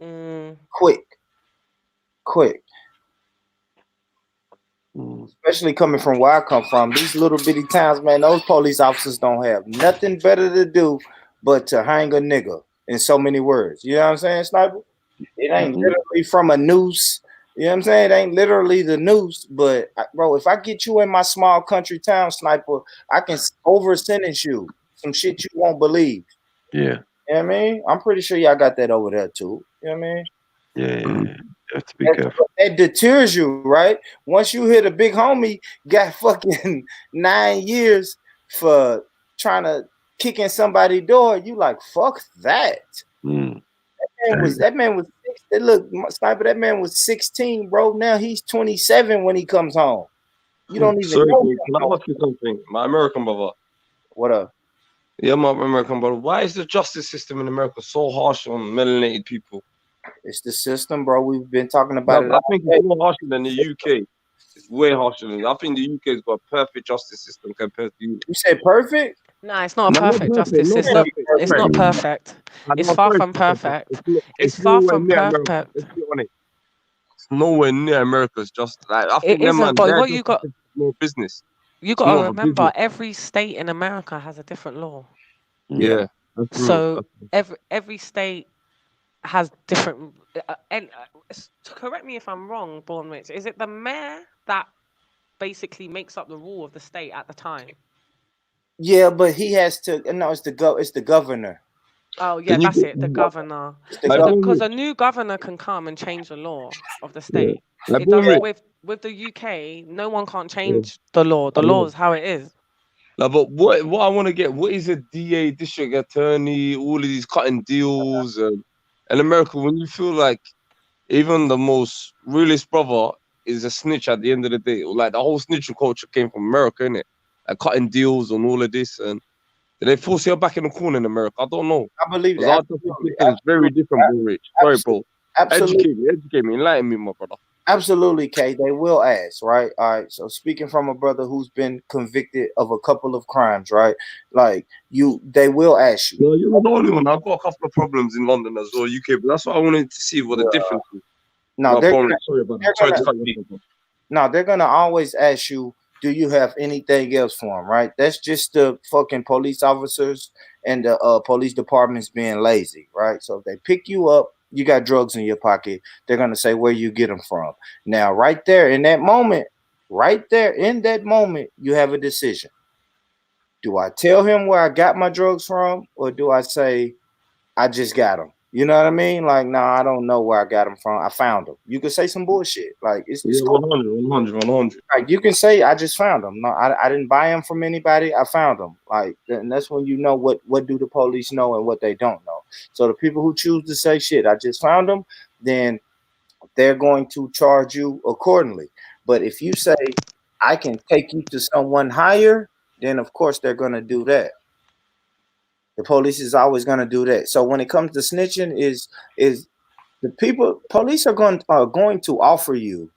It's up to you, right? I kind of say the same thing about child support. If you're with your girl and the people, if you're with your girl and y'all have a child, like the government is going to contact you, especially if you get any kind of assistance from the government. They're going to contact that woman. That woman has the freedom and the power right then and there to say, okay, no, thank you for these benefits you've been giving us, but I have a man and I don't want to accept them anymore. So it's the same thing in the criminal justice system. People who snitch willingly snitch. You know what I mean? It's rare that people are getting tortured and beat. Like, that's the shit you see on movies. But the way it is now, people are openly snitching on people. Have you ever snitched, brother? Man, come on, my head. Oh my God, man! Like, what the hell, And my No, if I'm honest, Say it. Say it. It's just a question, man. Don't get it all. good. That's a mad question, though, bro. No, you good, bro. I respect the question. But no, bro. And if I'm honest, I've never even had that type of time thrown at me anyway. You know what I mean? Okay, can I spin a spanner just off the back of that? Would you snitch if you was I getting wouldn't. 29 years? No, I wouldn't. You know why? Right now, finest wine Turn your camera on, bro. at the age. Turn your camera on, bro. Turn your camera on. Hell nah, man. Listen. Turn your camera on, bro. At the age I'm at now, finest wine, and with this wisdom, I'm gonna tell you why I wouldn't snitch. You know. Let me tell you why I wouldn't snitch is because I wouldn't even do anything like that for them people to come and ask me to snitch or get 29 years. Like that proposition would never come to me because I wouldn't even be involved in anything like that. No, but the UK justice system is way. I feel like we've got a better justice system than America, man. I believe that. I believe It that. depends on who you are. It depends on who you are. Your day in court I'll tell you with why. that judge. You watch that train. You know how you're talking about the white woman. You watch the train thing in New York where the guy was on a train. He bombed the train, and the feds literally beat the shit out of him. You seen that? Say it again. The train. Yeah, it's the New York subsystem. New York, yeah, somewhere in New York in America, where the brother's on a train. He jumps over the train, and it's over a train ticket. And literally, they kick the kids. Have you seen that? The black brother. The kids. No, sorry about that. Just sorry. They beat up the kid like some guy. Like basically, you jump the train. You know how you bomb the train in the UK. You just Well, don't. everyone's done it. Jump over the barrier. They do. Yeah, jump over the barrier. Hey, what part, bro? Were you bunning? Were you drinking? Were you sipping on? Was it lean? What are you on, bro? Me? Jedi, man. Come on. My voice is a bit. I think it's Quran. Why? I think it's Quran. Oh my God. Astaghfirullah. Why would you say that? Why are you putting that out there now? Even the Somali brother in Somalia is asking me the same question. Nah, you know what I mean? It's Toronto. No, but you're putting some idea. I don't give a shit. I just got a bit of a flu, bond a quick zoo, on some Gorilla Glue. You know them ones. Jeez. There you go. Yeah, but try to finish your sentence. We're all smoking, but try to finish your sentence. No, but I got a bit of, you've been up, like, I do, like, I get up early in the morning, I got a bit of a flu as well. Being in speaker's corner till late hours, when the rain, the park, all of that. Yeah. Come on, Jedi, man, you're there. Yeah, it's cool, man. Yeah, these are conspiracy theories, man. Come on. Ain't that snitching though? That's snitching. What's that? What's snitching in my head? This guy's a weirdo. I recognize his voice, man. That's my head. No, not sorry. There's another dude that came, and he reminds me of some other guy that just does some. Yo, I'm Stacks. Trolling. Hey, me. He waiting on M Stacks. Where you at, M Stacks? Okay, I'll put on my camera right now. No, not K. Oh, sorry. No, we know. Not you, brother. No. Yeah, not talking about you. Okay. She discriminating against Canadians, man. I'm sure it's you. You've just changed your name, but I don't want to cause any trouble. Nah, come on. But as far as I know we done had this conversation 100 times, but now we have to talk about the snitching, the whole snitching concept, right? I feel like that's it's part of the parcel.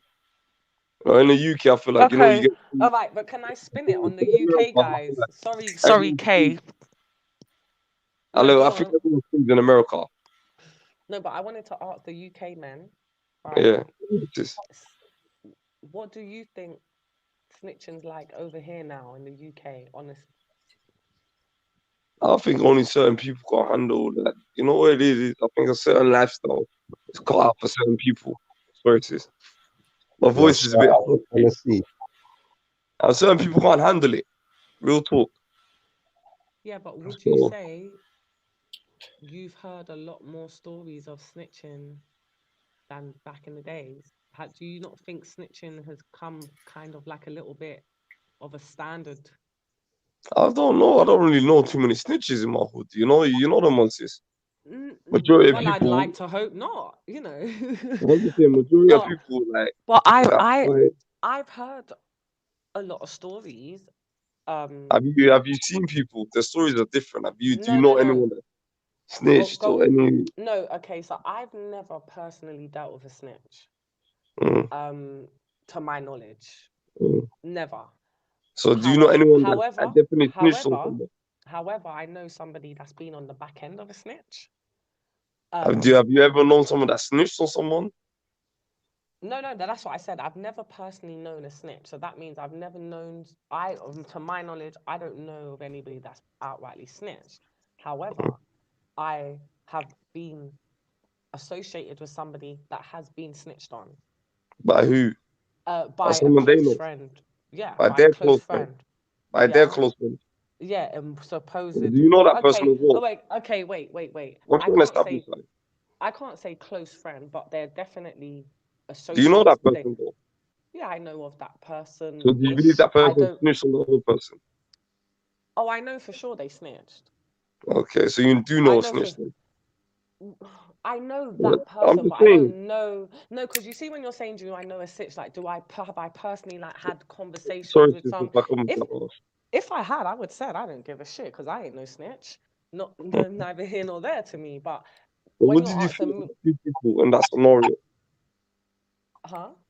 What did you feel? You know, if you know the person was snitched, you know the person was snitched. Well, this is what I was going to say next because I've had how do you feel? Me personally, I don't think. How do you feel about that scenario? I think it's downright wrong. I feel like, how dare you? That, like, I won't say what I really think on this internet, but how dare you do that? Because now you can't sit in jail for all these years. You want to start selling stories on other people. I think that's very pussyish. I definitely don't agree with it. But then, like I said, I've had another encounter with a girl that dated a snitch. Okay. I don't think I could ever do that. Like, bless you. My sister, how do you know if the person's dating a snitch though?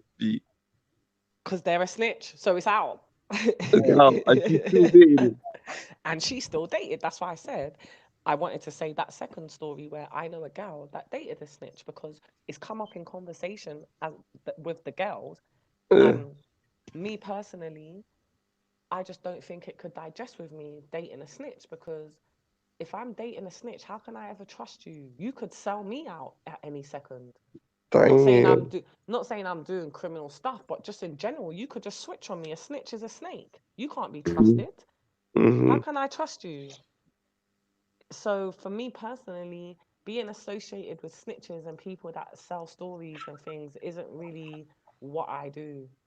I wouldn't personally, but that's why I said for the UK men, I feel like there's a lot of men snitching now to save their own arse. Like, especially guys that are like 35. They do something, they get caught, they snitch. Because now they're 35. They got like. It's beneficial. No, I'm saying I've personally feel, just from my opinion and what I've heard over the years, snitching was never really in. Yeah? I don't know, Brother Maku's here, so he can say, because obviously he's the general. Speak on there, Sniper. He's the general. Come on, big up Matthew, big up Nubian Sniper, big up the realest channel, big up the realest hangout. Yeah, I know, big up. So, like I said, me personally, subscribe, in share, the and like. Snitching hasn't really ever been on the agenda for roadmen. But that's what I'm trying to say, sis. It's more of an American thing. I say, so wait though. However, there has been snitching.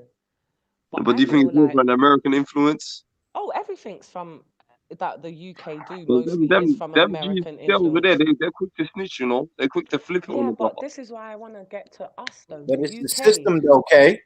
But wait, I know, bro. I understand you, broski. When the system pressures you, but over there, it's more of a trend.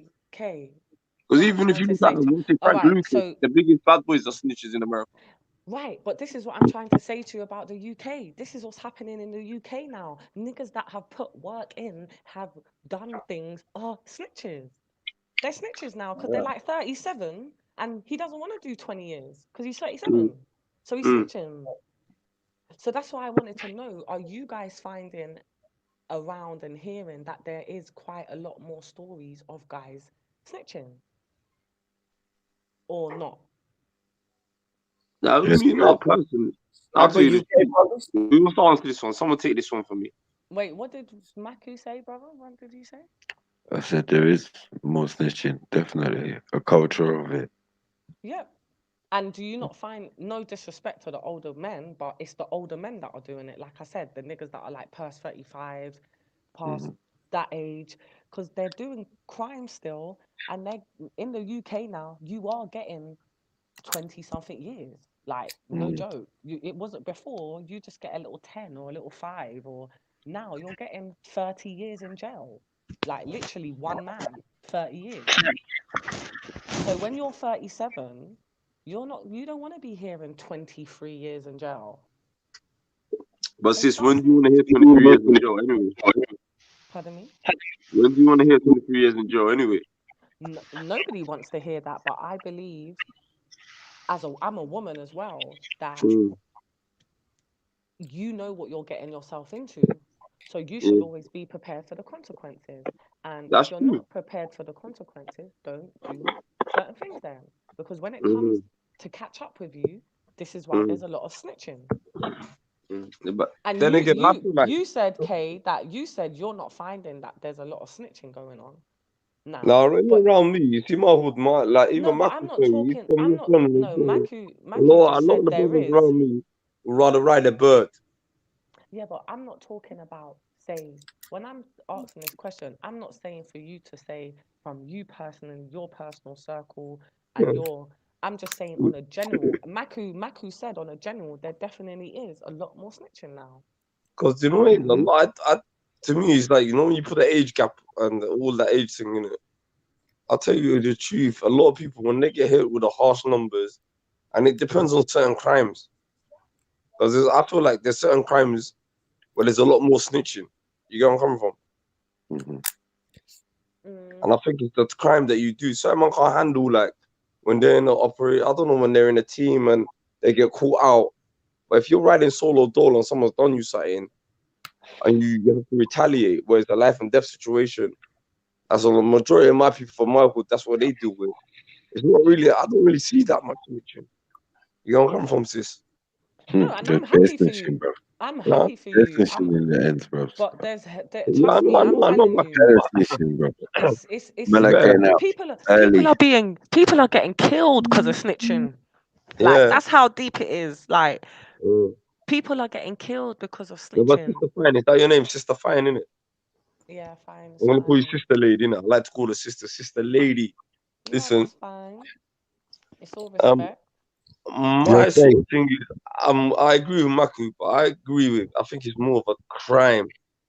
There's certain, like, you know, when there's certain crimes, like, you know, manslaughter, GBH, and all of that, I feel like, and you get caught red-handed, like, I think, yeah, but what you gotta remember, it's and not there's like operations, before. you know, when there's certain operations being done on. You can get 5 years just for a knife. You can get 5 years just for a knife. I think that's too minimum. I think you should 5 years for a knife. What kind of law is that? What the hell? But what I'm no, it is minimum to snitch. But what I'm saying, what I'm 5 years, you should get more than 10 years for a knife. That's causing more problems. But what I'm getting at is that a knife crime is not a snitch though. 9 out of 10 knife crimes, yeah. Because you know, in the UK, in London, like you live in London, I feel like you're in London, innit? There was 115 stabbings just in the UK, I think, this year alone. And I don't think no one snitched. Everyone's fighting to rights. Yeah, but that's because these younger. Do you understand where I'm coming from? There's certain crimes where snitching is relatable. And then you have to look at what crime it is. Because when there's big money involved, like you're saying, a certain age and a certain crime, that's when certain people sing. And it depends on if you're higher off the food chain. Sorry, sis, my voice is a bit musky. No, it's fine. Can you not? Yeah. Yeah, we hear you, bro. Yeah, we can hear you. That's, do you understand where I'm coming from? Fine. No, I do understand exactly where you're coming from. However, I do feel like the reason why a lot of the knife crime isn't snitching, because these, no disrespect, are youths, children. Little That's true. That's true. 19-year-olds, 17-year-olds, 14-year-olds, they want their stripes. They can't be known as a snitch. They bloody did the stabbing to get stripes. Do you understand? So they have to ride their time. I'm talking about, I'm finding a lot of, like I said, older generation guys that have already rid 15 years. They've already done that bird. So they're scared to go back and do that bird again. Right. So a lot of snitching is coming out. Look at that guy Spider from Stonebridge, Snooper Snitch. Did you hear about that guy? No, sorry, I don't really listen to grime or drill music. I'm a bit too old for that. He's not a music. It's just because you sound like you know about the streets kind of thing. He's like I know, but there's certain music's for certain people. No, it's not music. This guy is a super snitch. His name's Spider. He was one of the top trident snitches. Like, you can Google him. Like, but what led him to snitching? Because he was going to get a big bird. But this guy has done a lot of stuff. He's done a lot of things over the years. So it's just like, why do people get themselves involved in these crimes and they don't want to do the time? Also, maybe there could be other situations that I've heard of where on the road, this guy's like the baddest guy on road. When he goes to jail, he's on the mental health. His family's getting called every day. Oh, tell us how to deal with him, because he can't handle it. Can't handle it. So people. Yeah, man. I don't know. I just know when people get a chance to try to get themselves out of trouble, they're gonna take it. And it boils back down to selling out for this fake ass money, right? When someone asks you, when someone brings you a proposition and they're offering you some money you've never seen in your life, or they're offering you freedom that you've never seen in your life, then people are going to take it. You feel me? And that's the problem. People are doing street crimes and then taking whatever option that the police give them. And that's what we fuck up. Like, it's it's so simple. Is don't do the crime if you can't do the time. Straight. Like, that is super simple, but that's something I've heard. I'm in my 30s now. I heard that when I was like 7 years old.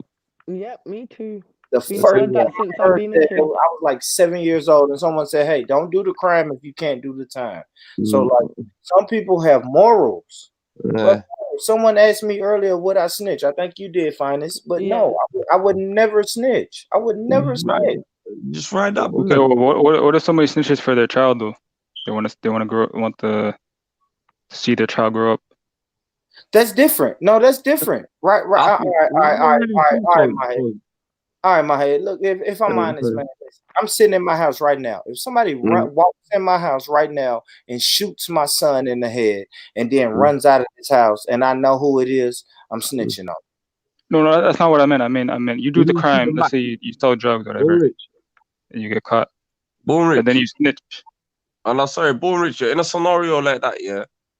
See that scenario you just said, my brother, Wouldn't you go after that person rather? I'd rather be more satisfaction shoot the person in the head themselves. I'm going to go after them first. Sorry, that's just me. If I was in that scenario and I was in America, I was access to it, all of that. But can I be 100? Okay, let me be 100K. That crime came to my front door. I didn't warrant that crime. I'm not doing crime. You're gonna go to the police. Listen. Let him speak. Hey, if I can't find out who he is, yes. My first reaction, bro, if he comes in the house, fucking shoots my son, makes me get on the ground, and then he runs out of here, and I can't catch him in time, and he's gone. You know the person, and you know the person. If I know I should know the person. See, this is a hypothetical that I should not know this person. I should not. If I know this person, that's different, K. Okay, if I know this person, I gotta come and see. Someone come in your house and shoot. No, if I know you, bro. If I know the person, I'm coming. I have to come see you. As a man, I have to come see you. I'm done. Like, I can't even as a man. I can't call the cops as a man, right? I have to come see you. I like that one. Yeah, that's what I wanted to hear, Rich. Okay, but can I flip the script on you guys then? 1 second, because it's just on the same. But Bornrich, you didn't even get my question, bro. I wasn't even saying that. I was saying, if you were doing dirt and you got caught, would you snitch for the sake of seeing your child grow up? Never have, never will. Never have, never Okay, so that means never will, bro. So that means the street codes is more important than seeing your child grow up. No, I shouldn't be in it. Like, that's what I'm saying. That's what I'm saying. Now I know that I should not be in it if I'm not willing to live by these codes, right? I cannot join Islam without following all of the guidelines of Islam, right or wrong. But you know, a lot of people in the streets, they're not even doing the dirt. They just get caught by association. So that's what I'm talking about. So you're talking about if I get caught by association? Association, you're not necessarily doing the dirt, but you know, and you're heavily affiliated with somebody who does the dirt. That's still weird because at my age now, I know that don't even get involved with those people. So that's a weird, to me, that's a weird hypothetical. Because right now, at the age, right now at the age, I know who comes to my house. I know who calls my phone and say, "Pull up, bro," and I pull up on them. I know the people that I'm pulling up on. I know that. He just wouldn't do it. But I want to flip it on everybody and ask them, God forbid you knew your kid was the murderer. Would you hand them in? No way. Straight. And the only reason I say no, I say no, finest wine right now in this moment. I say no because I know I have kids in my house. You understand? Like you can't sleep here because I know I have kids in my house. Now you catch me 4 or 5 years ago with no kids living in my house, my brother can stay there. He can stay there. Yeah, but it's not your brother. I'm saying your child is the murderer. Your child is on the news. My bad. I misheard your child. Yeah, I'm saying, would you give up your kid? Your kid is the one that's done this crime. 100%. You gotta do your job. If I'm honest, you gotta do your job now, finest. You gotta come and find him. I'm gonna make sure. I'll give him up. I'm gonna make sure that if he doesn't have Who any, said they'd give their kid up? I'll tell the mother to snitch. Wait, wait. I will give him up. Who? Van B? Yeah, he took someone's life. Right. So I'm gonna do the right thing. Good shot, finest. You put me in a hole, but if I'm honest, my son can come back. He can stay with me. He can stay with me until he get caught. No, fuck that. No. I put him in a car and drive him to the police station and say, "Yo." So Jesus Christ. Big up, man. Big up. Nah, he could look. You gotta think like this. Flying about the country. I'll tell you the truth. Wait, guys, let him speak because it's good to have a different opinion on the panel. Listen. Imagine if you were the mother of that child that got killed. Wouldn't you want to find the father, Kay? You're the father. Let's go as the father. Let's don't imagine. Exactly. So I want to show him. I want him to take responsibilities for what he did. He got to man up. Can I ask you? For me, as the mother, back off what Van B said. God forbid ever I would have to endure something like that. I wouldn't want no prison for that person. I'd want death, straight head topping. And that's just me being serious. Like I wouldn't jail wouldn't be a good enough. For your nothing kid. would ever be. Okay, because Van B said to me, if I was the mother of the child. No, we're talking about your child though, finest. Let's don't go. Okay, wait. So if let her finish, let her speak, man. Let her speak. Oh my God, I'll answer all the questions. So let me just finish with the Van B's one, yeah. Like I said, God forbid it was my kid that got hurt or whatever the situation was, and my kid was on the receiving end of the perpetrator. The only thing for me, I would want death. Jail is no good enough time for. That's never going to be no consolation. That's never going to be nothing. No leverage, nothing. And even death, I don't feel that it would be justifiable, but it would be a bit satisfactory. I'd feel a bit like, well, okay, you're dead now. But however, if my kid was the one that did the crime, I can't see me giving my kid up. I can't. What? I don't think so either, y'all. I think I ain't gonna lie. I'm gonna convince my. I'm speaking. Sorry. just for one sec. I'm speaking for like right now, and you know, maybe my mindset might change as I get a bit older. But really, how Yo, I've been finest. brought up, So, like so, it so just, you'll I be just willing to look at your son every morning and know that he killed someone and he's sleeping in your house, and you my son would basically, most probably be on the run. He wouldn't be in my house. yo, I dialed that 911. Stupid for him to be at the Like, house. do you know what I mean? Like, he ain't gonna be in my crib. If he had to be in my house, I'm not. I personally, I ain't gonna lie on the internet. I can't see me giving up my son. Like, it's just, Nah, I give up, man. I called the 911.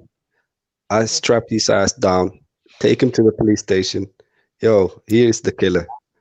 well, see, I'm not Yo, brought Kay, up like that. quick question. Kay, what's your beliefs, man? Hello? Yo, Kay, Yeah. quick question. What's your beliefs, bro? What's who's this? Van B. Who's asking this question? Fan B's asking you the question. What's your beliefs? Well, in what way? What is your religion? What is your background? Me? What do you Yes, think? brother. I don't know. You tell me, innit? What I'm is a Muslim, yours? bro. If you, You're a Muslim. So what does the Islam? What does the religion teaches you then? About what? Be just, even if it's against you, right? But fam, I'll tell you the truth, yeah. I don't think you know me, but I live my own life, innit? What you And mean if by my that? kids come in, and I'm just gonna give you the question straight. You know what?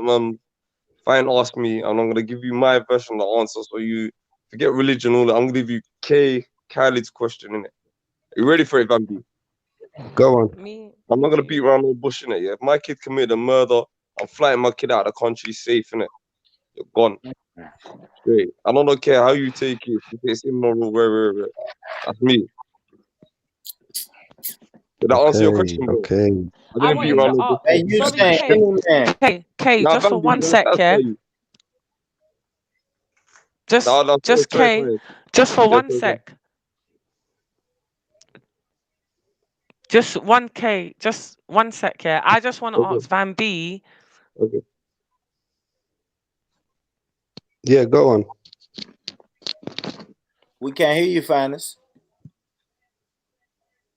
Yo, Oh. Bone Rick. No, I was saying, What up, bro?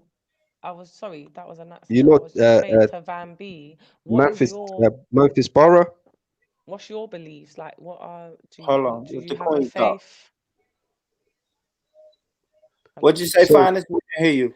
No, I was just saying to Van B, does he have a religion? Like, what is his background? I'm a Muslim. Okay, so what would you do then? What would you do? would you give your son up because of your 100%. religion? Because of your religion? 100%. Oh, then Is you're a that- good guy then. Yeah, that is. You know, yeah. I wish there was more mindsets in the world like yours, because then things would be Listen, if he different. killed listen, if he killed someone, he needs to man up and take the responsibilities. Simple as that. Yeah, okay, but let me flip it on. Wait, let me flip it on you. Yeah, when you kill someone, you don't plan to get caught, innit? When you do a crime, you don't plan to get caught. If you get caught, it's unfortunate. It doesn't matter. It doesn't matter. Can I give you a scenario? Yeah, Van go B ahead. and Finest. Yeah, break it Say down. if your kid committed that by accident, he still got to face up. No, if it was accident, I wouldn't do nothing. If it was intentional, But can't he face up in another country? Like, you know that. No, he got to face up, brother. He got I to love face it. You up. kept it 100 Somali right there. Oh, me. I'm just gonna keep it 100 Somali in it. Wallah, you kept it. Wallahi, Oh man, you know what it is, man. You know how it is. You know how it is. Yo, what you mean 100% Somali, man? Because they're I think, man. What you on, man? I'm not. Wallahi, Van B, on my mom's grave. I'm not gonna give none of my opinions up for shit. You did something, all right. I'm helping you to the best as I can. Because I think that's a parent. I think that's what a parent should do. Yo, okay, you gotta be the right realistic. or the wrong. Come on, man. That's just me. I've got no kids, so I'm just speaking. That's what I'm saying. Have you got kids now? Have you got kids now? I don't have no kids, Van B. I'm just Maybe if that's I the had case. the kid and they commit something, they say, yo, Dad, I did something, but I need your help. I'll be like, yo, what did you do? Yo, safe, go, bang. Where's your kid? I don't know. I don't have a clue. Go I find him. have a kid. I have a kid. Yeah. I have a kid. I'm That's a just me, parent. Bambi. Sorry about that, bro. That's just me. Forget my religion. Forget all of this. That's just me as Kate. And I think in this may subject, Allah forgive me. yeah, me too. I'm not Muslim. May God forgive me. But Yeah, but how can you say "May God forgive me" when you know you're doing it intentionally, though? Come on, bro. because I'm Still, not gonna Allah is let the my most Rahim, the most merciful, innit? You can yeah. still forgive me. It's gonna be my child's judgment day with God when it's their time. But I am not gonna help my child rot in jail, rot Well, for the rest of straight, their fine, life. straight. Like Don't create them Come on. But Are you Allah, gonna, rate that. are you gonna deport him then? Are you gonna May deport him? Allah forgive me, Bambi, yeah, but you're not Allah. Yeah, Hakim, please I forgive me. never said I'm that, helping my Akhi. kids. I'm Don't gonna say help something my like that, man. I'm just saying, a lot of people think they're God, they're Allah. How can No, you? no. It's just Astaghfirullah. instinct. Don't say that, man. Come on. As someone, if my kid, I looked at them in the eye and said, you know what, fuck this, fuck all of that. I say, go live your life. You made a mistake. Go learn from your own mistake. And then he kills the next person. Okay, can I ask Van B, yeah? To them, innit? Come on, man. I'll still help Can them I out. ask And Van I'll B, still help yeah? my kid. I will still help my kid. Because Kay doesn't have a kid, yeah? No, I have a but kid. if I had, Wait. No, but wait. I have a kid, yeah? Right? Someone's got some crazy fuzzing in the back. Yo, listen, I got 10 kids. All right, Van B. So you got 10 kids. I got a kid. So what are you doing online now? Go look up your 10 kids, innit? You got My 10 kids are all grown, man. 2 o'clock. I think Done, it's man. at night, and you got 10 kids. Don't do Really, that, man. allow it, man. Relax, Oh, relax. Yo, Kay, why you getting all so hyped up, man? Guys. Yeah, relax. Yeah, let the lady speak. Let the lady speak. Sorry, Bambi. That's just bullshit. Though. Sorry about that. Sorry. So no, what I'm saying to Van B is, yeah, on the flip side, because I heard what he said. What is your opinion of me then as a mother? Honestly, I don't mind. I'm not gonna be offended. I would say you care about your kid. No, listen. Man, I your don't. name's not Van B for a sec. Oh, Van B, okay. Everyone at one time. Like, I just want one at a time. It's too loud. Go on, Van B. What you mean that you're gonna hide your son? Yeah, even my daughter, any kid of mine. I think it's sending wrong. them out the country. I think it's wrong, but I can't. Here. They're gonna go to the Far East and live a nice life. Make You're a real, family, you know that. and Your I'm baby gonna father's blessed, visit you know that, them. man. You know that your kids are blessed, you know. Your baby father's blessed. That's a blessed mother. That's 130 mother, you know. Straight. Oh God. No, but let him. No, I rate that. I rate what you just said.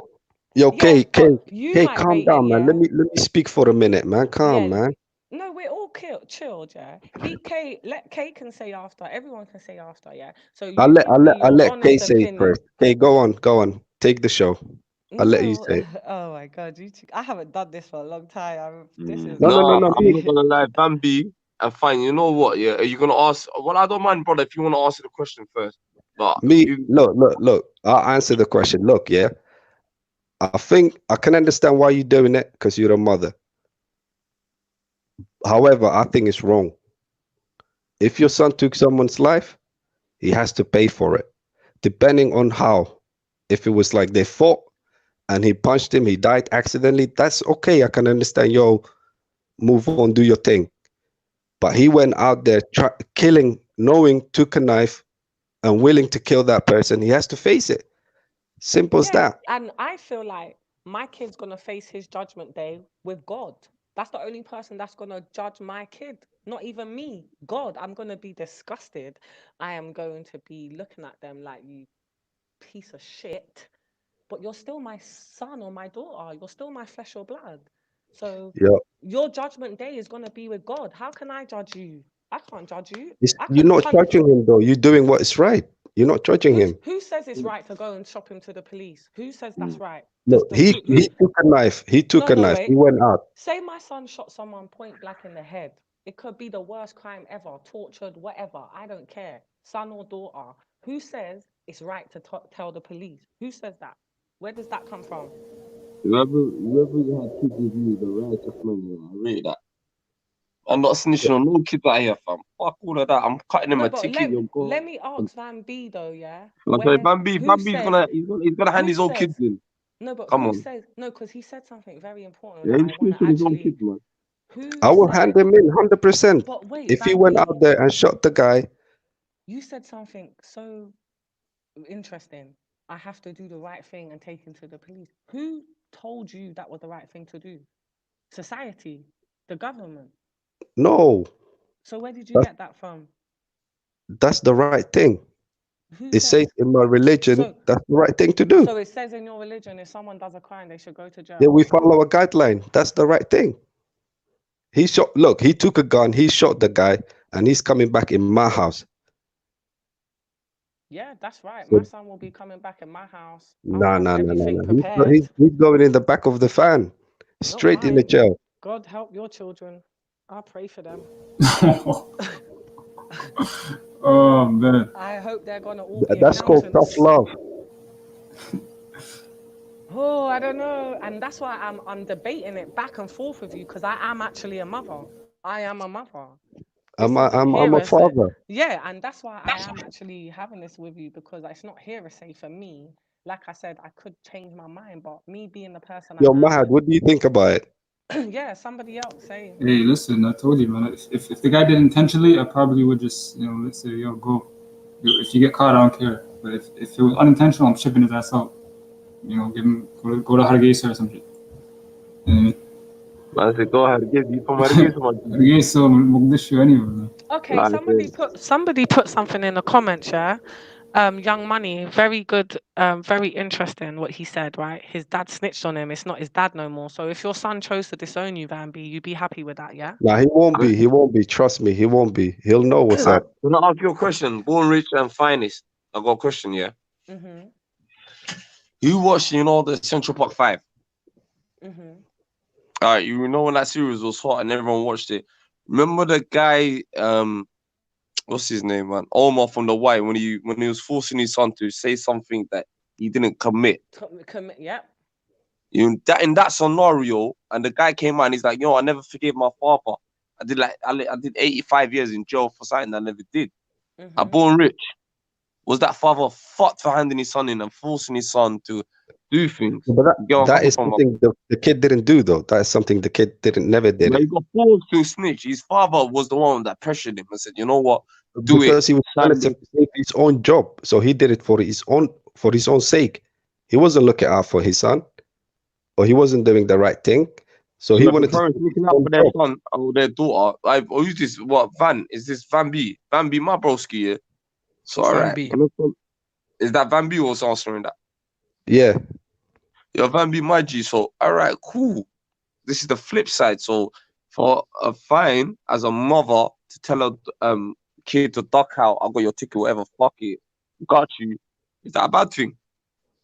No, that's her choice. That's her choice. But what I'm saying is, I would do it. I would straight away take him to the jail myself. Jesus Christ.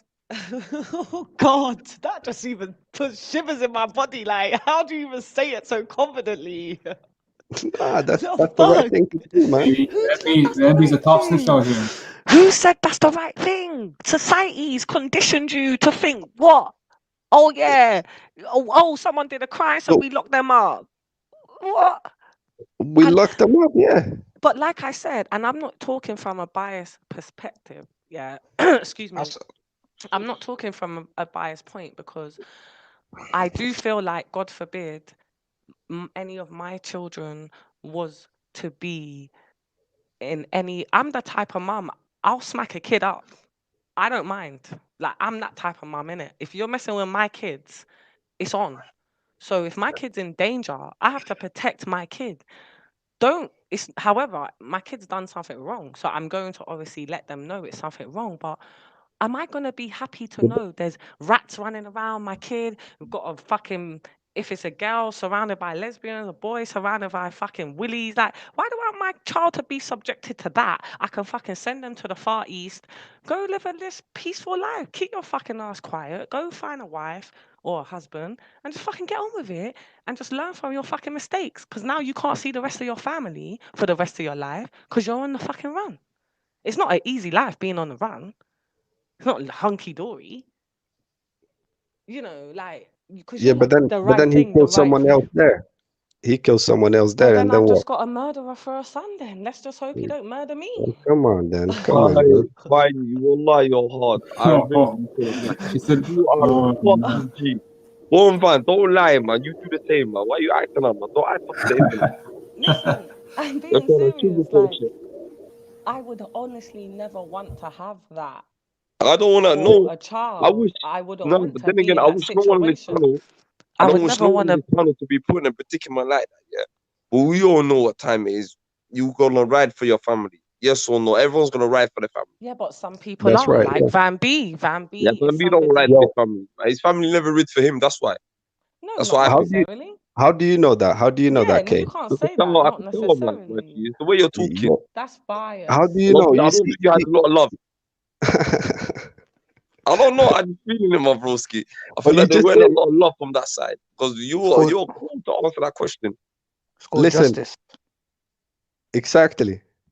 What? Say that again. It's called justice. Who said Justice. that? Who said that? Because I Yo, didn't see. peace. Yo, peace. What's good, man? You said Anyways, justice. Kay, what's up with your hype, man? Listen, like I said, I'm gonna take my son to the police station, get his ass locked up. I'm gonna I'm go not see trying to him hype, every. bro. Wallah, I'm not Hang trying on to a minute. hype, bro. Let me finish. Let me No, finish. go on, land. I'm Go gonna on, go land. see him every day. Let me finish. I'm gonna go see him every day. Whatever he needs, I'm gonna be there for him. But After you if he snitched on him. killed someone, nah, man, that nigga has to face it straight After up. you snitched on him, my G. Remember you snitched on your kid though. That's the fuckery, you know them. That's not a snitch. That is not a You snitch, snitched man. on your kid, and then you're gonna see I'm gonna be there for my kid. Doesn't make That sense is for me. that is not a snitch, But man. however, you're so confident, yeah, which is good. I like that you know you're confident. Obviously, you're a parent, so you know your children. My son will be proud of me. Okay, that's great. Yo. However, yeah. Sorry, I just laughed because you said your son would be proud. No, real talk. Sorry. You just threw me off there. But Nah, however, because yeah, he's taking responsibilities for what he did. you've He's not raised gonna him run. He's well. not gonna run like a coward. I'm gonna tell him, yo, go in the chill, face up, make sure, knuckle up. You know what I mean? Okay, because you're saying a lot of things, yeah. So I just want to touch on one other thing. I forgot it, but I'll remember in a sec. You said he's a coward for not facing his day in court. I never said he's a coward. Someone said about a coward. I heard that word. Who said that? Khalid said that. Who said that? Why are you putting words in my mouth? Oh, you didn't say that? Okay. I don't know, but I thought you I'm not acting Quranista. You do that on Quranista. Don't ever do that again with me. You see the thing about Yo, Khalid, why are you so hyped up, man? this topic is a very Khalid said it. Guys. Stage Neo, man. Hello, guys. What Khalid? I just gotta get out there. What's wrong with you, man? Sorry, my brothers, but don't put words in my mouth, man. What you mean? Don't put words in my mouth? Misunderstanding. We can move on. Misunderstanding. Carry on. So this is a touchy subject, yeah, and it's a shame there's not more people to give a different opinion because I know he only wants breeze in his mouth. Oh gosh. Right. Okay. So, like I said, which one of you to find that shot though? There's parents out here, yeah. Yeah, sister. Go ahead, sister. There's parents out here that don't have the same opinion as me. They would want their child to go to jail, like Van B. They would want to be able to meet the other mother and apologize. Like I would too, but I wouldn't give my son up to her. Hell fucking no. On my deathbed, I would still not do it. That's you. But that's what I'm saying. It's a very touchy subject because I'm not sure if there's a lot of people that would agree with me. I'm not sure. Okay, what if someone killed your son, and the killer, their mother basically shipped their son away? I'm reading the comments. But I told you. Change the topic. Yeah, we can. Yeah, After we this, can, but let me just answer. I don't know. You no, might have no, not no, no, been. just a fine We can stand. change the topic. That's No, fine. no, I don't no, mind. so don't worry. But I don't. Maybe you wasn't here before, but I said me personally, and I'm being 150 billion% honest. The type of person and woman that I am, if somebody kills my kid, whether it be a boy or a girl, God forbid, I want blood. I don't want nothing else. I You're want being a death. hypocrite, though. You're I being a want hypocrite. death. Why? Because your son is okay for him to run away. Yeah, but I didn't say I wouldn't find the other guy wherever he's run. Or maybe you're on the run, so someone in your family's gonna get hurt now. So you're gonna have to come back. Like it's not gonna just be over because you've decided to go on the run and my kid's dead. Like So that's you'd be happy obviously for your not. so you'd be happy for your son to be killed then if he killed someone. I wouldn't be happy for my son to be killed, no, or my daughter. I wouldn't be happy for any of my kids to be killed. I wouldn't be happy for any of my kids to be a killer either. However, if that was the case, I know I'm not taking my kid to jail happily, and I know if God forbid my kids get killed, I don't want no jail time. I don't want to have to sit and watch, oh, they're getting 20 years. 20 years is nothing. What's 20 years? You just fucking took my kid's life. 20 years. That's nothing. Even if you got 30 years, that's nothing. In jail, in You let jail, your son ship away. You ship in him away jail, in and jail, get away yeah, with the you get murder. mobile. In jail, in the UK, yeah, there's men in jail that are making more money than men on the road, yeah? 100 bags, 80 grand, this, that, the third. They're doing all sorts. You think jail time's going to be satisfactory for me? That's not going to be satisfactory because I know what jail is. I know how these men live in jail. I'm not saying it's an easy ride, but it's not going to be justifiable enough in my head. I'm not going to feel satisfied. Yeah, he got 25 years. I'm going to be like, what? 25 years? Is that? What's that? Even if he got 100 years, for me, the only consequence is death. Take it back to the old days. You're a thief, we cut off your hand. You're a 100. murderer, we kill Okay. you. That's it. Exactly, Take exactly. it back to them days. That should Allahu be. Take it back Akbar. to them days. I agree. I was gonna say subjective to the Somalian brother that said you take your son to jail, call the police. I'm saying that's the worst thing you can do because you know why? No. The If people you're taking, if we listen, people you're taking to number one is worse than your son and what your son did. Yeah, they're the biggest criminal. That's number one. Number two, most high, Allah subhanahu wa ta'ala is most forgiving, most merciful. The only thing he doesn't forgive when you pass away is when you associate partners with him. So if anything, you should be teaching your boy about true Islam than snitching on him on police. But that's my Wallahi, Go ahead. Abdullahi, you come with a bang. Thank you. Told these phony ass fucking idiot. Listen. Like I No, said, don't say that to your brother, man. You know, it's the way we've been brought up and been brainwashed up there. I'll be honest with you. Like I said, I'm gonna take him myself to the jailhouse and put him in a cell and throw the key. Nah, but you're forgetting that Allah is most forgiving, most merciful. Yeah, up but there, if we man. have Come the on, bro. Sharia, yes. If we have the Sharia, yes. Even a Sharia, what do you think? Even though you see eye for an eye, blood for blood is there, yeah, but Most High says if you forgive, that is better. I.e., forgiveness is the key to paradise. Don't take Eh? it serious. Oh, okay. Why, Markaz? In that way, I just came to drop that bit. I'm gonna let you lot go and be listening to you guys. Say no more, Khalid. No, say no more. forget about that topic. Anyways, K, you said you live your own way. What does that mean? You said you're Muslim, but you live your own way.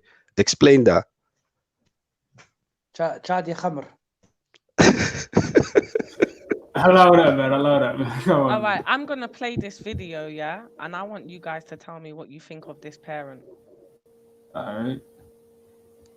It's coming. And like, literally, you're not going to be able to see. You're just going to be able to hear, but there's nothing to see. Touch me. Yes, touch me again. Touch me again. You can't touch me again. You can't touch me. Juvet. Hold this now. Juvet. You ain't allowed to touch me. Yeah? Let me tell you something, you little cunt. I ain't from around here. Do you know who I am? No. No? I'm Murray's mum. Yeah, cause yo, I'm Murray's mum. No, I ain't gonna stop getting close. Touch my son again, and I'll rip your fucking face off. I'll rip your mum's face off, your dad's face off, up to the whole heap of fucking niggas to your yard. وني واحد حتى اللي يعني الله Do you hear me? Touch him. I dare you to. Fucking touch him. I dare you to.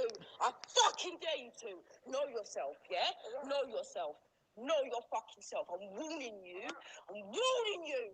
One more fucking time. But I can't touch you. Nah, I'm getting all up in your face because you touch him again. Touch him again. Touch me. Yeah, touch me again. So what do you guys think of that? Is that a mother and two boys? That's a mum and a child. That's crazy. Yeah, that's the way you should deal with it. Yeah. So does Van B, do you agree with that? Yeah. What? Mum. No. What happened then? What happened? I can't see in it. I just see touch my son again. To see. Oh my God. No, you said but what is it? What? No, what is it? Two boys fighting? What is it? No. So it's a woman, yeah, and she's gone up to this boy that's bothering her son. Like she said, I'm Thingy's mum. Do you want me to play it again for you? No. Basically, are the two boys same age or what? I don't know if they're the same age or not. If they're the same moral age, of the story is, listen. If they're the same age, I'm gonna tell my son, yo, go back and fight. I ain't fighting for you, man. Oh. So okay, but what if he tried to fight and the boy is still Well, that's on him. That's on him. He needs to man up. And then he kills someone, and then then you snitch on him, and then he goes to prison. This is the mad side. Hang on a minute. Brother Matthew just came back from the dead. Yeah, no. Listen. If they're both 10 years old, my son gets knocked out. So I'm gonna beat up a 10-year-old. You got 10 kids, man. You got 10 kids, rude boy. You don't mind if one of your kids go to jail, innit? You got 9 others, innit? Exactly. You got the numbers there, innit, bro? Exactly. Listen, I asked you a question. وركادي ورني الكان نقا قريه وركان نقا قريه ما تعديانه. You came tight, man.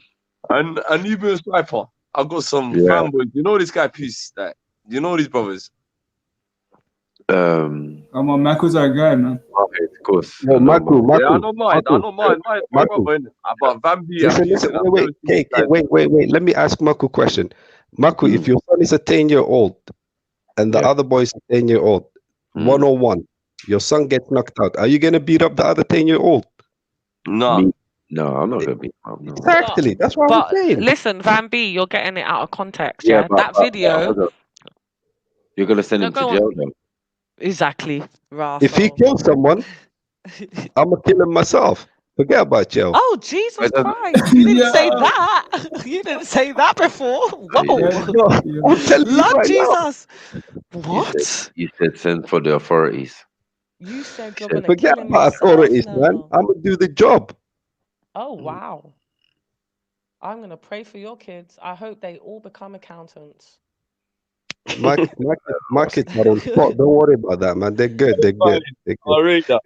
Yo, K, I asked you a question.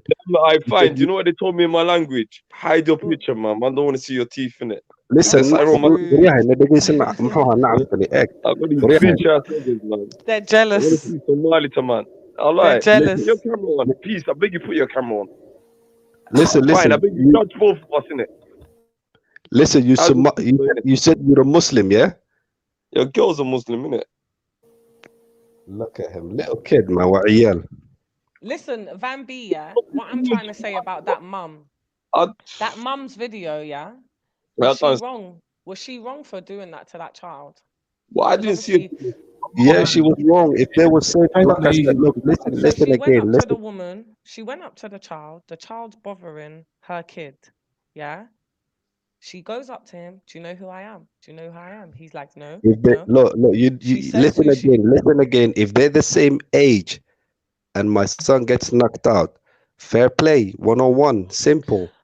But obviously, clearly in this video, the boy is bothering the woman's son. She heard, mess with my son again and see what happens. This is an ongoing Okay, then maybe he beat him up. It was A real- 101. He beat him Okay. up. All right, I'm gonna give you a real life story because I don't know this lady. Yeah, I don't know this lady. A friend of mine. Yeah, this is real. Her daughter and another woman's daughter are having whatever disagreements, and one of the children said, "When I see you, it's on sight." Right? The other child told their mum. Yeah, but why are we talking about this topic, man? Allow this. Let's talk about something else, man. Why are we talking about children and Because you're shopping Hey, yours. man, you're the guy locking all the children up, man. Yeah, you're sending us to prison. It's okay, man. It's okay. Wait, you're shopping your kid to jail. So now I'm flipping it. Forget all the jail talk. Yeah, Yeah, but it's all right, man. I It's bought all it right. about parents. I'm talking about parents now, innit? Yeah, parents. Look. Because no, don't backtrack. Don't Can I be backtrack. 100? No. Can I be 100 with you? Can I be 100 with you? I Go will ahead. ship them Whatever all. makes you feel best. Listen, I'll ship them all 10 of them to the jail. All Right. 10 of them. God help you all. How you feel However, okay? would your wife? Would you? Okay, this is why I want to ask Makes him no this sense. question. You Got see no your life wife, with yeah? kids, man. Sister, Wait, you know wait, this guy. Kate. Wait, Kate, no. The guy's Wait, making Kate. up an imaginary I family. just know He's got my an brother. imaginary family in his head. Listen, wait. Your wife got an imaginary family. Shush, I went to London 26. Sorry about that. Van B, yeah. Van Stop being B. a leader, man. Van B, listen, yeah. I want to ask you now, this is parents, because you've already said, cool, you're going to shop your kid to prison. Your whole 10 children, yeah? God Yeah. help you all. God help you. However, if the mother of your child, yeah, the mother of your child decides to go round to a kid, because you stopped me from telling a real story where the kid threatened, yeah, the other kid threatened and said it's on site, and Yeah. it was like the second time she had done it, and she even did something in the street, but nothing happened, and the mother of your kid went round to that other mum to have it out with them. What's that about? Would you agree with that, or would you just I would say agree leave it? with that. Yeah. I would tell my wife to go knock the shit out of her. So I'm confused. No, but that is women to women, isn't it? So why is that woman bad going up to that son then? Because he's a little kid. So what? He's fucking with What do you mean, so what? Are you going to beat a 10-year-old? Yeah, they're fucking with my kid. Yeah, Nah, I will. that's child abuse right there. That's I don't child give a abuse. fuck. I'm getting locked up for child abuse then. I Nah. will knock a So kid out. basically, Are you crazy? What if your kid snitches on you? What if your kid snitches on you? I'll knock a kid out. I'm not even joking. I'll knock a fucking kid out. If a kid thinks they're fucking with my child, let me tell you, innit? You've asked me a question. To be soft. You're teaching your kid not to defend himself. Listen, let me answer then, innit? Let me answer. You see my kid, yeah? I will teach my kid to defend themselves, and I will teach my kid to fight till the last dying breath. However, if my kid, for whatever reason, this kid is still fucking Maybe with it's my because kid. you only got one Wait, child. That's what it is. excuse me. Please don't interrupt. I do let you speak.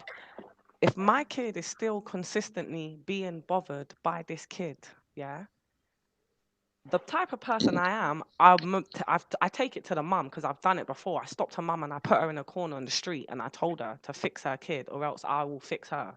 Simple. That's your one and only chance. Yeah? However, if I feel like this kid deserves me to go up to them, do you think I'll be scared to go up to someone's kid and put them in their place to stop fucking with my child? I So won't you will be. beat them. If I felt that it was necessary, yeah. But you know that's gonna put more harm to your kid because he's gonna get bullied more. You know, he's gonna come to school next day. Maybe no, be but like, oh, this guy had his mom beat him. yeah, but no. Well, you gotta analyze what I'm saying. I'm not saying straight away as the mother I'm gonna No, go. but still, you did the work for him. He needs to man up. That'll be more harm to your kid. But if I've taught my son how to fight, yeah, or my daughter how to fight, right? And they're fighting, and this kid is basically a bully, yeah, that keeps bothering my kid. And I've told my kid to smack them, whatever not. But this kid is just a little bully. What do you expect me as the mother to keep teaching my kid to just fight back? Just fight back. What are you telling me? Me as the parent, even if my daughter, mate, the father of the child. You'd rather, I don't know who's worse, the mother or the father. You wouldn't really want That anyone coming to speak to you. in that case, I would say, okay, the two fathers fight 101. Well, Yeah, Okay.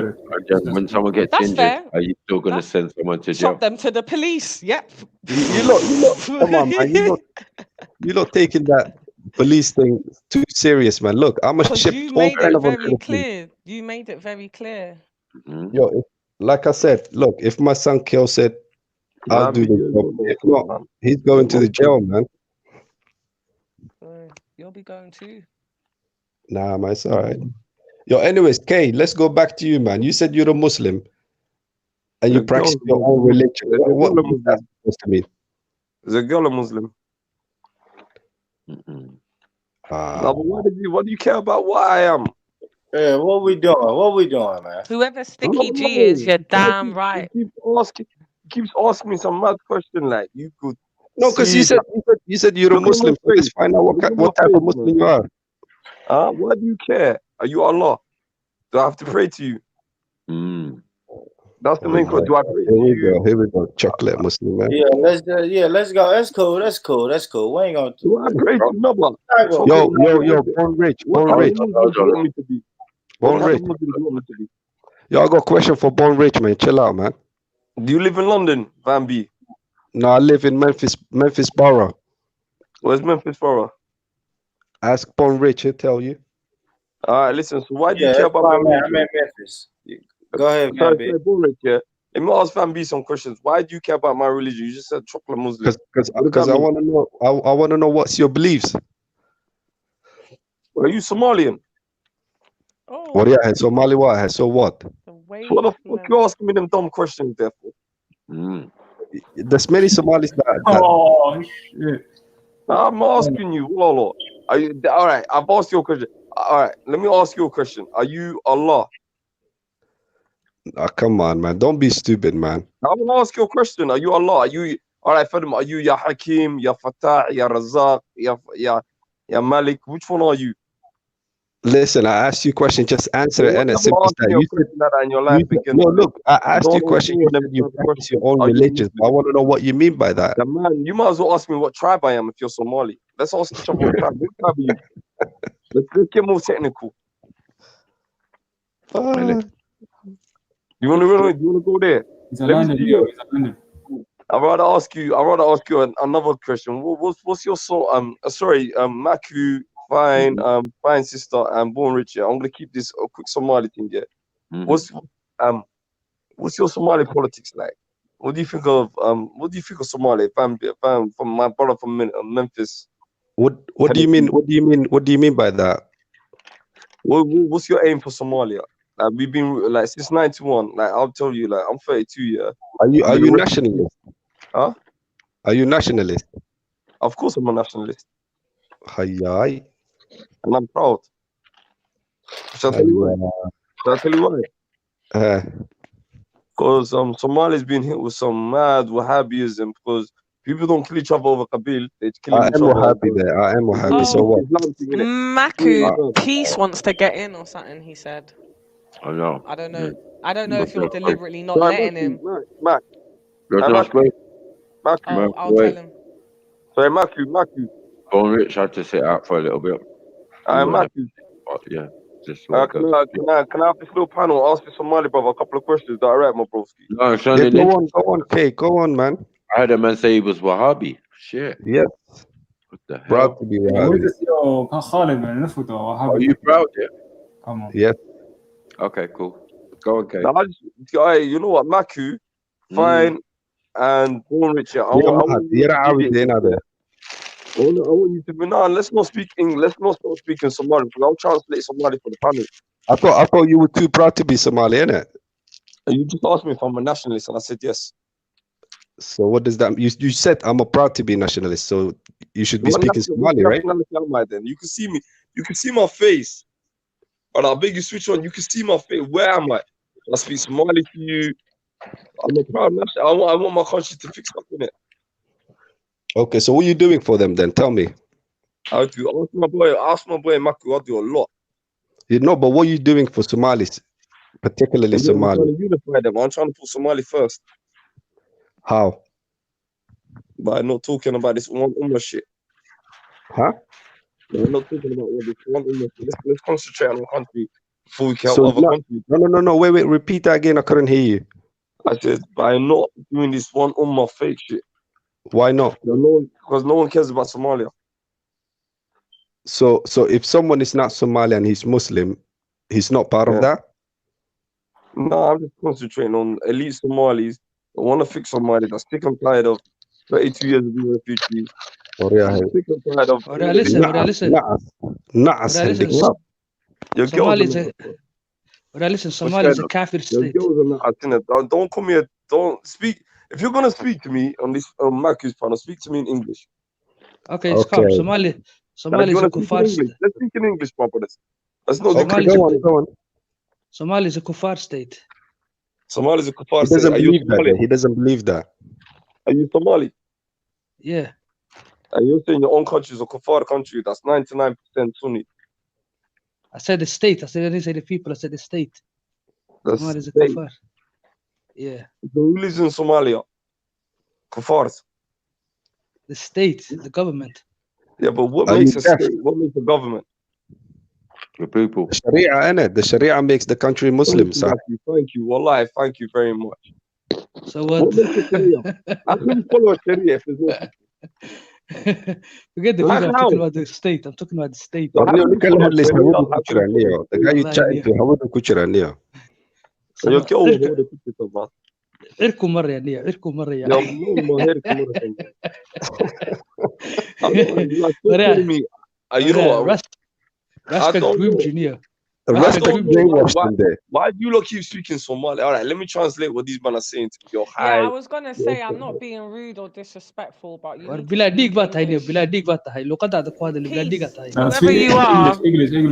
you gotta speak English. Translate that. Bro, English. Like, no, translate what they're saying. I'll translate it for you. yeah, but I'd rather him just speak in English. No, hang on a minute. Mahad, do you agree with him? Mahad, do you agree with him what he said? Khalid. No, some things I agree with him. No. Listen. What he said. If you're a Muslim, he said, if you're Muslim, you're not part of that unless you're Somali. Let's talk in English. Ask you all Somali people a question, brothers a question, yeah? Hang on a minute, man. Yeah, no. I'm You asking guys my hang on. question. My English is I wanna ask. no good. Okay, you're gonna have to learn. You're gonna have to learn today. Listen, I'm asking Mahad question. Mahad. Yeah, wait, no, because I need to ask this question, yeah? And it's a very valid point of what I want to ask, and then I'm just gonna be quiet. Why are you guys so interested in what he cares and knows so much about his own country? What are you lot trying to get at? No, we're not asking him about his country. Are you not listening? I said to him, if someone is Muslim, واحد هذا هذا محا وجعشين on a panel, these men were speaking English, like, and now they're trying to say we don't understand English. Like, come on, stop. Listen. Let's not make somebody look like clowns on a different panel, please. Mahad. Let's keep English right now. Mahad, I got a question, yeah? He said, do you agree with what he said?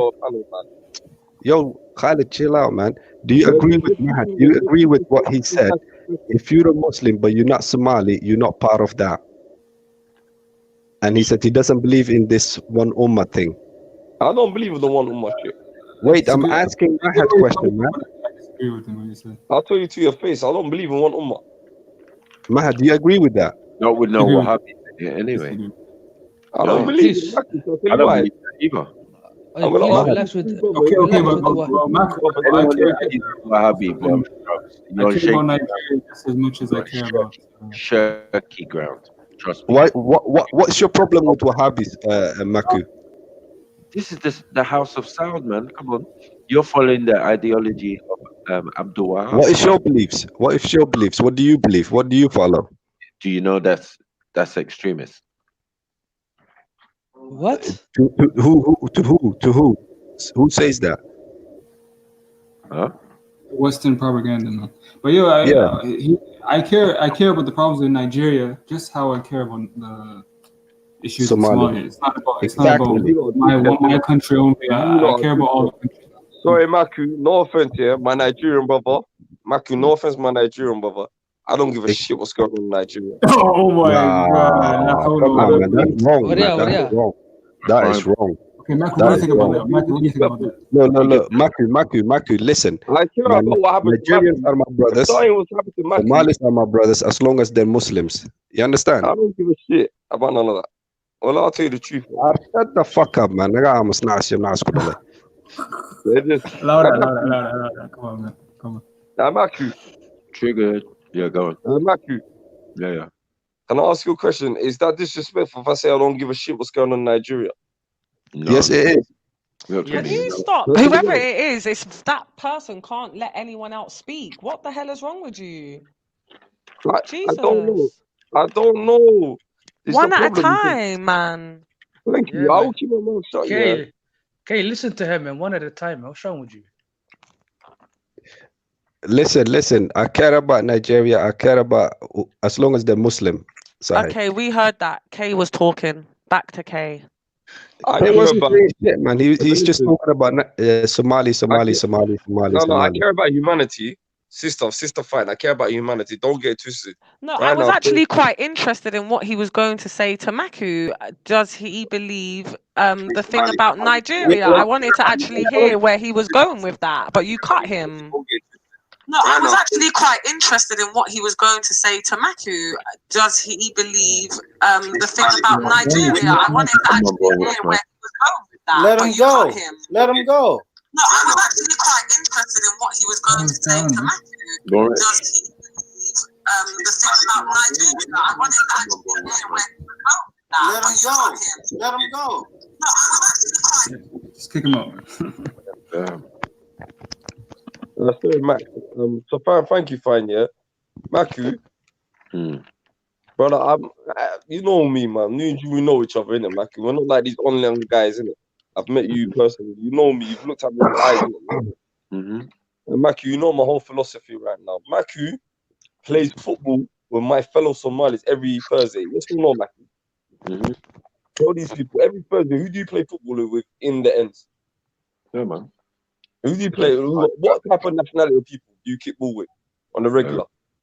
You're definitely Somalians. Yes. From Somaliland. Yes. The Oromo, any tribe you want to mention, we all play together. So Maku, as the brother, you know a lot of my Somali brothers, my Somali sisters as well. Some of my Somali sisters play football with the brothers, innit? Yes or no? Yep. That is a fact, yep. That's the mad thing, innit? So Maku, you're a type of guy. I know you from the end. I've met you in the ends. But we met each other on Speaker's Corner recently, innit? Yeah. Maku, and you're Nigerian. I don't mean to be disrespectful, but my angles and to clarify Miss Fine's thing, innit? I'm at a particular moment in my life where I do, and Maku, you know, there's a lot of charity work and a lot of things that I do for my community, innit? It's time my community concentrated on their own shit. Yes or no? Do you think Somalis should stop caring about everyone else's and start fixing their home? Because I believe if I don't fix my home, I can't care about Nigeria. I can't care about you. I can't care about if my house is burning and I got a bucket of water and Maku's house is burning or Fine's house is burning. I'm gonna put out my house. Yes or no? Is that? So when people call me a nationalist, Maku, you know me, I'm not a nationalist, broski. Yes, you are, man. He's not. But what's your plan? What's your plan to fix it? To fix your back home? To get rid of pussies like you. To get rid of pussies like you, number one. How? Any means necessary, like Malcolm X said. Okay, how are you going to do that? To get rid of mindset? You know what? I believe, you know, when you have to cut a grass, you see when you see snakes coming, you have to cut the grass low. Accountability and people like you and people that don't want the EPs, enemy of progress. Get rid of enemy of progress. Okay, would you want the Sharia in Somalia then? No way. Subhanallah. I'll tell you why. Let me explain to you. What Muslim country has the Sharia law? what Islamic country right We're now talking has about a Sharia Somalia. law running? Listen. Don't go somewhere else. Let's talk about Now, I'm Somalia. asking you, what Islamic country? You're telling me Sharia law. What Muslim Listen. country in the world runs by Sharia law? Name me one. None. But I'm asking you about So how do you Somalia want Somalia to follow Sharia? If certain because countries that they wouldn't won't have follow, all these problems, are you would they? gonna blindly follow something that no other country follows? Are you stupid? Or you just What do you mean, you're not a leader in it? Come on, Van. You've never been a leader in your life, innit? Wallahi, what can handicap? What the hell? Speak to me in Somali. Bro, Speak to me in English. we're talking about Somalia. Look, I said if You this asked if me a question. You said, would you mind if Somalia had the Sharia law? I asked you, what country, what Islamic country right now in there's 2019? none, and I'm saying, So why would you want to force something that no Islamic country is upholding on Somalia by itself? because Sharia is the best That's thing. 99% Sharia is the Sunni. best thing, bro. They wouldn't have all these problems, would they? They wouldn't have all these problems if the Sharia was implemented in Somalia. It would be peaceful, nice. But then again, can I ask you a question? Somalis are 99% Sunni, right? All of us are Sunni. How comes all the madnesses that happen is religious related? All the Because last they're not 24 ruling. governments They're people ruling blowing each other other than for what Allahu Allah has Akbar, been Allahu Akbar, bam. Listen, if they were ruling Are by they following the Sharia? Sharia, What's going on? I don't know what type of religion Somalia has. That's how bad it is. Akhi, you lost that thing, man, Sahib. You need identity crisis. All right, V, what's your name again? Van B. Do you have a Yes, my wife? sister. Hey, Nah, why you asking me that about 3 stupid in the question, morning man? right I now. got You ain't got no wife. Do you kids. have a I got wife? 10 sons. Look, I got 10 sons. You could be Of course divorced. I have. What does that mean? I have a wife, not only one, but a few. See, there you go. So it was a valid question then, wasn't it? Because you've got more than one. Let me ask, Born Rich, is he still there? Nope. You're on your own for this Born one. Rich. Never mind. Anyways, yo, Khalid, listen. You don't believe in Sharia, yeah? Hey. What are you doing? I asked you a question You keep about... asking me some dumb questions. Why is everything religious based with you? No, it's not a question. I'm just asking him yes or no. All right, so I was asking you a question and then you started calling it. Born Rich. What's that all about? Sorry, Because I answered your question. I sorry told you I about got a few wives, man. What about your sister? Is she available? Wait, you've got a few wives. Is your sister available? My sister is available. I would never give a guy like you. Are you sure? Okay, Look listen. at you, man. Listen. I think your sister will go for man, innit? Van B. Are all your wives Somali? Look, why you have to talk about my family? I'm talking to you directly. Be a man, innit? I'm asking you. Available. I couldn't hear you, sister. What did you say? I said, I'm sorry, Kay is asking, is your sister available for marriage? Well, look at that, man. What's kind of relax? Why are you talking about families, man? Come on, bro. I'm just saying, is your sister available? Will she get with a brother like me Be that a doesn't man, really innit? believe in Come on, the man. one Man. Come on, man. Yo, finally, I'm what sorry, you brother. Sorry. Look, I never disrespect your family, have I, Kay? Come on, I man. haven't got sisters though, but I'm just wondering if your sister would like a brother like me, innit? That doesn't show your opinions in life. Would you give her a brother like me? Would you give her Never. Make sure she don't catch me, innit? Make sure I don't catch her, innit? I'm gonna bleach my teeth for her as well. Oh God. And Yeah, I was just interested into asking Van B, which you actually enlightened us that you have more than one wife. Are your Kay's all got your one. wives? He's chatting shit. Show us a picture of your 10 kids. Where is your kid? Why are you up for 4 in the morning? Wallahi, you're the dumbest guy I've ever seen. God. You think I'm gonna advertise my kids on the online? Handicap, darling. Listen, are all your wives Somali? Yes. Oh, I see. Says a lot. Says a lot. What is that supposed to mean? What are you saying by that? Huh? Pardon me? What is that supposed to mean? It means some arranged marriage shit, innit? Me personally, you have to go back to Mogadishu. You got married to your cousin, innit? K, one second. What is that supposed to mean? That says a lot. That means you got married to your first cousin, innit? Are you speaking for her or what? I'm just firing shots all day. No, do you know what, sister? These men are firing shots at me in my own language, innit? Yeah, so I'm gonna do it in English. Oh, I hear you. they think they're slick. Yeah, Okay, come on. that's fair. Michael, Fair stop is being a fair. cheerleader, I'd bro. rather keep it 100. You want to fire a Fair shot? is fair. You know what it is, sister? You want to fire a shot? I fire 10 back. I'm from T. Yo, Fair is fair. sister, what is that supposed to mean? You said There's that no says a thrill with lot. the fire. Yeah. So anyway, like I said, Thank you, sis. it says a lot to me personally. I'm just speaking for myself. Where's Because man's wifey? Fine, I ask him hear yourself you. here. Why would man with a wife here? Do you think if I had a wife right now, I'll tell you I'm single, ready to mingle, yeah? A man why would a man, like tomorrow's my day off work, innit? Why would a man at this time with 10 kids, with 2 wives, be talking online at 3:30 in the morning that lives in the UK? Sis, put the dots together, man. I ain't no Sherlock Holmes for elementary. Very unlikely. Elementary, sister. Elementary. I'm not Sherlock Holmes. It's very unlikely. Yeah, However, that is however, it could be possible for a few hours, an hour or two, or his wife might know about hangouts or whatever the hell this is called now. So, however, I love you, know. You're a bad girl, yo. You're a bad girl, yo. He live on a hangout. Like some However, women, some women know that their man live on the hangouts. Period. It's like you, bro. You know what, Bo Richard, you're a real brother. I ain't even gonna start with you yet. Let me just cook these little fake pirates, innit? Fake pirates. I'm like this. The man there do security job. Oh, I haven't done this for so. I don't even know the last time. Nah, you know Big up, brother Mackie, man. I Hey, came back all my known Somalis on the in full panel, yeah. force. You know, it's for all my known Somalis on the panel. Please, for my people, don't take shots at me in Somali or English. Say no, man. Peace is gone. He's gone. You know. I'm gonna keep my mouth quiet now. I'm gonna mute. No. So you know, Van B. In question, I have a question if you don't mind. I would like to speak to you for a moment or two.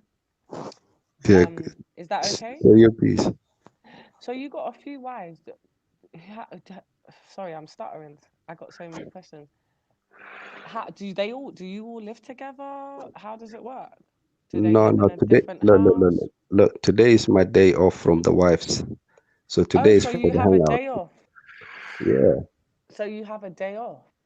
Yeah, from the wives. And what's that, 1 day a week? How does that work? Yeah. 1 day a week. And do you change the day or is it the same day consecutively? I got routine same day. So it's every Monday, your day off. Yeah. Right. And do you all live in the same house? Nah. So when you say you have a day off, what does that mean? Do you have a separate house for just you on your day off? Nah.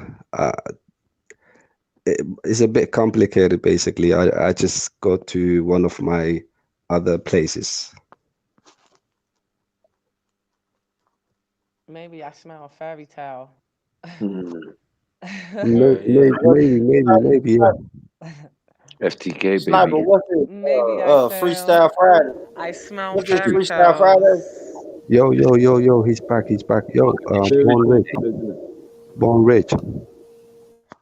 Yo. Have you been to fairy tales, Cape? man. Let me kill these Somali fairy tales, man. Go ahead. Thank you, Nubian Sniper. Come on. Yeah, Khalid, you don't have multiple wives, huh? He ain't got shit, fam, man. Come on. I smell a fairy tale. That's why I just stopped. No, Mahat knows. I'm a genuine person, so I was actually genuinely asking because I No, was seriously. genuinely interested. But it Seriously, sounds ask like Mahat. you're full of fairy tales, so I'm not really going to Ask entertain Mahat. that. Mahat knows about it. Ask Mahat. No, he's speaking facts. Man. So he does have. When he got married? He does. I wasn't there, man. So were you there when he's in the car? I mean, he's a trustworthy guy, man. Every 10 kids' birth. Nah. So how would you know he's chatting facts then, man? Come on, man. Stop being a cheerleader, bro. He's a trustworthy guy, Neil. How? Have you ever met this guy? It's possible. Have you ever met this guy in your life? Wallah, your Hakim's watching you. Forget me. No, never met him. No. So how the fuck can you talk? Bro, I have what do you call it? A feeling. Yeah, a good feeling, you know? Is that shir? Is that dembi? Is that sah? I don't know, man. Sah, man. Come on. I don't know, man. How do you? Because you know, for me, this is the first time talking to this gentleman, and I smelt a fairy tale straight away, so I just stopped talking. Yeah, what is sah? Okay, what is sah? Break those words down for us, brother. Sah means right. True. Yo, born rich. Shall I tell you what that means in Somali, born rich? Yeah, what is sah? It just means yes. Nah, sah means truth. Is it right? It's Right, yeah. Oh, I have to teach this guy Somali, man. That's how bad it is, man. Yo, get out of here, man. You're a lander, man. Allow that. If you guys could do that in your own time, that would be great. Yeah. I'll teach you that, don't worry. Sorry about that, sis. Next question. I've got an interesting question. Sis, can I ask you a question? Yes. As a female, yeah. And this is more to do, you know, the gender war, innit? Do you think there's a gender war going on? Oh, it's really, it's pissing me the hell off. Who's that? Gender shit. Do you think there's a problem with the gender war? Because we've got guys like Bambi that lie. I do. I just don't know what You know, society's doing right now. The other day, me and one sister, we agreed on one thing. Khalid, you're a kafir. Speak to me in English. Speak to me in English. If you speak to me in English. You're a kafir. Okay, that's fine. He is. You're a Don't be kafir. rude. Don't be rude and disrespectful. You said you don't want. Your sister's a kafir, bro. Okay, I'm gonna make your sister a kafir. You said you don't want Sharia. You said you don't want Sharia Somalia. That makes you a kafir. I'm gonna make your sister not want Sharia. That's ad hominems. I'm talking facts. Thank you for that. I'm talking facts. I'm gonna make your Thank you. Thank you for that input. Okay, thank you. Kalas. Thank you. You're born rich. No, can we not be rude here? Let's give each other a bit of respect here. You're born rich. You guys are rude as fuck. Yo, have you been to Decatur? Have you been to the hood in Decatur? Have I been where? No, Decatur. he hasn't. To Decatur. ATL. Decatur. Yeah, that's the hood. Okay, thanks, Bambi. But Kay was asking me a question, and I just think you're so rude. I've been living there, man. I've been representing the hood down there, bro. And sending your kids to jail. You're not I'm representing no hood. Memorial area. What hood are you representing sending your kids to jail? Shut up. Listen, you don't know me, man. What are you talking about? Can I have a conversation with Born Rich, man? No, do you know why? Do you know why I'm doing that? Because Kay was actually asking me a question and you just came, Born Rich, yo, my brother, have you been to blah blah? Like, what? Fall back. Fall back. The man that truck drivers, Fall back and have respect. Have respect. Handicap, darling. He's dissing me again in Somali, you know. I'm mad, man. Tell your boy to stop dissing me in Somali. I feel like he's got something going on with you. He's quite, It's a bromance. It's a bromance. I smelled a bit of a gay radar. No disrespect to UK. No disrespect to UK, because I can definitely tell you are not that type of guy. But I'm not sure what's up with this dude. Like, would you? No, that's his man. I smell some very fishy things. It's terrible. It's tough love. It's bromance. Van P fucks with him. Okay, now, so you're not fine. You know the worst thing is they're dissing me in Somali so bad, yeah. Yeah, and it's very disrespectful. You know what it is? Because I don't agree with them, and I don't. That's what I'm saying. And you know what it is? The sister's FTKing you. I'm FTKing you, yeah. Come on, my brother. Listen, it's just disgusting. For me, I don't understand what he's saying in Somali, but for me, it's just disrespectful. You was asking me a question. I'm not a man to disrespect no woman in this world. No, not you. Him.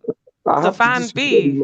No, I am not saying you're disrespectful. I'm saying the Van B is very disrespectful because it seems like that's why I'm saying, is there some type of other radar going on here? Because he just can't stop. The minute you open your mouth, there he goes like a Pringle, I ready to wasn't even go. talking to him. I was talking to Bone Ridge. Yeah, but what I'm trying to say I is, know the why minute you he want to starts talk to speaking me to though. me, the minute he starts speaking to me Yeah. and asking me a general question, changing the topic, you're shouting out for Born Rich. What's that about? For a You can, man, for you another can, man.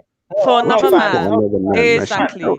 For Shut another your dumb man. ass You are What up. is that yelling out about? for another man, bro. Like, what are we Exactly. talking about? What is I'm that? trying to Right. listen to this brother have a conversation with the sister, and you are yelling out for another man. Right. Hey, That's what Yeah. I Bro Rich, said. I'm in the kitchen. Because you guys were I'm talking in the about the kitchen hood trying to earlier, so I'm trying to tell you what the real hood is. But you can't do that in the You middle live of a on Fulham, man. conversation. And And snitch. and that's why I interjected, because when I heard you say I hood, didn't hear you though. I and didn't hear you. well, maybe get some cotton buds, because Uh, everybody else maybe can you hear might need. me. And maybe you've just Okay. got a thing with authority, and you're one of those Muslim men that think Come on, women don't are beneath disrespect them. Muslims, man. No, I'm not disrespecting Muslims, and I can say it very clearly again with chest. You're most probably one of those Muslim men that women are beneath them, so you feel like you can overtalk me and What? override me. But I'll tell you right Yo, now, fucking research finest wine, and I Oh ain't even my. a bad Oh gal. shit. That's Yeah, Oh it. shit. Oh shit. I Oh ain't man. even no bad gal. But fucking research me. You Yeah. chose Research. gay guy, innit? Talk that shit. Talk that shit, fine. No, Oh, because I don't know what's wrong with this man. He has no respect. We're all here trying to chill, have a decent conversation, change the topic every so often. He wants to be balling out for another man. That's why I said, is there some type of other gay radar going on? No disrespect to Kay, because I can tell you're not on that side and you're not going to be doing that. But I'm a bit worried about this Van B. I'm not sure what's going Anyway, on. sister, let's not get sidetracked here. I wanted to ask you this question. Innit? Yes, back to the point. As a single, highly melanated brother, innit, yeah.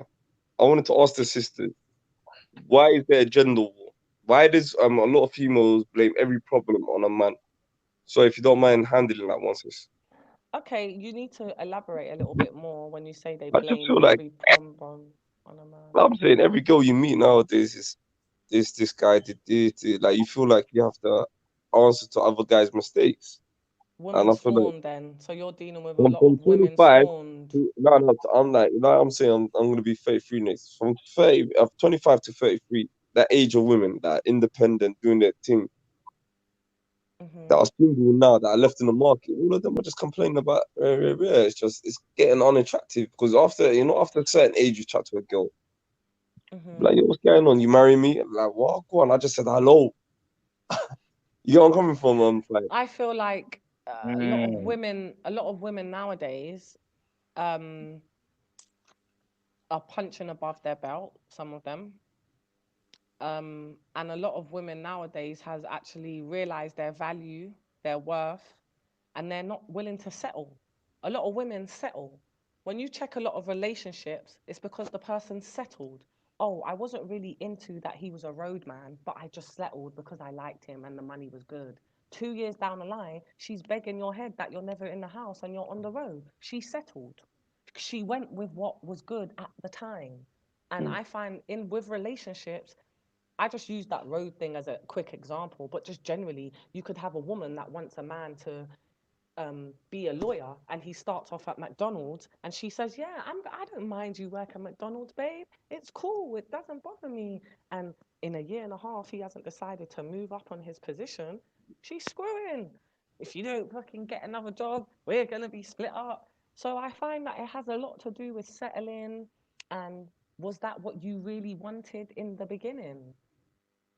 And obviously, women, just like men moan about women, women have been hurt by men. So when you meet a woman, unfortunately, she's gonna, when you're having a conversation or a debate or whatever, she's gonna reference the last previous guy that she was with. So when a why is that scenario, though? Fine. Why is that? because it's not that she's trying to um what's the Compare you. word, compare. Yeah, there's no competition or comparing, but because you're in a certain conversation and a topic's come up, she could only reference from the last previous guy. Or if maybe that never happened, she'd have to think if she was with another guy that scenario happened, so she'd reference it, or otherwise she'd just be speaking hypothetically. What's the point of speaking hypothetically if you can actually reference it from a previous situation? But I do find men feel that when women reference other men or talk of other men from the past, it's like a competition thing, and it's like the man that is currently around feels that she's trying to let this new man know what the old man was on, when in fact it's most probably not even nothing to do with that.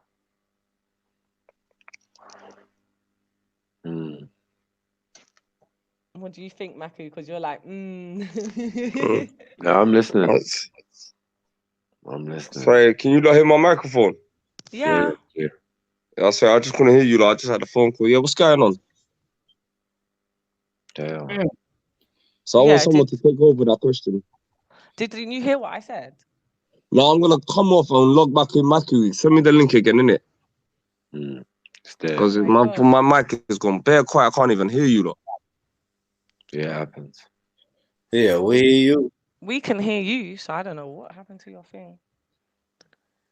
Yeah, I don't know.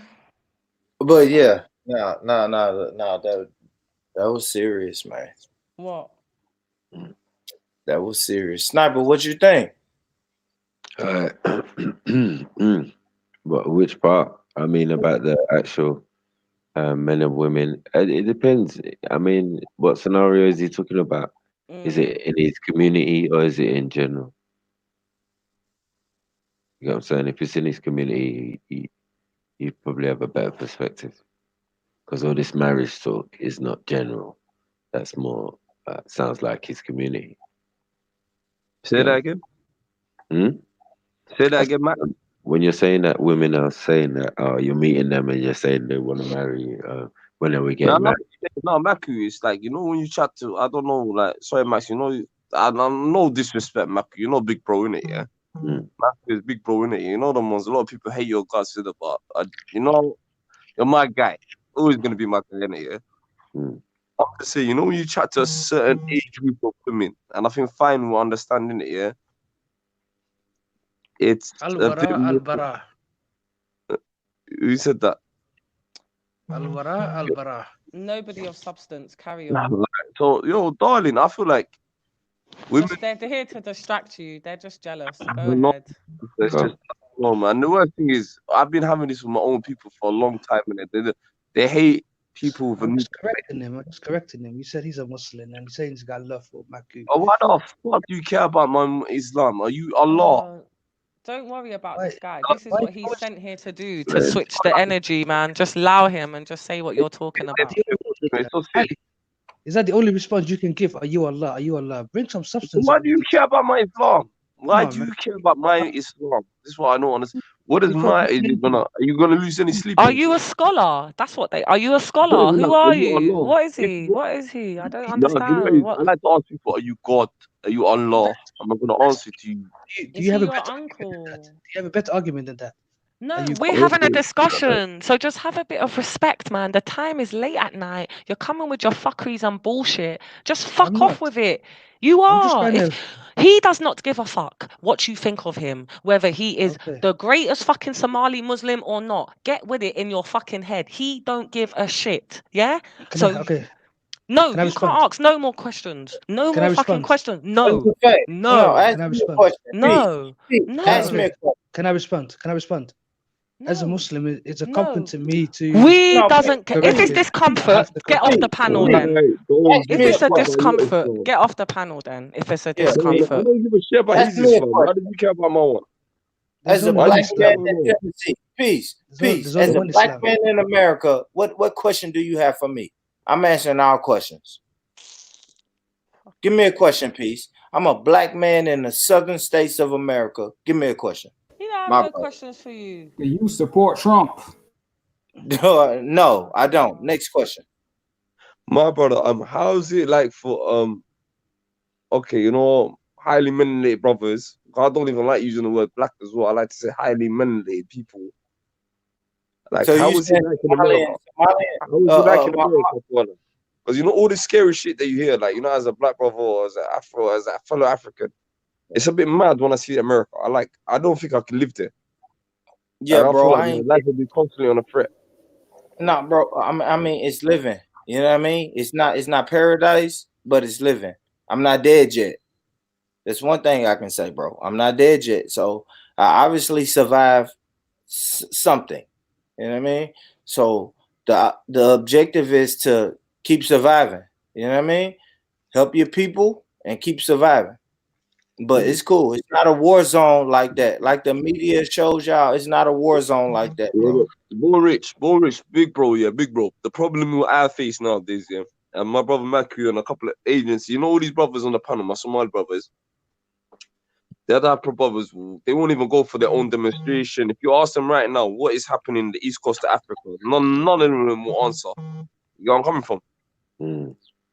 So it's gone to a situation where they're just so concerned about are you Muslim, are you this, are you this, are you that, are you that. I never asked none of these guys what they are.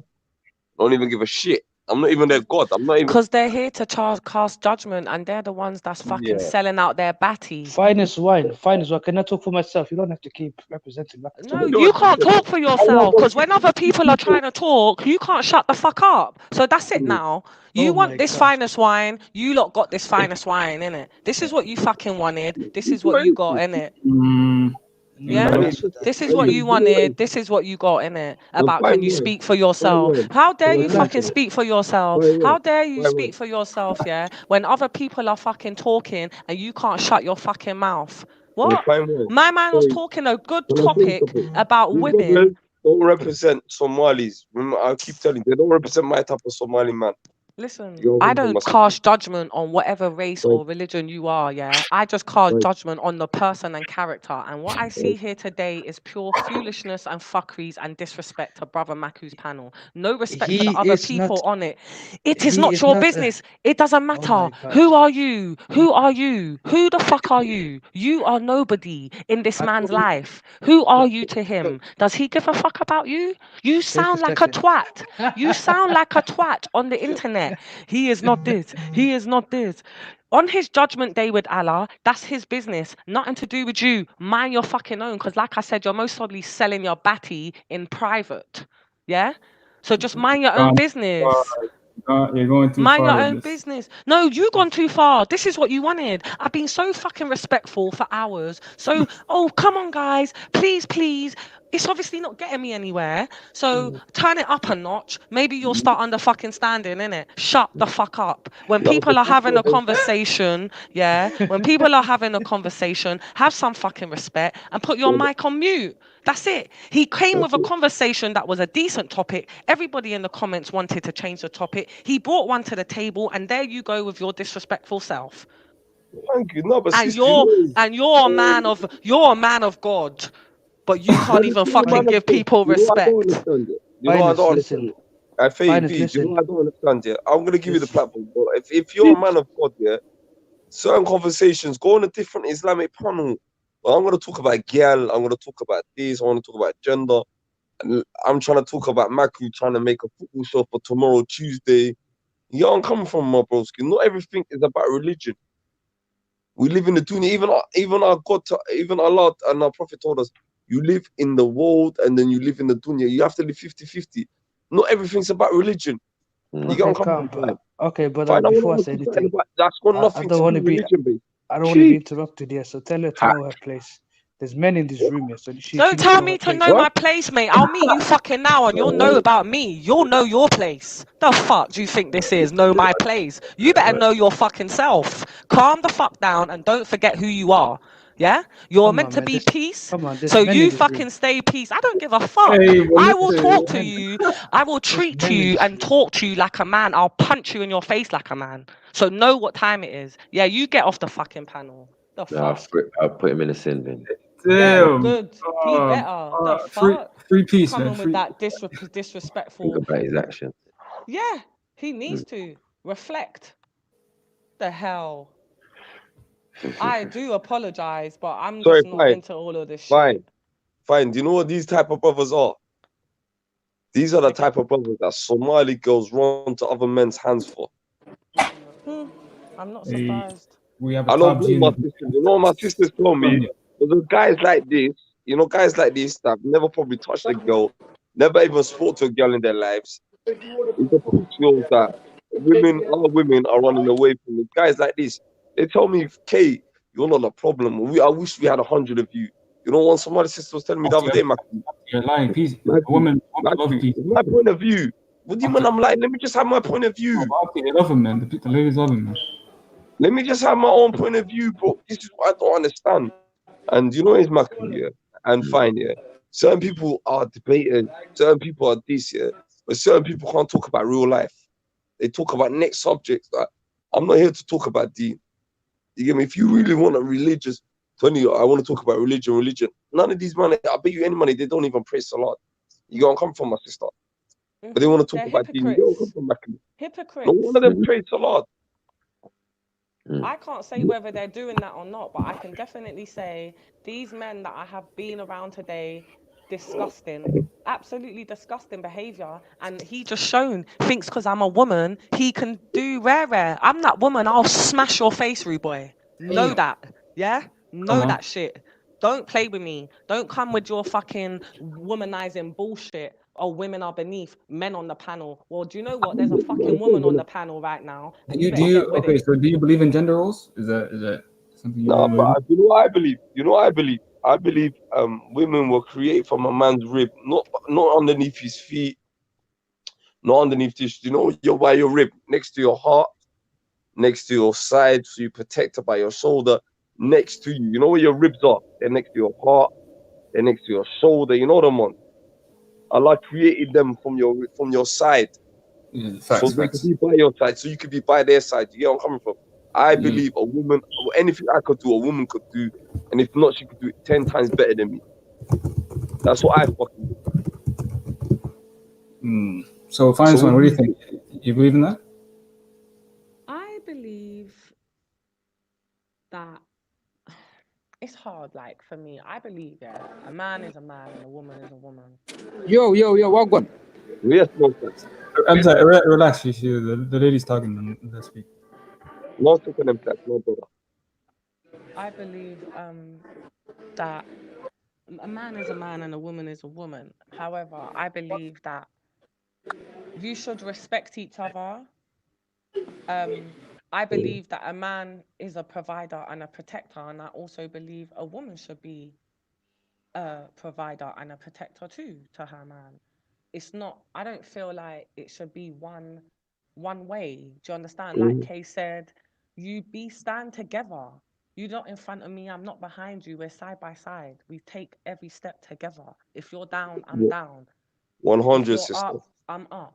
We ride If we're down, together. we're down. It's a partnership. Do you ورا يا understand? خالد ما ستوسي نيوز توسي No, I beg you don't What speak the hell Somali on ما the بين panel, هيري man. So for me, it's a bit of a. I'm a bit of a. Accept يا خالد sex. ما Well very done. famous though man. You saying you don't want Sharia Somali name. What go for that man? Well, I don't give a shit. Look, it's a bit. I'll have this conversation with another time. Huh? Well, bro, we'll speak to him on the private. We'll speak to him in private, man. Love it. I don't know. What do you say?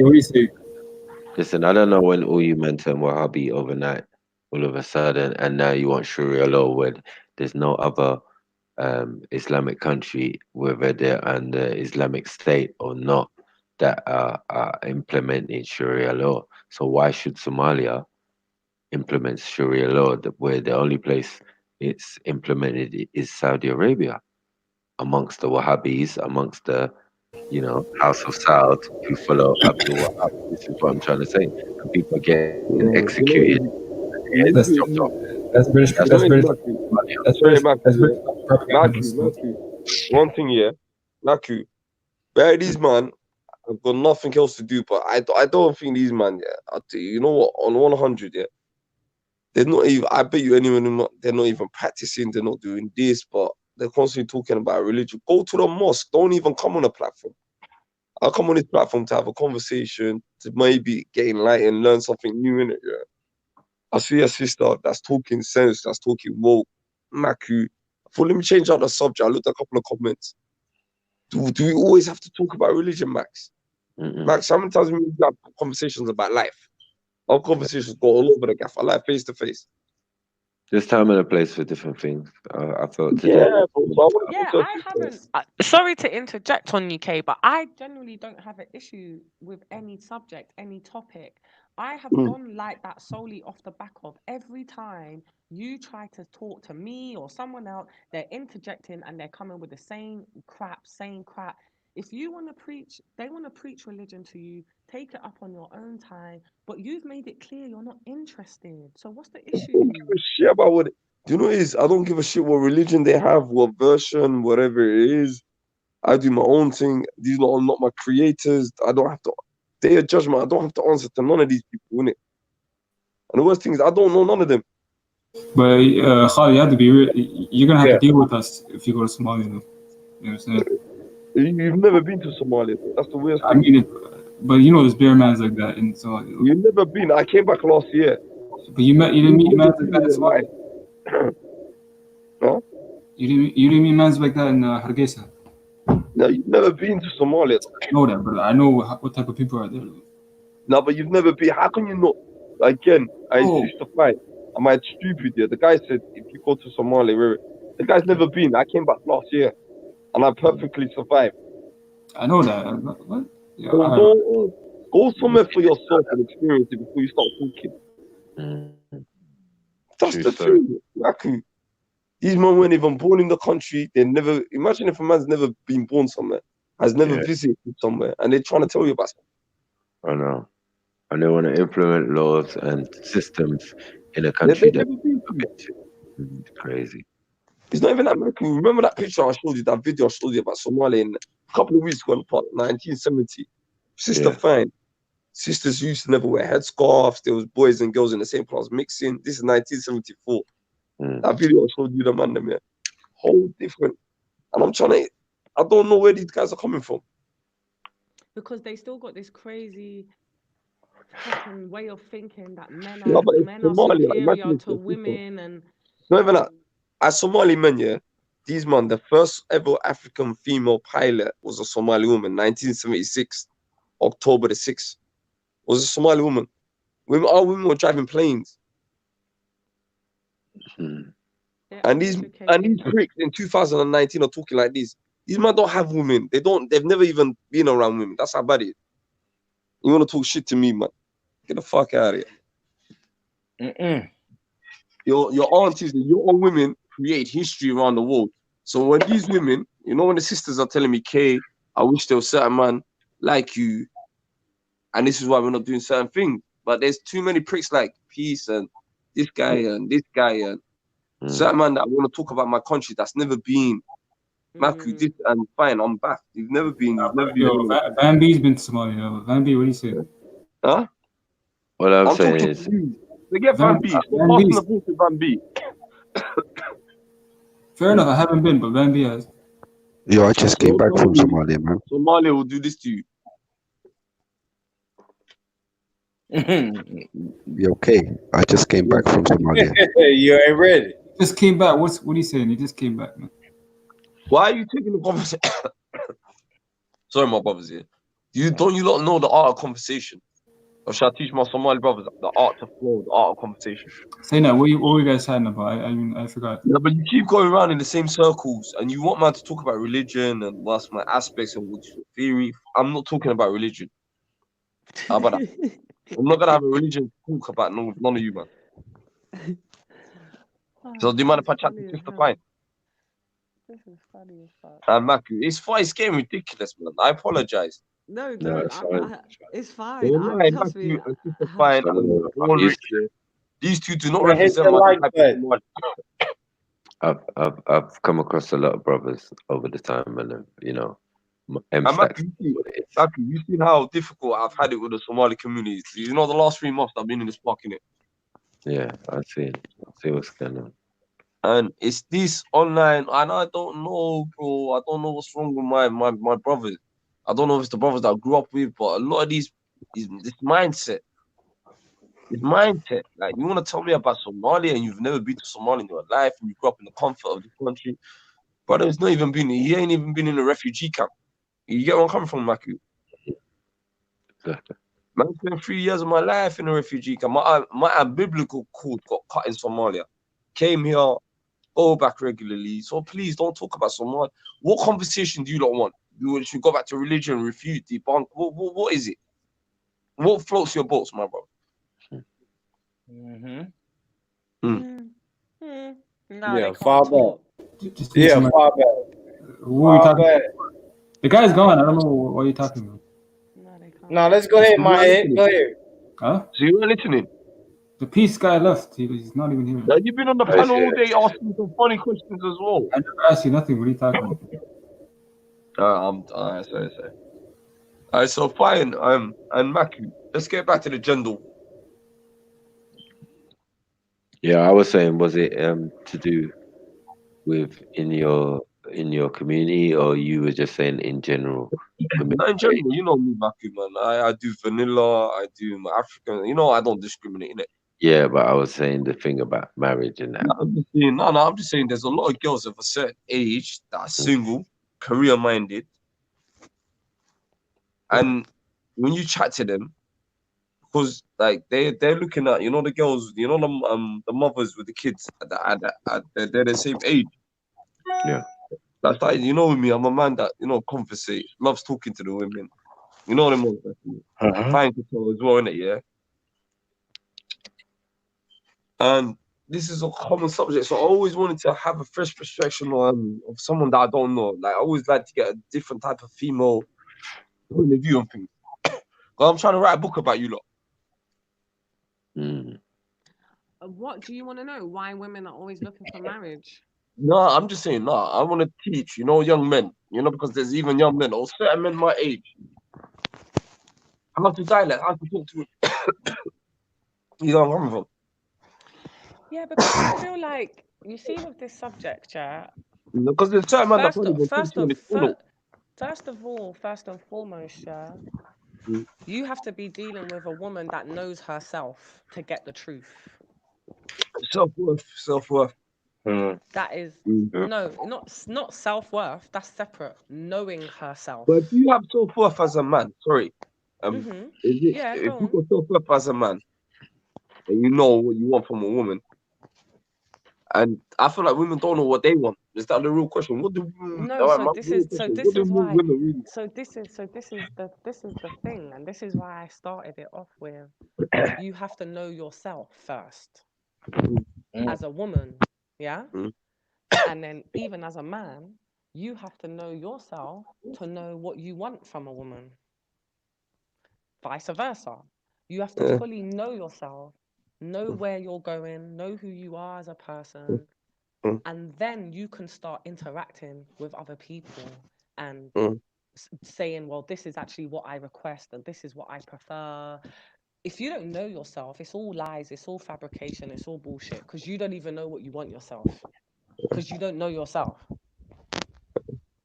So there's a lot of people in this world that you will speak to, whether it's women, men, they don't know themselves. They don't know who they are. So when you're dealing with someone that don't know themselves, what can you actually get from them? Not much. All right. It's never gonna work. It's never gonna work.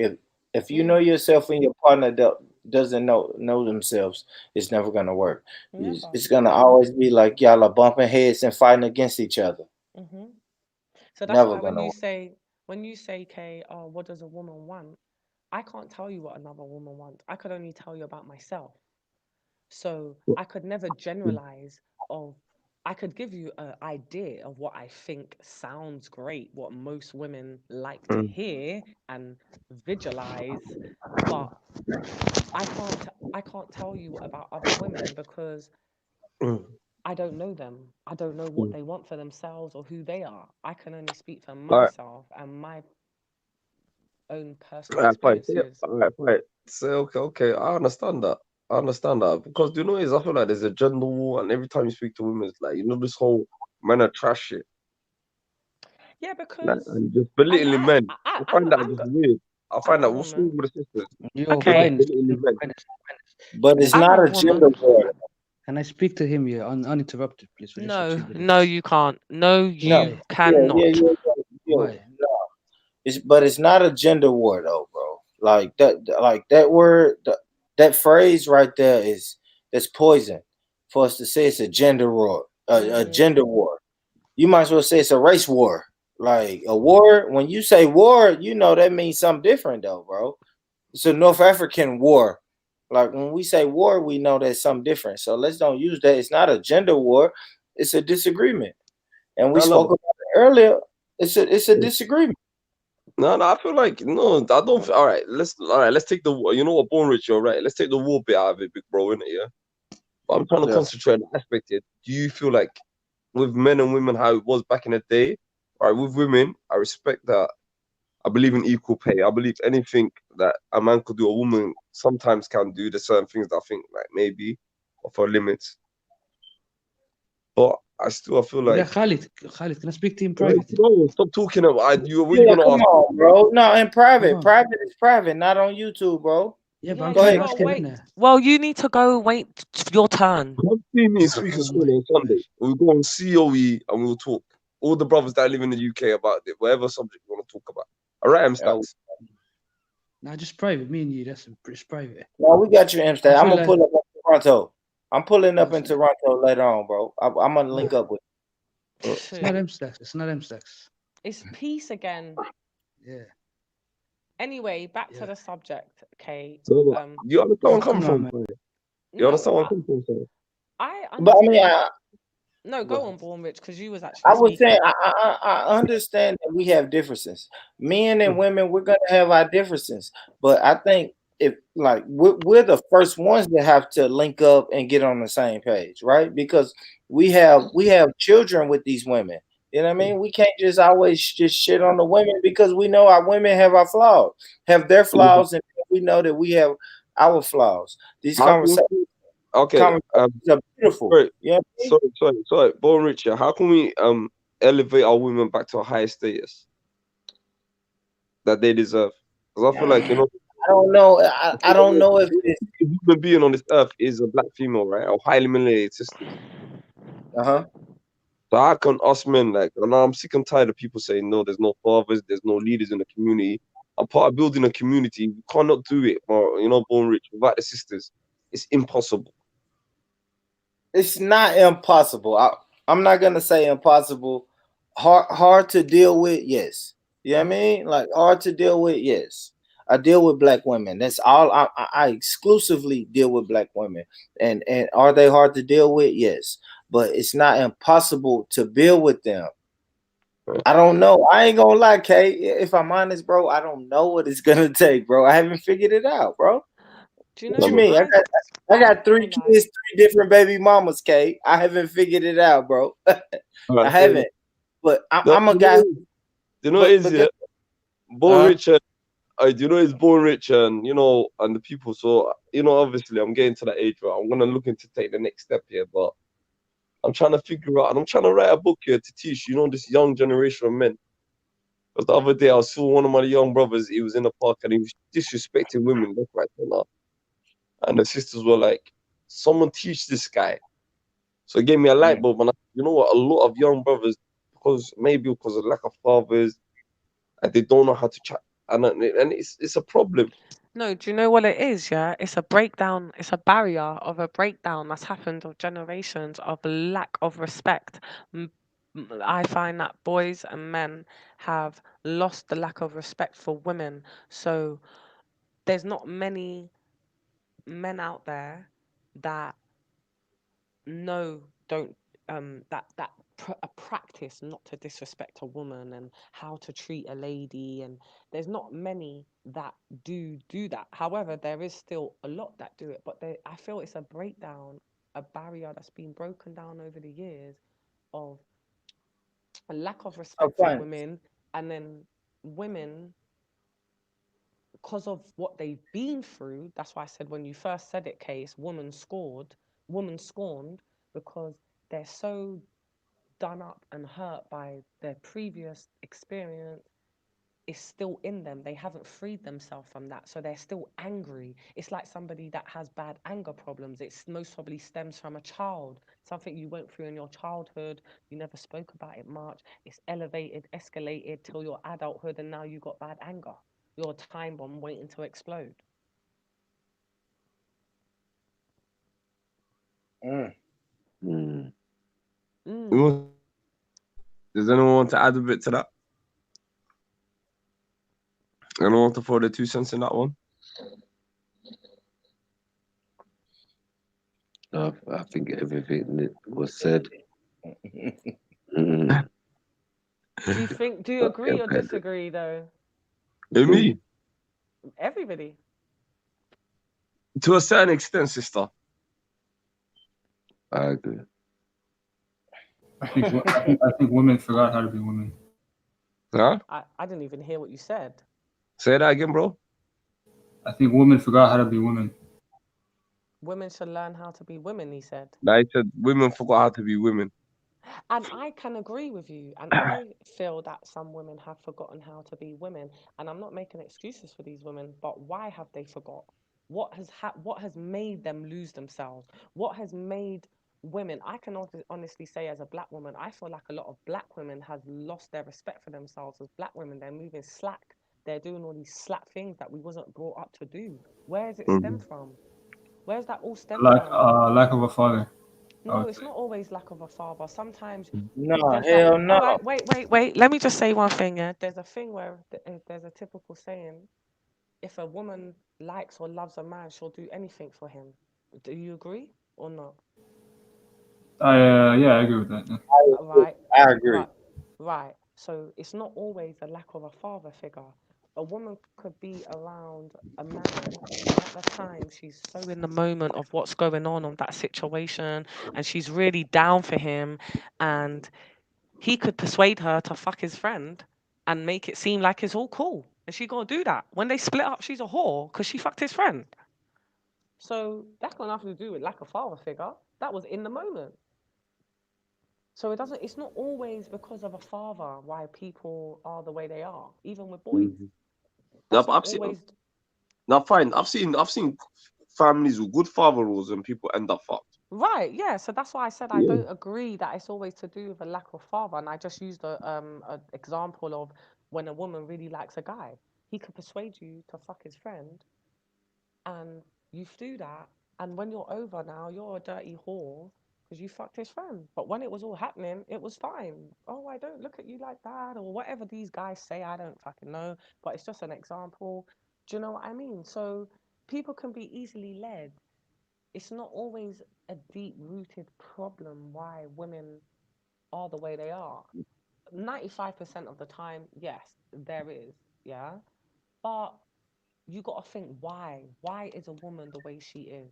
Why does she request what she requests? That's why in the beginning, when you asked, before peace cut us, I said it's all about standards and what you're willing to accept and not accept. And a lot of people settle. I think the brother Peace wants to come in. He has strong. No, he is not coming in. He's not coming in nowhere. Yeah, we trying to let No, it's not about religion. He has a lot to say about this topic now. Now we trying to let Nanita in, man. Oh yeah, Sniper. Top feminist. 1 minute. If you hear Sniper, let's let Nanita in, bro. Oh, I mean, there's enough strong women here, man. I'm used to this thing. I didn't even know you can see other people trying to come on. Yeah, I got them in the background. Oh right. Yeah, if you can't, I mean, I'll dip out, Sniper, if I got to. No, you ain't got to. But yeah, definitely want to let Sister Nanita in. Yeah, why not? I haven't been on here for ages. Spoke to you guys. My sister, man, It's big so up nice to the to chat. come onto Brother Matthew's panel. Like for ages, I haven't been on, and I come on yours. That's just like so official. Hell yeah, Finest, you've been missing. You've been missing in action, man. And it's beautiful that you're back on the panel, man. Salute to you, sister. Thank you, guys. I have missed you guys, but I can't deal with the fuckeries. Oh yeah, it's a lot of fuckeries, but we seem to peel through it. You know what I mean? I don't have Sister, the I patience apologize for levels. these whole part. I apologize for these dickhead Somali brothers on the Oh, panel. don't be so silly. Are you silly? So You it's, don't need to do it's that. down there embarrassment, man. Them man, they're probably like 50-year-olds or 32-year-olds. Yeah, Like they're 30-year-old virgins. they're most probably near their 50s, you're right. They Oh are no. most probably near their 50s. Just very tunnel visioned. Yeah. Unfortunate for them. Is Sister Nanifa on? Yeah. Yo, salute, Hey, family. Pick up yourself, finest, blessings. man. Where you Bless up been, girl? yourself. Come on. Oh, they actually been out of Bless the up panel. yourself, man. How are you? How are you, man? I'm Yeah, there. man. You alright though, yeah? Yeah, man, I'm good. I'm good. I can't complain. Thanks. I can't. Alright, that's good. That's good. That's good. That's good. That's good. Alright, well, I see you still at bonfire, man. So I know all is well in fire. You get me? These people draw Salute, me brother out. Rich. I apologize, sister. But I yeah, really so if apologize. you're listening, yeah, brother, K, pick up yourself. Thank you, my sister. So yeah, I'm listening. I'm about to add my little 2p's worth, but I want to hear this, sister. Yeah, I what want do to hear you this. think? What do you think about what I said? yeah, I mean, I'm inclined to agree. I mean, to be honest, I just think it's a big shit show at the moment, if I was to be completely honest. Do you know what I mean? And I think you've all made valid points, to be fair. And it's just all in the washing machine. But I definitely think that both men and women, I don't want to say have become displaced, but I do think there's blurred lines in terms of, and it's very unfortunate, don't get me wrong, because we all suffer from it one way or another. But I do think the lines are blurred in terms of roles, so I do agree with that. But I just think we need to, as men and women, we need to kind of get back to some basics, man. You know what I mean? As uncomfortable as it may be, but at the end of the day, we're born man, we're born woman, and you know, with those come certain attributes, man. I just think we need to come back. You know what I mean? Get back to basics in that, man. Seriously. And I agree with you, Wine. Enough of the gal them are pissing me off. Pissing me off. You get me? Putting us to shame. But enough of the man them are pissing me off too. That's So what that's I what I'm saying. said. It's just one Yeah. pissed off thing. But can I ask you, sis? Yeah. Sorry, just before someone else comes in, when you said back to basics, I love that. Yeah. But could you just elaborate on what you actually mean when you say back to Well, basics? I guess when I say back to basics, you know, and that's what I'm like, just Yo, Maki, can you stop piss people off, but just basic male and female roles, yeah. Maki, you not kick me again. And I'm not talking about like, sorry. No, it's just a faggot that can't have respect. Oh Carry my on. god. Just carry on. Oh. Maki, I'm being peaceful. You know what I mean? So Stop oppressing me, Maki. I'm being peaceful. Relax, I bro. just think we need to put the family basically at the forefront of everything that we do. Do you understand what I'm saying to you? And I think if we do that, things will just be a lot easier and a lot better. You know, and that's as male and female. You know what I mean? So when you're saying certain women are pissing you off with their behavior, I completely agree. But I'm saying if they were acting like mothers or whatever, which is what they are, then they would be acting like that. You know what I mean? And fathers as well. So I just think men and women are not equal though. Men and women are not equal. God, what is this man Come on, on? bro. Okay, hold on, all right, Finest. Wait, Finest, hold He can on. say what he wants. Why are we not equal, Bab? Okay, And before in I what answer, way are we not equal, should I ask? Okay, before I answer, can you ask Finest not to oppress me and let me talk? She keeps on interrupting. No, listen, there's no need to do this third party thing, Just talk. Yeah, that's rude. And it's not even my channel, so just answer I my do question. apologize, brother Sniper, but Do you have a channel, sister? Just talk, bro. Yeah, the reason why we're not equal No, is but we have Finest, as much physical. as he might be irritating, yeah. the question that he's asking is, I think, is quite No, it's a valid valid because question, but do you know why I got so annoyed? Because while you've been asleep, right, we've been having good debates and conversation, and he's come and interjected rudely. So now that's why my back up is just with this guy. Like, he's come, he can hear you talking, but he can't give you the respect to even let you finish your sentence. That's why my back's up with him, because he's been doing it all night on some disrespectful thing. It's not no joke. So that's why now he's getting this energy from me. What he said was a valid point, but he needs to stop and I trying to think come. that's one of, but even a man's attitude like that though, fine, yeah. Yeah, because That's he part believes of the women are problem beneath. also. Yeah, because women are beneath him. But That's his this is what I'm saying to you, ideology. sis. That's part of the problem also, and that's My my two point. sisters, not all men are like that. My two sisters, there's certain No, men not that are all like men. that, and they disrespect. You know what is? You know my problem is, yeah. I feel like per real brother, there's 25 Mitches. I feel like sisters have to go through 25 Mitches to, and when they meet a real brother, they don't know how to act because they're I used feel to so like much. that with men too. Do you think so? As a sister, I'm not gonna say I don't meet good men because I do.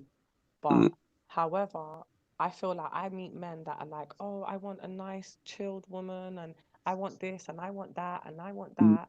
And because they've not ever really had that, when they get it, they don't know how to act. They're just Okay. acting all shifty. It's like they're moving nervous. It's just a bit strange, like, because they claim they want one thing. Like I say to a guy, what do you want from me? Because it looks good. If I give you the pussy, it feels good. We can have good conversation. But We want you to be obedient. in the moment, other than that, what is it? We want you to be obedient. Is it just in the moment? No, we want you to be obedient. All right, sis. Yeah. Why? All right, cool. I understand that. Sister, is it Naifa? Mm-hmm. Big sister. Sorry, I One like. second, one second. Can I just answer her question? Khalid, one second. Can I just answer her question? She said. I don't mind. She said. No, let me just answer Finance' question. She says here, what men want. We just want women to be obedient. That's all. That's what you want. Speak for yourself. Not Well, all listen, men most want that, men. though. Not all Most men men don't want want that. that, man. They want a What? woman that Okay, knows so her. what does obedient look like? Bam. Because What does obedience to me is obedient look slavery. like? That's what To I me, was just about to that's what ask you're him. paying. That's slavery to me. You want No, someone not to be slavery. obedient and No, listen to okay, you. woman. wait. A woman that's behind her husband. Wait. What does obedient look like? What does it look like? It looks like a woman that is humble, listens to her husband, and stands behind him. Say that again, Bob. A woman that is humble, respectful, and stands behind her Humble. husband. Okay, what does humble mean? Okay, what does humble mean? The opposite of fineness. Or what does humble look like? The opposite of fineness. You can do better than that, Bob. What does humble look like? Humble means a woman that's not argumentative, isn't always, causing drama and just listens. And where did you get Listens that from? to who? Yeah. To her husband. What do you mean listen to? Listens to her husband. Yeah. Are you single, Listens brother? to her husband. Okay. Are you single? Are you married? Let's not go into personal. Khalid, let's not go into personals.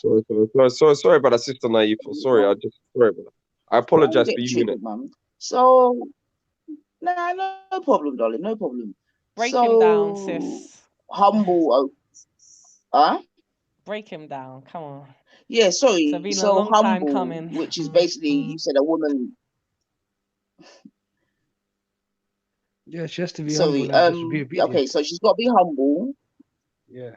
She has to be obedient. What does obedient look like? These are very strong words, so I just need to know the breakdown. Because when I think obedient, I think dog and things like that. So when you say obedient, what do you mean? No, but the thing is, I'm not responsible for your perception of what obedient means. No. And that's why I'm asking you, young man. My perception of obedient. So what does obedient look like? So what's obedient to you then? What's obedient to you? Okay, calm down, man. A woman that knows her place. Okay, a woman that knows her place. And what is that place? Do you beat women? Do you put your hands on women? Where do we go from there? We're talking one up, taking go straight to something else. Because if your wife's not obedient, how are you gonna make her obey you? That's your own conclusion, isn't it? That's not my conclusion. No, I'm asking you. I didn't give you a conclusion. I asked you a question. Sorry, Who Sister Nanifa. trains her to be obedient? Obedient. Who Yeah. trains her to be obedient, Bab? Her family before she marries. Oh, Ross. Okay. Okay. Right. And just like I asked again, if your wife is disobedient, what is her punishment? Divorce. All right. So shame on your family then, yeah? Divorce. So is divorce a punishment? That's a punishment. To her, Is it divorce is, a isn't it? punishment? To her, it is. I thought What do you that mean? was She could shame just on go the get married to a family. lesbian. Oh my god. He's joking. Sorry, So no. when So, she's being humble, obedient, and standing behind you, what are you doing, Bab? Looking after her, looking after the family, looking after the kids, bringing the bread home. A man's okay. responsibility. Looking after her. How do you look after her?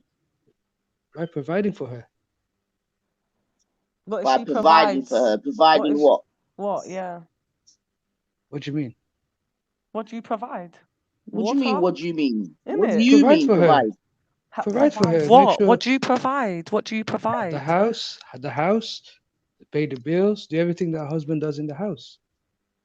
So your wife won't work then? Okay. No. She has to stay at home. Oh right, I see. Can she read and write? Are we mocking now? Well, no, that's a very honest I'm being question. deadly serious. Yeah. No, listen. Because if Sounds she's like been trained at home to be obedient, that means she might not have gone to school. School. That's right. She might just have been trained to cook and clean and wipe down the windows. Of course she can read and write. No, it's not of course. It's not of she course. Of course it is. It's not of course. Don't play silly beggars. You guys are playing silly, man. You guys said I'm giving you the truth because you don't want guys like it. It's your truth. It's your truth. It's your truth. Yeah, that's fine, and we're not taking that away from you. We're just trying to try to understand you. So we're breaking you down so that we can understand you, and everybody else can understand you. You just Do you want to be understood? Do you want to be understood? Do you want to get your point across? To find a woman like that in England, Bab? No. Thank you. See the woman that you just described, humble, obedient, and walks behind her man. Are they easy to find in England? Very difficult. They are. No, they're not. Oh, they are difficult. They're difficult to find. Can I ask one question, Nines? Yeah, just sister, just one sec, and then you can go off. You can go off the back of me. So when you bring your wife over, yeah, from wherever she comes from, does she then start being disobedient because she learns the Western way? No. No. Are you sure? Are you sure? Are you sure? Wait. Are you sure? Are you sure, please? Listen, you said anything about bringing a wife over here? Because you just told Sister Nine. You just told Sister Nanifa and everybody else you can't find the obedient wife that you want in England. So where are you going to get her from? The dead. So that means you're going to go to that conclusion. Let me explain it to you. Can I explain this? Can you ask me that question after? Fine. When you bring your wife to the UK, can I ask you something, please? Yeah. Sister, you see a brother like P said, you know what you do? He's a Somali brother, innit? Yeah. He's in the West. It's nearly 5 o'clock in the morning. Obviously, we all know he ain't got no woman in his bed right now, just like me, you know. Yeah, you just see like I ain't got no man in mind. Hence why I'm sitting up here on the laptop. I know. So a man like that, yeah. No, but at least you've got your kids running around tomorrow. You're alright, you know. You're not really lonely. But a man like that's got no one right now, innit? Yeah. And he's trying to say, like, if he lives in the Western world like us, yeah. Obviously, a sister ain't gonna fuck with a guy like that, innit? Yeah, obviously, because if she was, he would have had a woman right now. A man like that will go home, get married to a teenager girl that doesn't have nothing. And from there, there's no love, you know? Arranged marriage. These arranged marriage. Marriage. He sounds like that man. He's having a Your a family, 15-year-old girl. You won't even go find it. His family will get his second cousin, his first cousin, to get married to him. And then that's how the obedient. That's why I asked him. Women. That's why I asked him. That's why I asked him. Sorry to cut you. When you bring your wife over here from wherever, excuse me. Sorry, we let you speak. We let you speak. Patient hearing. Patient Do you hearing. let people Patient talk? hearing. All you do Patient is cut hearing. people. No, Let women people talk over men. That's what happens in the UK. Mhm. Yeah. So, patient hearing, like I said, when you bring your wife from wherever you choose to get her from, because you can't get your obedient wife in the UK, you said that out of your own mouth. When she No, turns, I never said that. I never said oh that. my I never God, you said said that. to Sister Nanifa, you can't get an obedient wife in the UK. You said No, that. no. The key word was difficult to find, and I didn't say it's Okay, impossible to find. difficult to find your wife. That don't Yeah. mean So, that don't mean you can't okay, find them. so I'm just gonna say you sound like the type of man that's getting an arranged marriage 15-year-old girl from not England, yeah? Your second or third or fifth cousin to keep it all in the family and the money and rare, because I know how it goes. When she gets to the Western world and she starts mixing with the Western girls and starts being a bit disobedient, what are you gonna do? How are you gonna make her be obedient? Firstly, I stopped with the slander about 15-year-old. Nobody said nothing about 15-year-old. And Mate, that's I for know the it happens, so it's not okay. slander. I see it all the Okay, then. time on But you fucking don't know nothing. news. Yeah, I but you said do. me, but I don't I do said that. that's what you sound like. That's my Okay, but opinion. You okay, might but be you're wrong. offended by that. Okay, but you're wrong. However, Okay. that's what you sound like. I didn't interrupt you, okay? Stop interrupting me, please. Come on. You did many a times, so don't Okay. get ahead of yourself. So Yeah, so as back to so the forget point, the what are you forget the gonna do with your non-disobedient wife? That's the question. Firstly, forget this whole 15-year-old business. As for the Whatever arranged makes you marriage, happy. Whatever makes you happy. as for the arranged marriage, alhamdulillah, alhamdulillah. Mhm. Nothing wrong with that. Mhm. We don't hide, you know. We're not like people like Khalid. Can I However, just you're missing the point. No. Can I finish? No, sorry, you can't Can I finish. I'm finish? going to interject because you're coming off topic. The question that I'm I not. asked you, I was on topic. I was on you're topic. not on topic. The question I asked you Oh my was, gosh. when your wife is disobedient, yeah, what are you going to do to make her be obedient? That's what I said. That's all I want to know. Not about blah blah, this person, that. I just want you to answer that. That's it. Allahu alam. Allahu alam. I don't know the unseen. I don't know the future. I can't answer on that. So you don't know what you're gonna do when your wife says, "I ain't cooking you the bloody dinner." F off. What are you gonna do? I don't know. I'm not gonna answer on things that I You don't know liar. You're I don't gonna know the beat ilm her al-ghayb. ass, Clark. Okay, there you go with the slander. That's where you go with the slander. You're gonna beat her blood clot, you liar. You know who do domestics, innit? See, the difference is, yeah. You beat up I'm your not. 19-year-old third cousin. You would. That's who you're gonna get married to. Your 19-year-old third cousin, that your auntie's second cousin's child. For fuck's sake. Oh That's the only shit. thing. That's who you. That's what. Like, that's. Let's be Listen, honest. That's who you get married to. I thought we were talking intellectually, man. Stop with the slanders and these ad hominems. Not Okay? slanders, man. How would you obediate with your wife? How would you get her on check? How would you G-check your wife? Let's I be don't honest. have to. Be honest, if you're gonna give her a slap, just say, man, fuck. No one gives a shit because we know you're gonna do it. That's not our culture, man. We don't do that. We That's don't do not that. our That's culture. Get the fuck out of here. It's you. Get the fuck out of here. You're not. There's nothing real about you. You're phony, man. You Nah, can't do you know even it's be fine? Do you know what straight. made me laugh? I'm gonna divorce her. Like divorce is a punishment. Exactly. He's chatting You shit. might get. Divorce is You might shame get on a your guy. family. Remember that. Oh. She might get a guy that's something right better than I you. feel. She might live I happily feel. ever after. I feel sorry for whoever man that marries finest. Any man that Actually, it's marries me be disgusting. living the It's life, love. Research me. And I ain't had you're- that many boyfriends. I tell you right you're- fucking now, they be living like a king. Yeah? Your behavior So, is disgusting. oh, of course it is. What did this girl do? All right, sorry, fine. Let me take over my sister, innit, yeah? I've got these retarded Somalis that I'm trying to teach, and that's why I'm trying to write a book about women for guys like this, innit? You'll never get through to men like him. I'm trying. He's from the Stone Age. He's from the Stone Age when the Flintstones was about. He's back in that generation. How are you gonna get through to his head? I'll beat his sister, innit, yeah? Look I'll give her at the this, taste yeah. of the beat, and so she could go back and say, "Oh, that's a real man, innit? That's All how right, you." Kay. He'll beat up his sister. You're gonna get his sister killed. You're gonna get his sister killed. So I think you need to take that idea out of your head. Are you guys promoting domestic violence? Are you guys promoting domestic He would violence? do honor death for I his don't get sister it. if she ever spoke to me in it. Listen, if you got a man in the 21st century on a freaking internet panel with such ignorant views and ways, there is no hope for this man. There is no hope for this gentleman. Before I started being a bit rude and a bit ignorant myself, I was very respectful. He led me to this. You've been here the whole time. He led me to this. Yeah, he led me to this. So now he's getting the back end of what he obviously wanted from the jump with me. He doesn't like it. You know, you got to do. Am I responsible for your emotional outbursts? I wish you to meet a man like him. When she gets married to him. Am I responsible for your emotional outbursts that you can't control yourself? What control? Excuse you, I beg your pardon. I'm very in control. I know exactly what I say. I said I'll smash your fucking face. I said I'll smash your face. Yeah, I said it all. I said I'll meet you. I said I meet you. Yeah, I'm a violence chick. That's what it is. Get to know.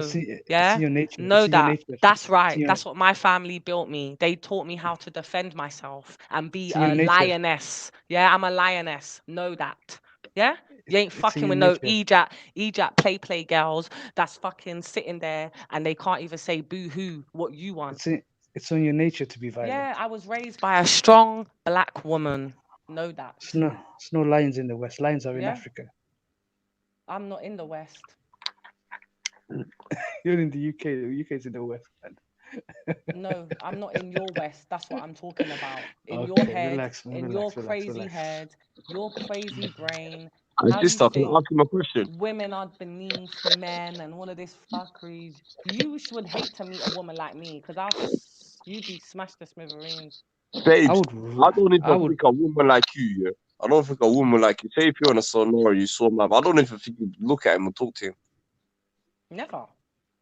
Because you know what he's saying, yeah? You see, for me, I do believe women. I would run for women like you. I would run That's for right, women like you would, because I'd kill you. I have a girl like her, man. Yeah, may Allah protect me from women like you. Yes. Wow. He should. Allah keep you. He should. May Allah keep you off panels 4 in the morning talking shit to women. He should protect you from women like me because you'll get yourself in problems. If you think you could talk to women like me like that in their face, you should ask Allah to protect you from us. Did I say anything wrong with you? I didn't say anything wrong to you. I didn't say anything wrong with you. The girl's got disgusting behavior, man. No, I said her attitude is disgusting. You said many of things. You know what? Do you know what? Wait, do you know what got one of the things he said that got my back off as well? Okay, when he was like, it's men on the panel, something about some bullshit of basically speak when you're spoken to or some type of fuckeries indirect. Nah, mate. Sorry. Yeah, but it's factually right. Not yeah, but it's not yeah, but and even you just saying yeah, but just shows your mind is still trapped. You're trapped. Is it not factually right? That's why you're single and you wank. Okay. Is it not factually That's why you're single and you wank. Okay. Is it not factually right? It is. You like the sound of your own voice. That is factually right. You're single and you wank, right? You most probably don't even get an escort. You're most probably not even confident enough to do that. Pay for pussy. You're not even. You're paying for pussy. What does that say about you? Is Brother Mackie okay paying for pussy or born rich? Are they? No, I don't think they are. I don't think they are. So maybe you should speak to your brother K in private and do get educated from him. I think you might learn a lot from him. What kind of filth are you talking, man? That's so He bad. did mucho with his cousin. Do you know his sister? Everything I was thinking, we'd be like, Astaghfirullah. Allah, then you'll come up with some hadith that's better, like that's bullshit, innit? Yeah, I know. Hadith is bullshit. So, okay. I said you come up with hadith, a hadith that's probably a lie or some shit, innit? That's I hear. Yeah, he can't bring you know, you talking about some hadith that some guy wrote that we don't even know about, that's not even authenticated, and he'll be like, look at that. and he'd be like, what? These man there, yeah, fine. East is Do you even east. know? East is east. Mm, Do you even know what authentic means? After, find me one Sahih hadith, a single one, a single one. What's Bring that? me any single hadith. Bring me any single Really? hadith. You're a mushrik. You're a mushrik. What does that mean? Pretty words. What does that mean? What does it mean? It means you're a kafir, isn't it? You're I'm a mushrik. kafir. It's a kafir. Yeah. And this guy, do you know what it is, babes? Yeah, Confused.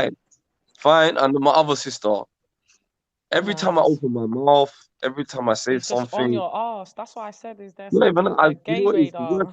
Babes, I I'm not was even gonna lie to listen. you. I was talking to Finest, and you And kept interjecting. You kept interjecting. I was talking to Finest. we were doing So that what am I earlier to doing? me, the whole No, Yeah, day. okay, forget that. Okay, forget it. I was Oh, talking to let her. him talk Relax. to Finest then. Go on. What do you have to say to Finest? Because I'm Yeah, here for you. I Go didn't say on. anything wrong to you. Yeah, you kept on insulting, attacking me. I've So been if you, insulting you. So so if what? you, I'm not responsible for your outbursts. You are. You are I'm not. responsible. I'm not.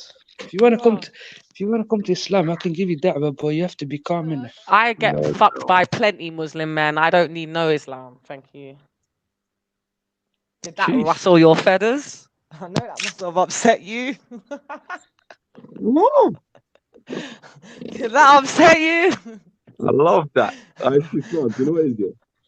This guy. Come on, what? You know what? Wait, This, because I know he's got something else to say after I said that. Come on. this, I beg you, this. repeat that, babe. Look, man, Repeat this that, babe. panel's, Let's this hear what you panel's got to too say. filthy. This panel's too filthy, man. If you can't talk normal, yeah, Too then forget filthy. it. Does it It's too make So you why don't filthy. you feel go to a panel that's uncomfortable? from mosque? Why don't Does you it go to a make you mosque feel panel? uncomfortable? Hmm? Does it Why make don't you you feel pray, listen to uncomfortable? dua, He's listen to gone. a share, listen to a Oh, hadith, good. and the That man's gone. last one fucked him. Nasty, man. It's just these guys. Yeah. I'm not gonna lie to you. See guys like They this, need yeah. help. They need help. It's quite sad though that they're still about. Nah, but men like But that, you know what happens? You see what happens to men like that? They grow old, bold, And by lonely. themselves, lonely, Mhm. miserable. And then what happens is they get to a certain age, they fly back home, and then you're gonna ruin a teenage woman's life by forcibly getting married to her. And she But probably, you know, she's has probably in no the puppy now. choice. Yeah, she has no choice in her prime. But for me, yeah, I just feel That's, like, how can that's he what you be can say, so man. ignorant? How can he be so ignorant and he comes on panels like this? Now, babes, I'm not gonna lie to you. Yeah, you see guys like this. Yeah? I've seen guys like you know. When I first went back home here, like I went there. 03 was my first time, but I didn't go back to 015. And 015, I started seeing. You know, in the UK there was a child ban in 014. Right. So all the older generation of Somali men, you know, the oldest, Mhm. they all flew back home. And then when I went there, I was thinking, how comes, man? Where's all the young senoritas? You know them ones. Mm. It's a bunch of old men like this guy that was on a panel that's just paying for little girls, little 15-year-old girls. And then you just look at them, they're miserable. 14-year-olds, 17, 19-year-old girls that should be in school. And But pricks can like I that, that's what they ask? do. Huh? You see, because you actually are open to talk about it, yeah. Yeah, our sister, ask me anything. Why is like that like over there? Well, it's not. I know it's not just Somalia. I know it's like loads of different places over the Yeah. world do it. But why is there no law in the state to protect the young girls from that marriage? No, but sister, to me, do you know what it is, yeah? Sister, can I ask my point of view?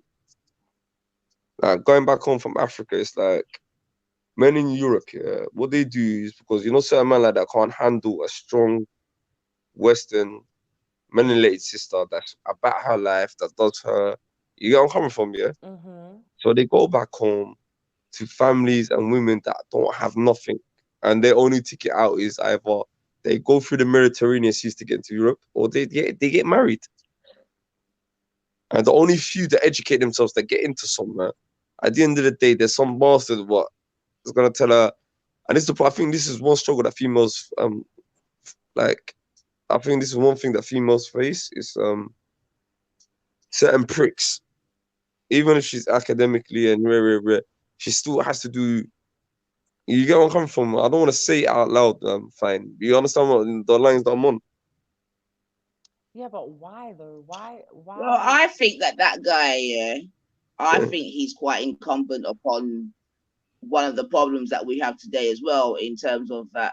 Unfortunately, you know what I mean? Enough of the man, them, they're weak in it, basically. Yeah, they're weak in it. They're weak, and they haven't necessarily accelerated. Oh, I don't even want to use that word, but they've not. Obviously, women have come a long way in it. You know what I'm saying to you, especially in the West, etc., etc. Whether that be for the better or worse, you with me? But I think a lot of the man them now, they've not kept in step. Yeah, and that's why you'll still, because really in 2019, the amount of chauvinism that's out there is ridiculous. Like, it seems like we've gone back. You understand what I'm saying to you? And I'm talking about, even obviously there's religious chauvinism, you know what I mean, whereby just religiously the thing set, as you can hear by what my man said, you get me? And then, again, there's just that everyday. Sorry, Sister Naifa, sorry to cut you. Sorry, sister, sorry to disrespect or cut you. Narcissist, I think, like, you know, like I keep saying, there's certain people that's corrupted my religion as Islam. They threw shit like this in there that we don't even know about. You gotta come from, sis. So certain man think the same. I'm not putting it just down to Islam. No. The But I'm same just trying to thing done pull to Christianity. You know what I mean? I don't know whether it's his culture, whether it's Islamically, because Islamically doesn't teach you that. Our culture doesn't teach you that. So I'm trying to think, is that himself? You gonna come from, sis? It is him himself as well, but it's he's been raised like Well, that. I do, but we can't deny that within some Islamic culture there is a hierarchical type of vibration. There's no way we can deny that, whether it be Quranic or whatever, or cultural. I agree with that. I don't know, innit? But I'll tell you why. It goes because in certain Islamic countries, certain Islamic countries, women were just allowed to drive in 2018. They were. Well, exactly. I saw that. So that's my point, isn't it? And I think it's certain. So when you're asking if it's I don't just think it's to do with religion. I think it's to do with culture. There's certain cultures that demonize women to the max, degrade women. I think like they're not as they can't they don't like certain men actually can't fathom and get through their head that a woman can be as she can be by your shoulder and could do anything that you've got accomplished on this earth. Yeah, because they've been conditioned to. And these Muslim men that forget this here are Prophet Muhammad. You know he's fine, yeah. And my other sister Naika. What people don't forget is Prophet Muhammad sallallahu alaihi wasallam, peace be upon him. His first wife was Khadija. She was years older than him, and she was a merchant, a businesswoman, affluent businesswoman, and she taught him a lot. You get where I'm coming from? So if you're going to follow the ways of the Prophet, I do. Ignorant. It's only ignorant. But that's why enough religious people are frauds, though. You understand me? It's just mouth chat. It's just chatting. Enough people ain't following the thing. They just use it for their own. Do you know what I mean? Yes. I agree with you, Naika. But what I'm saying, anyways, yeah, just to even round off that point, yeah, is that at the end of the day, there's a lot of weak men out here, in my opinion. As much as there's a lot of fucked up women, yeah, there's a lot of weak men out here. You understand? And I feel that they feel that in order for them to maintain their position, they have to kind of put down a woman in whatever way that could be. You understand what I'm saying to you? So I'm not just saying religiously. No, I was gonna let you finish. I was just gonna say it's that typical with someone, you know, where they have to do something horrible to make themselves feel better. So a man. Well, has this to, is. Do you get what I'm trying to say when I say like that? Even some of these religious men online, yeah. If they had something more in their life, they wouldn't even be online talking the shit that they're talking. You with me? So I'm just using it as an example that enough man that they just need to become man again, innit? You know what I mean? As women need to become women again. But like I'm saying, even all the gossiping, that the man them gossiping and all that, it's long, man. Anyway, I'm going off topic a bit, but sis, what do you think if certain man, Sister Naika and Sister, what about certain men having me taught to be men? Is that another? Say that again, babe. Do you think certain men have not been taught how to be men and it's just passed down generation to generation? Yeah, definitely. Yeah, I do. I definitely. I feel like that guy is one of those guys. He doesn't know nothing. What he's saying and talking about, he's just seen it passed down to him. That's just Yeah, what he knows. so It's just like his me. granddad might have treated his wife shit, and then he's seen his dad treat his mum shit, and then he treats his sisters like shit. And then what he's gonna do is gonna go home, get married to a 14, 15-year-old cousin of his, and I that's feel it. like And his he's gonna start treating her like ideologies shit, and and it's his a never-ending views, cycle. yeah, his views and ideologies, I personally believe are passed down. He ain't seen Yeah. that. He just knows that's what it's meant to be. Women are meant to listen and obey their husband and and he most probably ain't He's been the to the first mosque in pussy. I like think he's the first he pussy. most probably ain't been to the mosque for like fucking a year or something crazy. Do you know what I mean? Like, so It will change though, Kay. Yeah. Whilst you're in the West, it will change. Do you know what I mean? You just got to think that, But see, you know, the problem is I'm starting to see a lot of, you know, in my own community as well, a lot of Somali sisters, they're accomplished, they're doing a lot. They wanna, you know, like they're on this ethos of every bird flies with its own kind, but they're like, Kay, like there's no decent brothers. And you just see them and it's like it's just a waste. And they're looking at, you know, the girls that got pregnant early when they were 18, 19, they're all happy, their kids are all teenagers now. They're more, you see the girls that they used to look down on. And these the career girls. Imagine this now, you can't, Sister Fine. I've seen this live. I'm out here, B. You know how it is, man. Look at this, man. So, you know when they say black don't crack, Somali don't spoil, innit, B? That's my main ethos, yeah. And I'm a very confident brother, by the way. good, so you should be. Yeah, I'm very confident. I'm the type of brother. I don't mind asking a girl for someone. And you know what? My main thing of how to get a girl is I believe just conversate, just talk to a woman, get to know her, see what she. You know, I like to nowadays. I don't know whether it's my age. I like to mind fuck a girl before I get in her underwear. Maybe that's your age. That's coming with your age. But I want to Hold on a minute. What type of underwear are you getting into as a Muslim man? What do you mean? He be getting it, mate. Me and my God, behave yourself, Sister Naika. Are you turning like them Somali brothers right now? That sounds like some Kaffir talk stuff. He ain't practicing right now. I ain't racist, man. May Allah forgive Man my said sins. that with all his Colgate, you know. Stop it.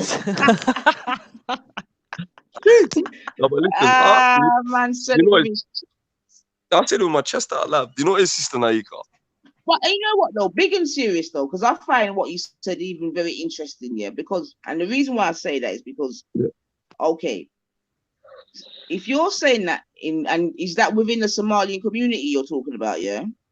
Say what did I say again? Because you threw me off That's this. what I wanted to In ask terms him of what you're about the saying that the women sisters. are saying, that And they're they're finding like it hard to find a guy. they're finding it hard to find a guy. That's what I wanted to ask. Is that in your community, the Somali community, or just I think it's generally? just all in general because it's just like, you know what I mean. I don't discriminate. I talk to and you know. Plus, I'm from a block here where I come from a family all boys, innit? I grew up in a block where we all connected, where, you know, all the brothers and all the sisters are connected. Like my house used to be the house where all the brothers in the block. I'm talking about, and then all the sisters used to be down the road in one other house. And when we talk, when we get together, we have these conversations face to face. So a lot of the sisters, whether it's Nigerians, Somalians, it's just sisters from my estate, innit? Where they all jam. And you know how it is, Sister Naika and Fine. I'm a type of brother, I will sit in front of 15, 20 girls and just be myself, innit? I'm that confident. I've always been that confident, innit? Yeah. So, and I feel like, But the point I'm going to ask you though, is this. Hold on. Sorry. Wait. Because what I'm trying to find out for myself is, obviously I know the Somali community. Obviously, it's a newer community. Do you know what I mean? Obviously, yeah. We come 99. We're new. We're very new. Culturally intact, and these different things. You know what I'm saying to you? So when you're saying that you're facing some of the problems that, you know, say the West Indian community, just for, you know, argument's sake, is facing, I find that quite interesting. You understand me? As you've only been here like 20 years or whatever in mass. So, 30 years, sorry. I guess, No, you're right. So I guess the question I'm asking you is, do you think that's Do you think that's an impact of being here? And I think it's a obviously Western now thing. everyone, I think it's a huh? Western. Sorry, sister, I kind of get your question. I think, sister, it's a Western thing. And I think it's a UK thing. I think it's the women in the UK. Because, like I say, I'm a type of brother. I talk to all types of women, innit? And one thing I've realized, I think it's majority of, like, okay, let me narrow it down. Highly melanated sisters that have a certain age, they've peaked, and there is a gap between the boys and the women that in our communities where a lot of the sisters, uni, careers, a lot of the man block, this, that. You get where I'm coming from, sisters. Where I grew That's up, the point that I was. Yeah. So that's my where point, there's and that's the disparity. So where the sisters, That's the disparity right there. yeah, what I've noticed this year, like I said, I grew up in a state where like we're all family, we all from different parts of the world, but it's like us, we always kept each other close, innit? And a majority, some of us got married, some of us got divorced, some of the singles, the sisters are single. So when man's chilling with the sisters from, sisters from a block, like sisters from like you grew up with, like you know from primary school. These lot are like sisters to me. Like I ain't got no birth sister, but these lot are like my sisters that I grew up with. Like I see them as yo. So when we're all talking, we're having a conversation, they're like, yo, okay, look, we finished our unis.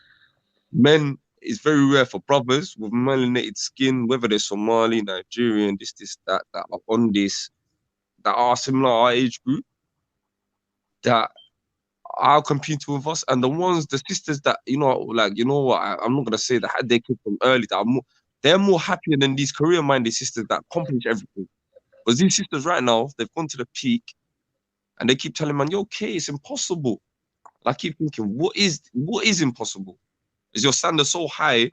You know, whether to compromise, or is it we're not up to the power? I don't know. Both. It's both. My personal opinion. Their standards are so high, and then for whatever reason, the men that they're meeting and mingling around, not good enough. So a sister that's career driven, blah blah blah. She don't want no guy off the block. They're gonna settle with a guy off the block, bring him to the family. How does he make the bread? Selling drugs on the street or fraud? Can't bring that home. How's she gonna bring that home? I got friends in their 30s. Yeah. Trust me, had boyfriends, never brought them to their family because they know that boy can't go to their mum and dad. You can't bring that to your mum and dad. It's not acceptable. What he's doing in his life, where his life is, how her family have brought her up. She just respects her family enough to know, yeah, I like this guy, I deal with him, but I can't ever bring him home because my family won't accept him. And that's one of the points that I was trying to make before. Sorry to cut in, but when I was talking about the when I was trying to say that the man them haven't accelerated with the women. So even using just the Somali, you know what I mean, community as an example, Yeah, a living that's a perfect example. example. Yeah. A more recent one, you get me? So seemingly, like the women are going and, you know what I mean, utilizing being in the West, utilizing education, this, that, and the other, and going through. But the man them are just plotting on the block. No, can I and obviously that's not going to be compatible. And then just like Finally said before, was it Born Rich or something? I think it might be Born Rich. Even when you try and have that kind of union, you know what I mean, sooner or later there's going to be problems because one knows themselves and the other doesn't. One's got a journey and the other hasn't. Yeah. I was saying, and then that then feeds into the whole that then feeds into our whole wider situation as a community. You know what I mean? No long-term plans. You get me? You understand what I'm saying? All of them things there, man. So all of those things I'm telling you, and that's what I'm saying. For me, I find the story of the Somalian community really, really interesting because it's like for me, it's like we can see live and direct what we went through all them years ago. You understand what I'm saying to you? But I just think that even for Somalians, it's been accelerated, which I find even more interesting because your culture is so tight. You understand? As compared to ours, or that can arguably, we come from a more broken. You understand? So, but yeah, man, them have to fix up. Basically, women have to fix up too. Yeah. they But if do. you lot say that you lot are our kings and all these things, then We have to obviously start we're acting gonna like follow kings. you. We have to start acting If like man kings. them ain't up to nothing, then Mhm. women ain't gonna be up to nothing. And So it's one of that's them ones too. So women are yeah. just doing their thing now, man. Women are Because you can't bouncing wait for off the the man them. same. Women are bouncing off the same energy that a guy has been bringing to the table for 20 years, but they That's were still right. being women. And That's now right. they've just turned around What and so been many That's like, women? right. "Fuck this! I've had enough. I don't give a shit. If That's I'll just How go that's can, buy a right. vibrator. the sisters, I'll how just can we go heal do." this? How Huh? can we heal this? How can we heal this? Pardon me? How That can we probably heal this? hasn't helped you, really. What's that? How can we heal it? Horned it. How can we what? Heal. How can we Heal it. fix it? Yeah. It has Man them like up and fit. it's not just a man them Last, thing. Yeah, go Like to I wine. said, do you know what I sister, said now you earlier? could try switch on me there. Sorry about that, Nah, sister. it's not I don't think it's a man thing or a woman thing. Like I said to you from the jump of the conversation, you have to be dealing with somebody that knows themselves. Until people start knowing themselves and knowing what they really want, it's never fixable. It's just like the epidemic of this knife crime and killing. It's never going to be fixed until these kids realize I'm not a bad man. There's a badder man out there. Until these kids decide, Man them need to come off the fucking block, quote unquote. yeah, but that's still not. All of this Listen, there's bollocks always about step on listen. the My fucking uncles block. was on the block. Can't get My a uncles were bomber on the clock block. job about block. There's always been Oh, men on the block. There's always been a 50-50 balance. There's always been a bad man and there's always been a worker. Okay, it might have got a bit out of hand, the workers and the man them on the road, but it's because in their mind they're not like for some reason men, yeah, they just want that easy way, easy money in it. They don't want to go uni, they don't want to study, they don't want to work hard like the woman no does discipline, sis, and and no elevate ambition, themselves. man. No, but they have ambition because you see, to be No, a they road don't. man, wait, you see, to be a road man, yeah, you can't be dumb. You have to be I'm not clever saying, sis, that to make sis. I'm that not saying you money got to and be to make dumb. that long money.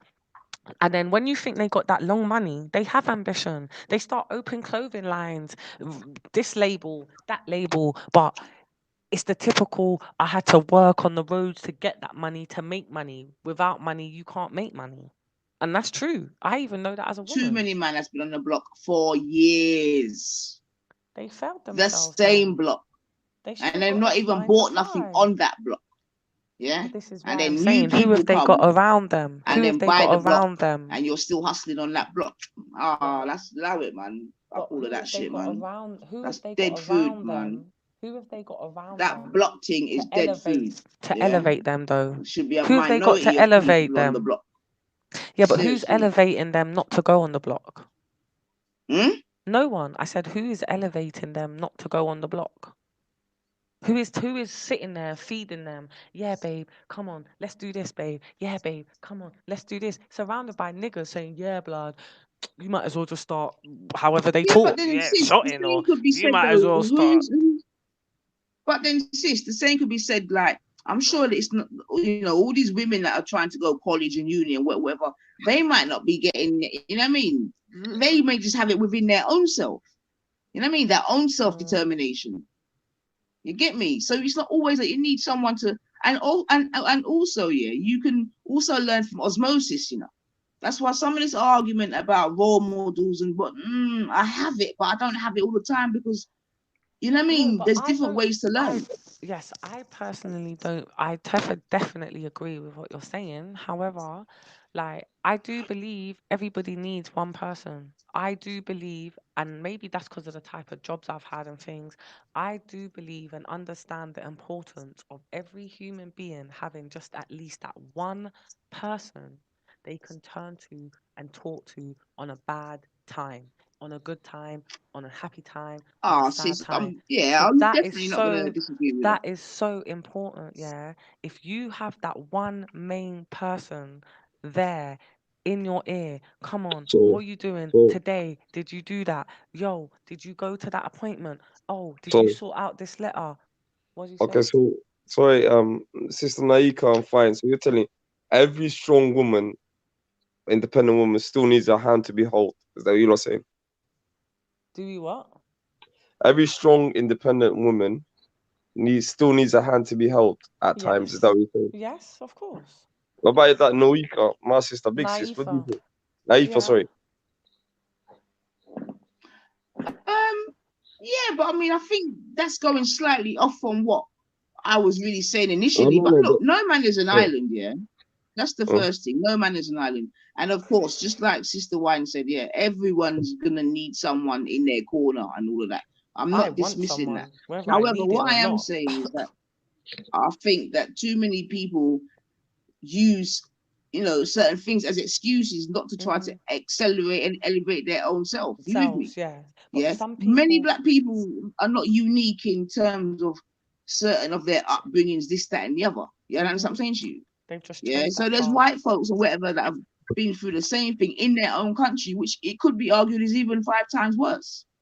You know what I mean? But they pulled it, you know what I mean? So the point I'm trying to make in it is that whatever you want in life, it's going to take effort in it. It's going to take effort. Hard It's going work. to take determination, consistency, and all of these things. And I'm saying some people, and I know them personally, they get a couple setbacks, and that's it. You know what I Set them mean? back for That's the it. rest of their life. That's it. They're on the block forever.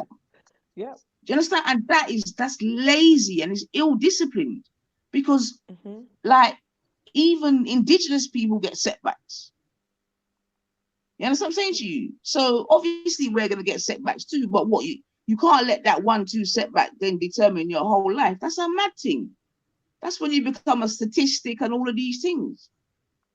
And seriously, like we're 3rd, 4th, 5th generation. Nah, man, some of us have to fix up, man. But taking the piss. What you're saying, sis, yeah, a lot of people, for some reason, it's like, you know, where you're saying you need to just have to want to do it for yourself. That's self-motivation. I totally agree with you. But I find in this world and this time that we're living in, a lot of people need to be pushed. They need to be babied. Oh, have you done that? Oh, did you send that form off? Oh, did you fill the form out? Oh, did you attend that appointment? You know, they have to. And what you got to remember, unfortunately, these guys are making money on the road.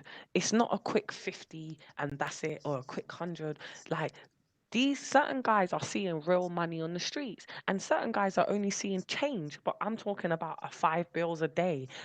In his head, he's thinking, why am I going to go do 3-4 hours of longness and make half of that when it's an easy way out? It's the easy way out. What I'm trying to get to, they just want to always choose the easy way out because they see All the right, then, easy way sis. I out don't even benefits mind them. that. I don't even mind that, then, sis. Yeah. Okay. What are you doing with your money? Yeah. If Because they I'm ain't saying got you a got all proper these person roadmen, them yeah. around them, they Yeah. can't do You got shit all with these it. roadmen, and I don't think in any of the ends, and I might be wrong in it, I don't know ends like that, but how many of them have got a block? You know what I mean? How many of them have put their money together? You understand what I'm saying to you, sis? And done something? Not a lot. Not a lot. Then it's I long, can innit? say I can say I know a few guys that have like done certain productive things and now they're like really set. But like I said, and this isn't a big-headed thing on a woman's side, I personally believe if you haven't got the right person behind you, whether it be a woman or a male, yeah, you aren't going to think to do anything productive. You aren't going to have the thought process to flip that money and make it clean money and now start being legit. If you ain't got someone clever behind you, you don't even know how to wash your money off the roads. You're stuck with all this dead money to buy bust down and designers. You can't even buy a car no more. They shut it, Well, like sis, you that's can't do anything crazy, no more. man. Can't do anything no more. Well, that's a crazy position for roadmen to be in, man. If that's what's really going on out there, That is what's because going on. That's because the life they because chose. no, but that's what I'm saying. But so right now, I'm not even having a go at the road life, sis. Yeah, I'm more scrutinizing the productivity of it and what they do with it. You with me? Because like there's a certain place in North London where I'm at, yeah, or whatever, right? And back in the day, that was ends in it, as it were, right? And what it is now, I just get so big. So now what you have is different communities, yeah, have now come into that same area, yeah, bought out whatever they need to buy out, Yeah, and the same man them are on the same block doing the same thing. Yeah, well, they should have retired long time ago. Sad for them. They wouldn't Not want to should they meet have me. retired? They should have bought something. This is my Yeah, but frustration all in right. terms So, of. but I what mean, I'm and I trying. know All you're right. saying Let me try to break down your you're saying that frustration. they Yeah. don't have the wherewithal. You're saying they didn't have the Yeah. wherewithal to So to make the thing happen. I could have 300 grand cash, and some of these guys of the block that you're talking about has this somewhere. 300 bags cash, legit money. Yeah. If he doesn't have the right sources behind him, especially with how the police have made it now for roadmen.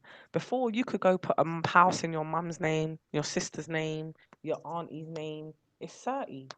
Not now. If your aunt can't prove blah blah and da, she's getting done for money laundering and this, that, and the third, and could even serve jail time. It's not like before.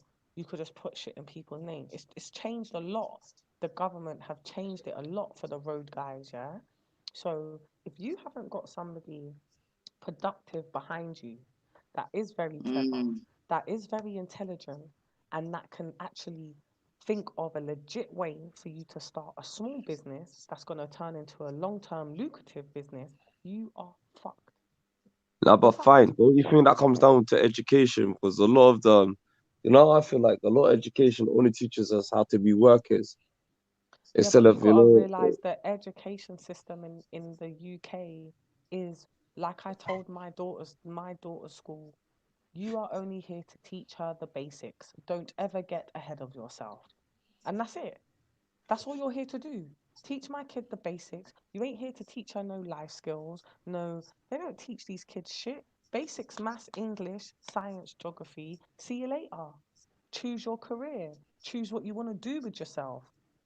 They don't teach these kids about stocks and shares, invest your money, tax and how to start a business. have good credit. I was just coming to that. Have good credit. How to start a business. When you start your own business, you got to pay your own taxes. They don't start them up from the get-go so that when they do leave school, they got a good head. Because like what we were saying way in the beginning, we're trapped in a system. This is a system that has been designed to hold us down and trap us. They don't want us to be able to everyone be businesswomen and businessmen and own your own money and company and house and land and property. They don't want that because they would never be in control. So why would they teach and make a system designed for our children to teach them to be better? They wouldn't. They're never going to do that. It's never going to happen. So that's why individually, how unfortunate and sad it sounds, as people, as much as we can, we have to come together. And when we're alone with our kids and our families, we have to teach them. And I will go back and say, with my own child, I told her primary school head teacher, don't ever get ahead of yourself. You are only here to teach my child the basics, English, maths, and science, and that is it. Nothing else. That's it. I don't have to send my daughter to school. The law makes me think that I have to send her to school, and if I don't, that I'm going to possibly face jail time or a fine. But that's all bullshit. Why? Why do they have that in place? To make sure that they get hold of everybody's child and condition them the way they need to be conditioned, to be trapped and stay in the society that they want us to stay in. That's why I said earlier, when people start realizing that we're all trapped and we're never actually ever going to be free, the better for everyone. Whoever never got the memo, hurry up and get it. 100. Hurry up and get that memo, mate, because time's running out. And these people are just making an even more fucked up system. And that is why, like, I speak to my kid now about things like I would never even imagine when I had a kid, I'd be sitting down having these conversations with my child. Like, but I'm at a time, like the other day, I said to her, has anybody ever offered you to smoke? She's like, no, mummy. I said, are you sure? You can tell me.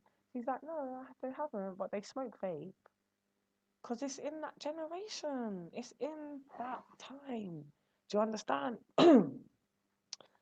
Like, it's not the same anymore. for these kids how they're growing up. Everything's fast, fast, fast. And if you're not doing it, you're the weirdo. You're not right. There's something wrong with you if you're not doing what everybody else is doing. It's fucked up.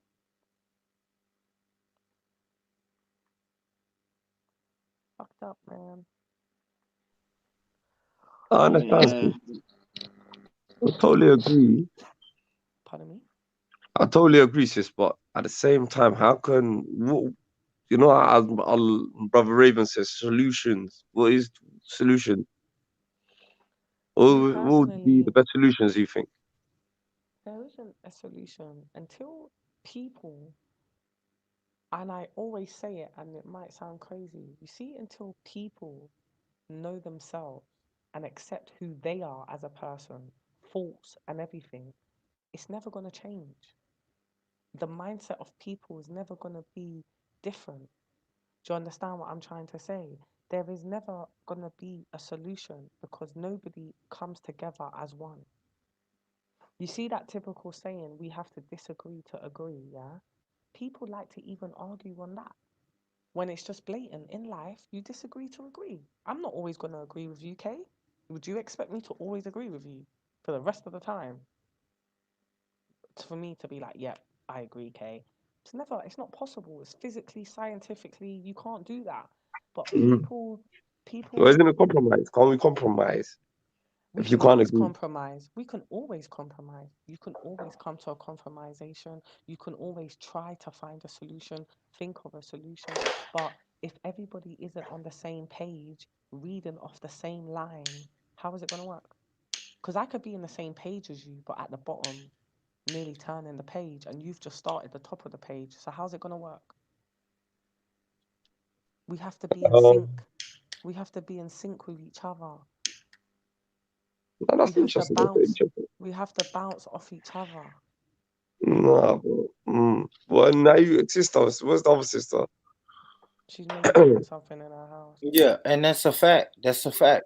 I'm with Paul Rich. I needed another brother to take over, man. Come on. Yeah, no, What's if I'm 100, if I'm 100, we're gonna have to unite, and people are not gonna want to hear this, but we're gonna have to leave religion at the door. We're gonna have to leave religion at the door, and when we're sitting down and we're building as brothers and sisters, we're gonna have to leave everybody's beliefs at the door. Period. And I know my religious brothers and sisters, they don't want to hear that, but at some point we are going to have to listen. It's not even religion, man. We're gonna have to leave all of the dividing and the divisive influences at the door. Whether that be light, dark, old, young, Christian, Muslim, we're gonna have to leave all of that shit at the door and find a common denominator. And I think the common denominator is the enemy. I think we all have a common enemy. That's just me. The common enemy is the oppressor. Put that in your head however you want to. We have a common enemy, which is the oppressor. The oppressor is our common enemy. So if we can leave all of our labels, because only thing it is labels. America has branded me with 9 labels. I can sit here and give you 9 labels right now, what they branded me with. And then me judging my UK brothers and sisters, I notice that it's the same thing. It's labels. Everyone wants to be Islam. Some people want to be Christian. Some people want to be Israelites. Some people want to be African spiritualities. Atheism, like everybody's bouncing all over the Nubian.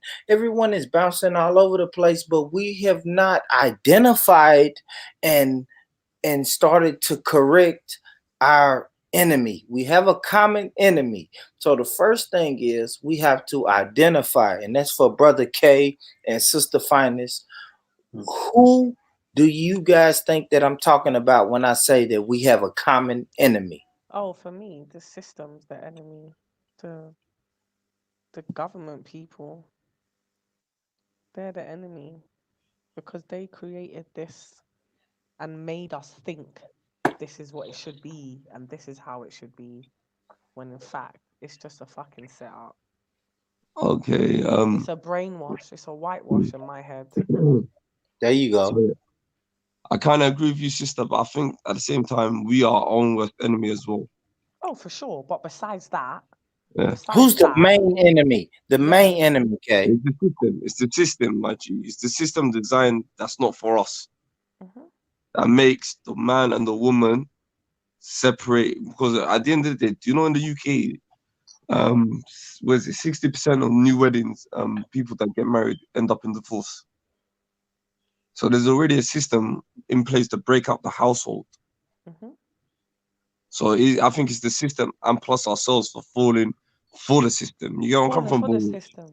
And Yeah. just if you two would agree with me or disagree, like I feel like even though we all come from different backgrounds, religions, cultures, yeah, I see we're all one, whatever, yeah. I'm sure that growing up, Kay, and your parents born rich, your parents stayed together till death. Fact. They only left each other or maybe moved on when there was death. So one of the partners died and the other one either decided to stay a widow or they eventually met someone new. Those days are not even existent anymore. Like it doesn't even, like even for me as a woman, I could be my worst own enemy because I'll be like, oh yeah, I'd love to be married and settle down and build a family again because obviously I already have a child, so I was once in a relationship and blah blah blah blah. Do that all again, but nothing's a fairy tale.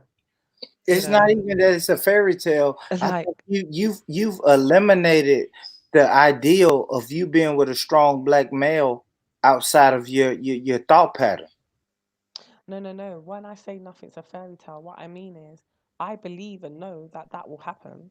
I'll meet another strong black male and we'll build and we'll come together and we'll do all of that. But when I say nothing's a fairy tale, in the back of my head, I don't want it to end, but I've always got nothing lasts forever. So do you see why I Talk say I'm up, my worst wine. Your enemy? thing's low, sis. Oh, sorry. Can you hear Talk me? up, man. Can you hear Yeah, me? yeah. So Better. I'll All just right, now I can hear you, man. So yeah, I was saying I'm basically like my worst enemy because I'll sit here and say, oh, I can't wait to find another brother and blah blah blah and settle down and this that and be married and build and family and rare. However, I know that's possible. I know that will happen.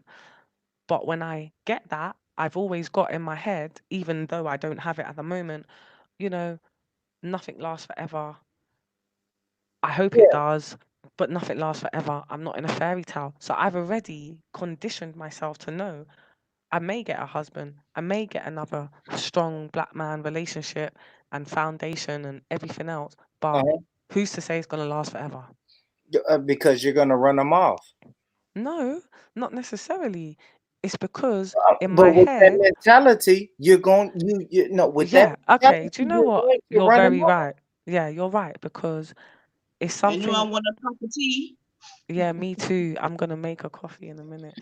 If I do actually agree with you, Born Rich. Yeah, I do actually think that is a very fair statement to say that I would run a mile because um I wouldn't I would try my hardest for the relationship not to break down, but I can say I'm somebody that if I'm not happy and it's not going right for me, I'm very spoiled, I'm very stubborn. So it's just gonna come to a point where I'm just gonna shut down and shut off and be like, no, this ain't working, this ain't for me, can't be doing this anymore. So that is a fair point. What you said, I can hold my hand up and actually agree to No, that. that's a fact. That's a fact, finest. So now I have to ask you, right? So if I told you that I am in that same mentality, right? If I told you that I've been doing for self for the last year and a half, no woman, no anything. Just you know what I'm saying? Just doing whatever the fuck I want to do as far as when it comes to women. But I feel like I can do for myself. Like, what does that get us? You know what I mean? Like if a guy who feels exactly like you feels and you two meet each other, how does that even work? If you feel like you're independent and the brother feels like he's independent, how does that even work? Someone has to give. Someone has to break down, and that's why for me, it's never like any man that meets me, he's gonna know I'm independent just from talking to me, being around me. I do my thing, I work, I got my own business. So you know I'm handling my stuff in it. I'm a mother, my child is very well maintained. So you're gonna just know that naturally. That's not gonna be a secret. That's not even gonna be able to be hidden. However, you're also gonna know that I'm a type of woman. Kay asked me, do I feel like I need my hand to be held? Hell fucking yeah.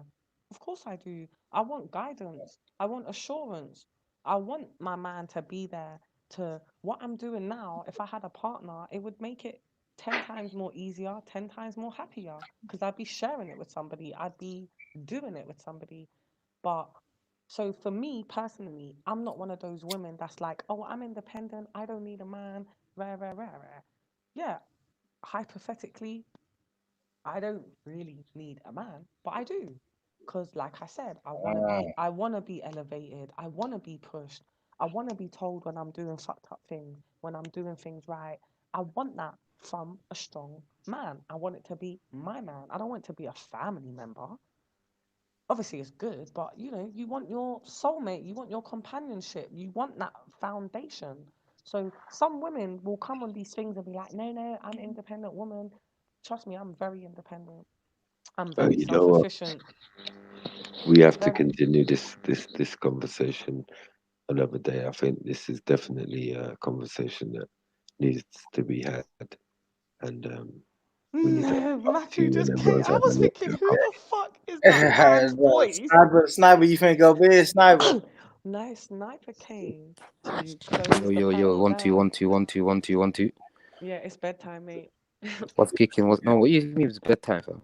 Matthew just told us it's Yeah, man. bedtime, We're gonna fam. do this again, man. Maybe tomorrow. Yo, Mac, you're violating the thing, man. You're violating, Right? man. Oh shit. 5:30 in the morning, man. Violate. Nifa just went to make tea for everyone. No. Real. You never know, man. I might oof. Anyway, we saying snips. You going to your bed? Yeah, man. Yeah, man. I'm saying, yeah, we should do this. We should do this tomorrow or another day when we all, fresh, clear. You get me? Everyone's in good vibes. You get me? It was nice though. I'm not saying there's Yeah, anything wrong with it. But I'm fine with that. What you telling me? Some messed up vibes today, yeah? You missed it. No, I'm saying it's fine. I'm just saying it's funny. Like it's so late that we've come to this kind of conversation that we could have had earlier. But obviously, there's different topics and whatever. Yeah, but yeah, definitely this particular topic. I think we should do it when everyone could contribute. Yeah. Well, hit the notification, family. I might just fire up the flipping laptop. You get me? Man, fire it up, 9. Yeah. We need some rice peas. Setting, man. Rice I'm and gonna peas. go. Listen, I'm not going to bed now, mate. I'm gonna be. Yeah, I know, Sniper. God damn, Sniper. We hype, Sniper. Do you It's know what, 11:36. Brother Maku, it's Sniper, original. it's 11:36 Listen, where I'm at, man. wait, listen. I have not been on this shit for I don't even know how long. Cheers to you, Brother Maku. You kept me up all Real. night. Big up, Sniper. No Big problem, man. yourself up, man. It's been amazing. It was absolute pleasure, honestly. Big up everyone who stayed up, man. Look at that, 34 Absolute people still pleasure. here. Yeah, man. Absolute pleasure. Come on. Honestly. Well, I ain't gonna lie. I've slept. You're upset. Yeah, let's get it, 9. Somebody start something up, bro. Said I've had a sleep, man. I tell the lie. Yeah, I can't even do them late. Them ones, they will kill you, man. They will kill you, man. Trust me. Listen, but yeah, man. Anyway, Snips, big up yourself. You don't know. Come on, man. Big up everyone, man. yes, big up yourself, brother. Definitely, man. Just make sure you message me when you're coming back. Most definitely, I'll send you the link, man. I'll send you the link. Yeah, No it was nice. All Pleasure right. to everybody. Nines. Yeah, salute. I know, everybody. I'm gonna Salute. start my day Salute, right Squire. now. Conversation was dope. It I like it. It was. It was. Blessings, everybody. But yeah, man. Blessed to you, lot, man. And big up, man. Big up All right. yourself every time. Look out for a breakfast show, family. I met one coffee now. Where's a breakfast show? What's that?